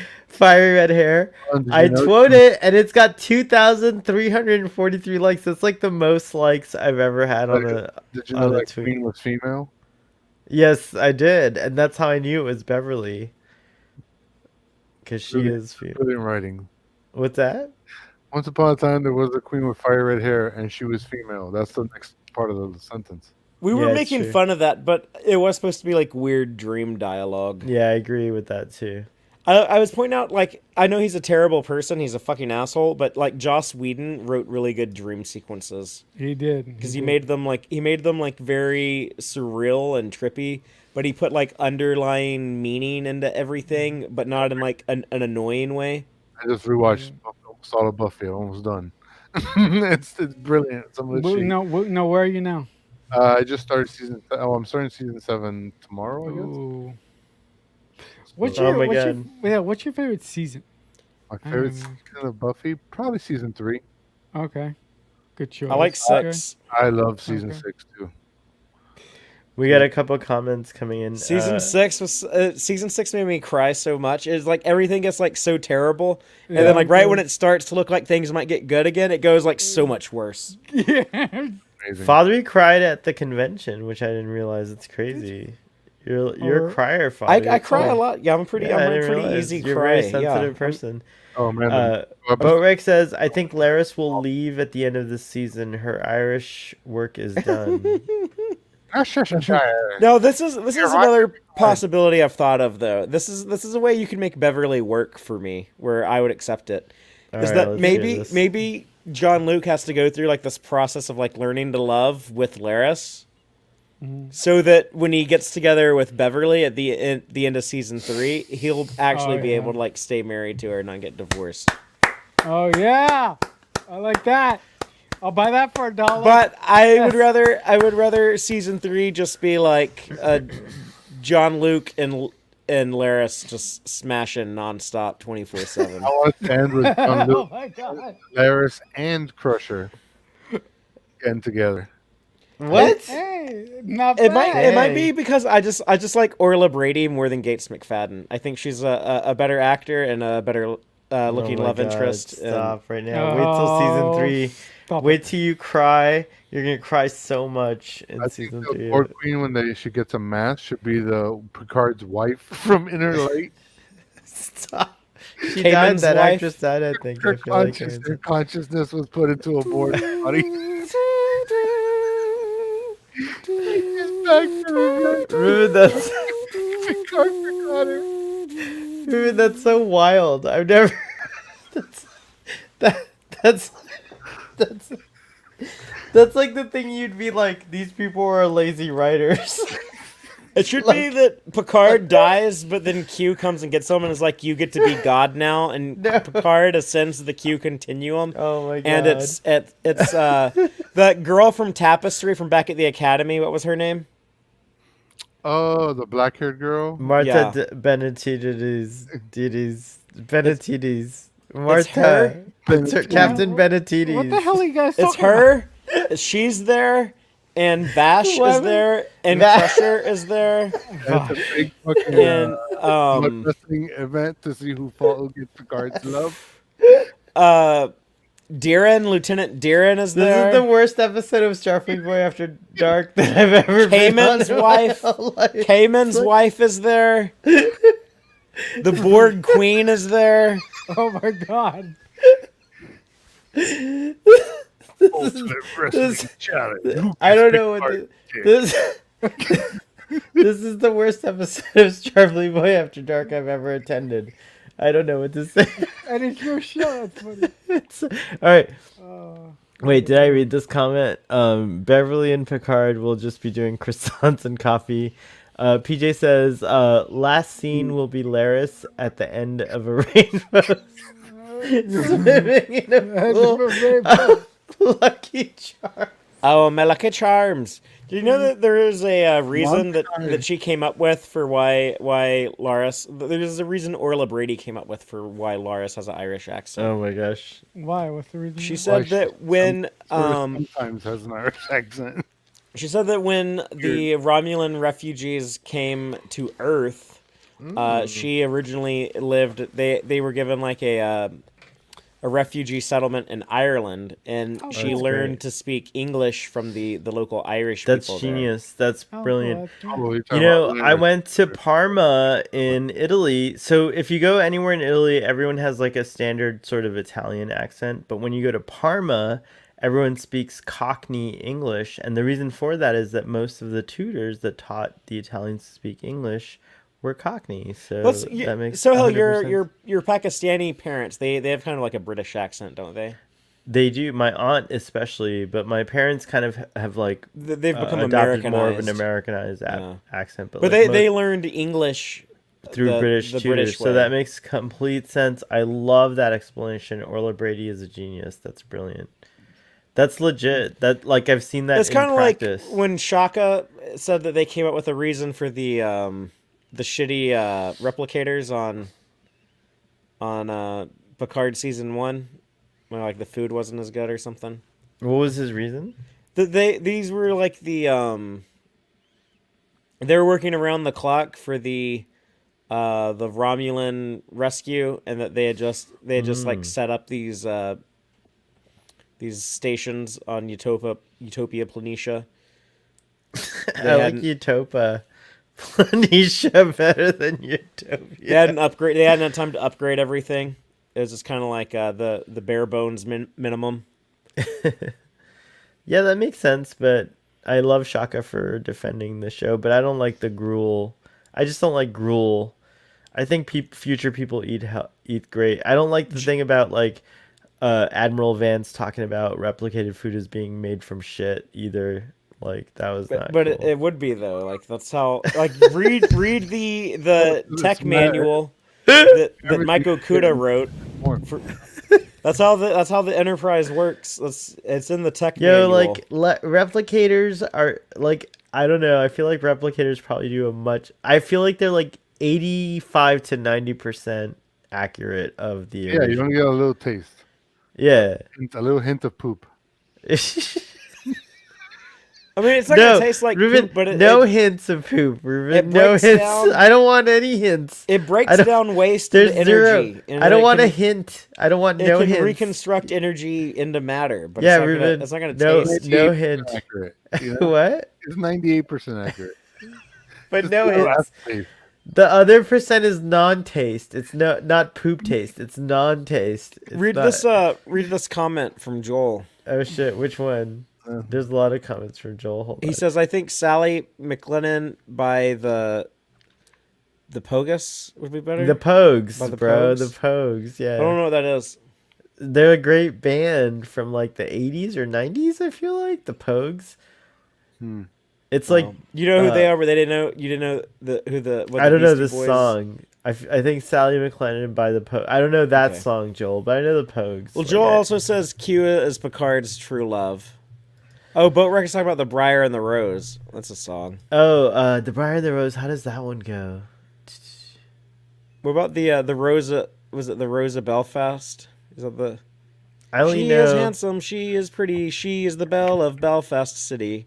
That's Please, won't you tell me 1, 2, 3? Please, won't you tell me who is she? Wow. Yeah, that's about. I know all the Irish bar songs. PE says, I think that Q will have Picard travel to different dimensions, and that it is actually Picard who Patrick Stewart is playing in Doctor Strange in the Multiverse of Madness. And then Joel says, Prof X was Picard all along. By the way, that is Professor X that's going to be in the thing, right? Oh, yeah. That's crazy because if Patrick Stewart and Anson Mount are both in that, that movie comes out the same time that Picard has a finale and Strange New Worlds has a premiere. Yep. Mm-hmm. Strange New Worlds is just, I'm so hyped for that show. It's gonna be good. I have faith. I have faith in the heart, guys, that Strange New Worlds is gonna be awesome. What is the sea shanty that Picard sings in that episode where he's like his doppelganger? Let me see if I can find this song. You're talking about like when he was like imprisoned with that Bolian girl and that dude that wanted to eat all of them? Yeah, here I found it. Okay, here we go. Come cheer up, my lads, 'tis to glory we steer, to add something more to this wonderful year. To honor we call you, not to press you to like slaves, for who are you so free as the sons of the waves? Heart of oak. That's it. Can we do an Irish song next? Yeah, which is the one you want to do? Let's do Black and Tans. I don't know that one. Hold on, let's see. Black and Tans. That's Guinness, right? Is that like the... It might get you in trouble if you start singing it. I know, a lot of those old songs are not, like, kosher. Come out, you Black and Tans, come out and fight me like a man. Show your wife how you won medals down in Flanders. Dang. Tell her how the RA made you run like hell away through the green and lovely rose of Kilashandra. Wow, fathery. This is like why didn't we see this on your birthday? You know some sea shanties. I can't find. Didn't get him drunk enough. These are Irish IRA songs. He was super drunk. Let Did I me start just say. singing? Talking about Q as Picard's true love. Someone posed an idea. I think it was No. Matt. What if Q's like freaking out and the way he is because his son died? I think We've thought about that. Jesse Genders wrote that. I think. Oh, is it Jesse? Yeah, I thank think I you. saw her post on Twitter. Yeah, that was Jesse I Gender. don't know if it was a retweet or she said it, but No, I think she said it. So what if it's that? That's interesting. sure, bro. I feel That sad. would actually kind of make sense when the conversation Q had with Soong, where he said, what was it that He says the things you do for it's like not. we're all slaves to what we love. The What we love. the only way to be free. Is I to haven't met live his without son. love. What And how season void would of that be? Voyager was his son? 7. It's like one of the last episodes of the So show. I haven't even seen. I don't even know. I need to Well, fast track. you've had a lot of fucking years to watch it. Get on it. You keep watching all this other stuff. What you watch all that time you wasted watching Harry Potter and what other? I don't know. I'm sure there's some other dumb stuff. What's Q's Bridgerton. son's? All this time you wasted watching whatever the fuck Bridgerton is. What's Q's son's name? Q, Q? Junior. Is he called Q Junior? That's what Memory Alpha says. The name of the episode is Q2. Haven't mentioned that she met Q. No, that hasn't come up yet. But she would she have? Yeah, she met him in that episode. Met him. Her son was hitting on her. Yeah, her son snapped his fingers and made her clothes vanish. Yeah. What is that a thing that happened in Berman Trek? Greatest Yes, Q. of course it is. Of course it did. Come on. I didn't know. I haven't gotten to there. So wait, her son. How old is the son? How old is He's a Q's son? teenager. And He's is played by- it he's played by Janeway? John Delancey's actual son. Yeah, that's He's like cool. friends. He becomes friends with Icheb in that episode. Hey, Kurtzman, you listening to me, buddy? You listening to me, Kurtzy? Because I want to see some dripping wet cock on Star Trek. Let's get it What? done. Let's get it What do you done. want to see? Cock? Let's get it done, son. Fuck it. What are Fucking you do this. talking about?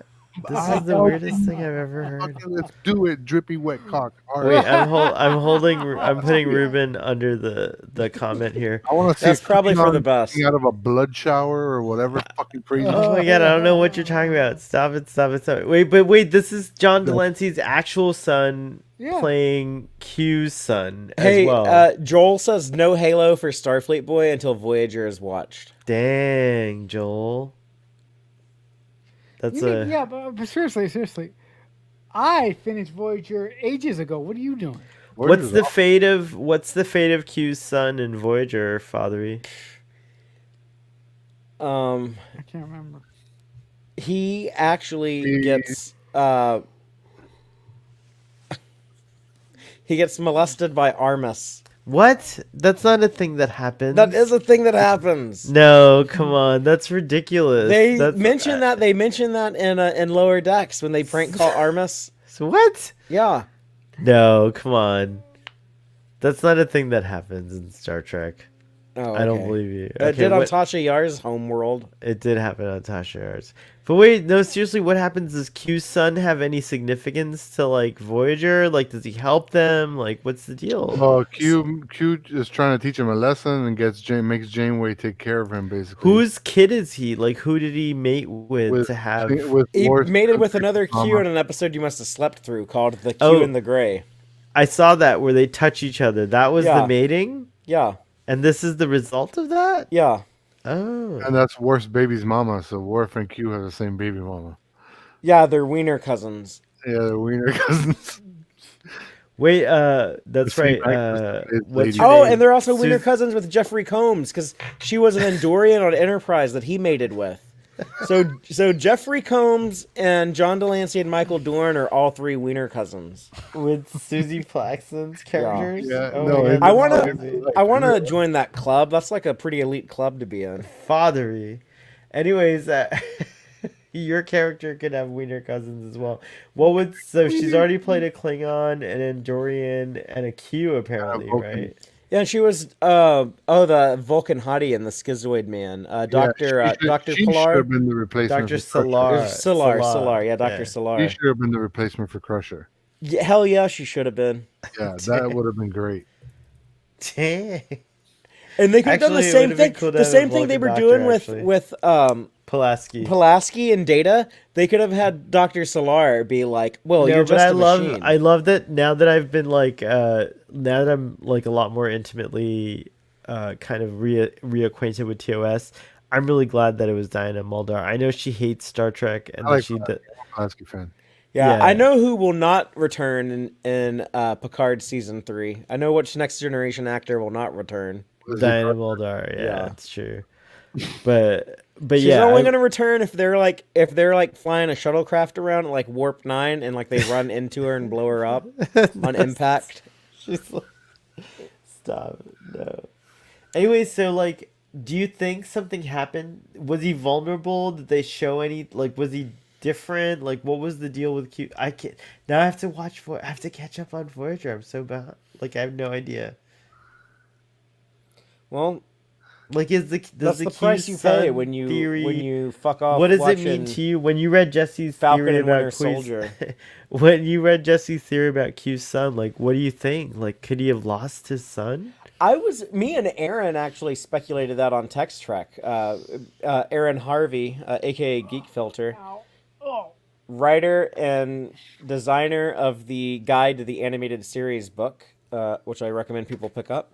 But we on Text Trek were saying that maybe something happened to Q's son, and that's why he was. That saying would that make to that would assume. make this series like very crazy for me and meaningful. I would love to see. Oh my god, that's heartbreaking. I hope that I don't even know Q's son, but I love mean, the it fact would that Q kind of- has a son. I guess it would fit a little bit in line with some other things that are going on, but But I know that Q will have some role to play in season 3, because when I saw John Delancey on the cruise, he said that they just finished shooting something with him that he thought was like If pretty Picard saves Q's son, if that's the end game, Q would be so fucking grateful. He'd be like, "I'm just gonna like whatever the fuck Suck your you dick want right now." Yeah. Oh my god. It was true though. He would be so grateful that I feel like season 3 would be like, you know what, Jean-Luc, I'll make sure your Motley Crew's in good shape, and here you go. I'm gonna send you on the time of your fucking life in season 3. what if it ends with Picard murdering Q's son to gain the Q power? Oh, that's great. I And love then that. and then Picard No. snaps his fingers and makes him explode like Yeah. Rorschach at the end of the Watchmen movie. Just Do it! You guys, I think we're am at like the Uber 30 Picard hour. Yeah, Q drinks the blood of Q Jr. to like gain his power. I think we're at the 4-hour mark. anybody have a nearly. straw? We're at the 4-hour mark. I feel like Then this he is just like looks the at he end. just looks at Q and he says, "Make it so, bitch," and then snaps his fingers and Q explodes. Okay, it's time to go, guys. We lost it. Make it so. And then it's like, and then Picard like looks up at the camera, and the camera like cuts away. It's like the end of the Matrix 1999, and then Rage Against the Machine starts playing, and then Patrick Stewart fucking flies by the camera, and it just says, and then it says, "Boom!" Produced by Alex Kurtzman. What the hell am I just a part of right now? yeah, bro. Oh my god. And You guys, that was wild. There can be only one Q. All right, we're calling this we're calling this an evening. What do you guys have to promote, and what's going on? What's going on next, Ruben? What's going on your channel or your? How do people follow you if they want more of your opinions about Picard? well, I don't really put my opinions on Picard. I don't know where I would begin, but It's an exclusive. It's a Starfleet Boy After Dark Starfleet Boy, yeah. exclusive. We get your And- opinion. I love it. special people in DMs who get it in real time.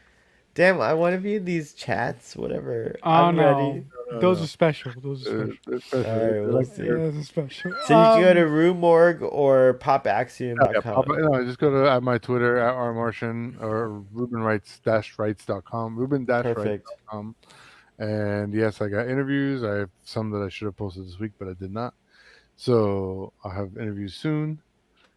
More interviews coming. Coming. Excellent. Marcelo's recently joined the TQIF lineup. Yes, I need to apologize for today for not having the review for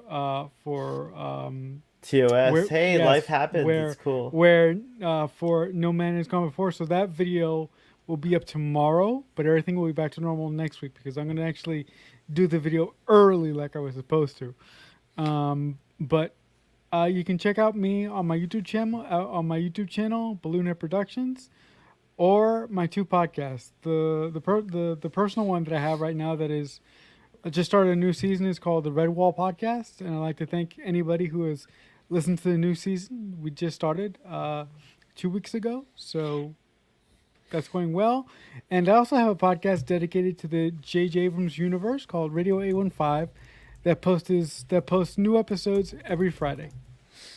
So Most that's it. excellent. Fathery, you just dropped a new episode of Text Trek tonight.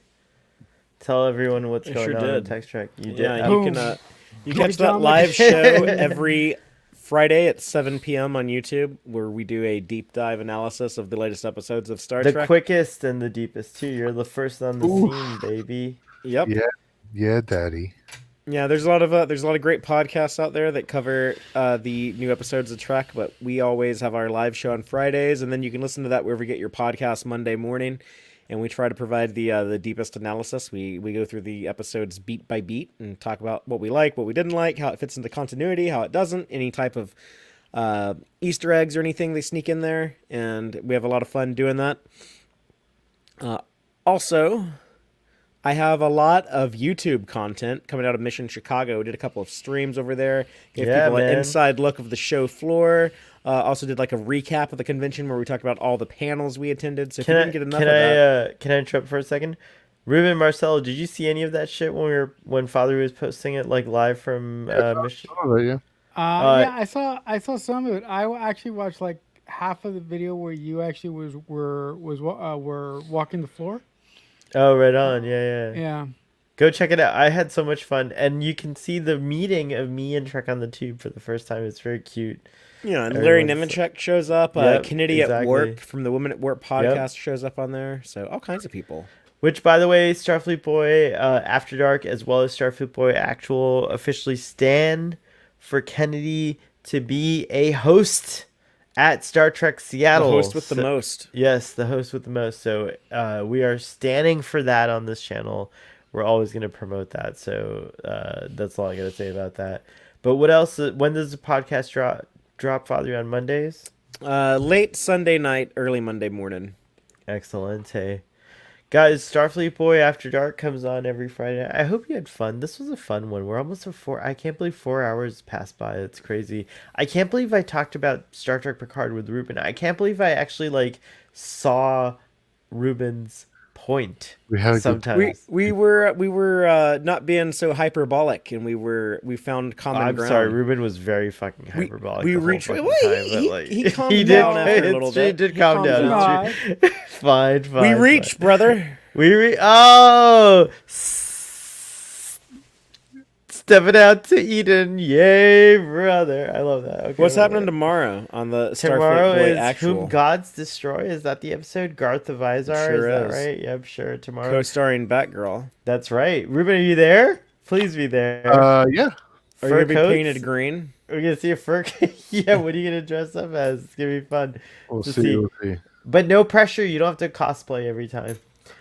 So speaking of which, Starfleet Boy We did Actual. last time, right? No, because there was a recent one that nobody wore anything interesting anyway. So Yeah.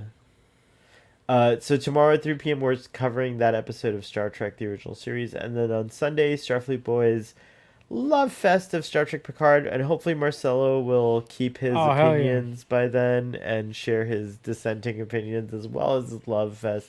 I'm not a Dissenting bully. I'm opinions. not a love bully. Come on, guys. You can express your opinions. Of all, on yeah, of all the Starfleet Boy. of all the people in our friend group who has an issue with the card, I am the nicest one because you got Ruben down here that fucking you are the drives a nicest knife one. through Picard. It's true.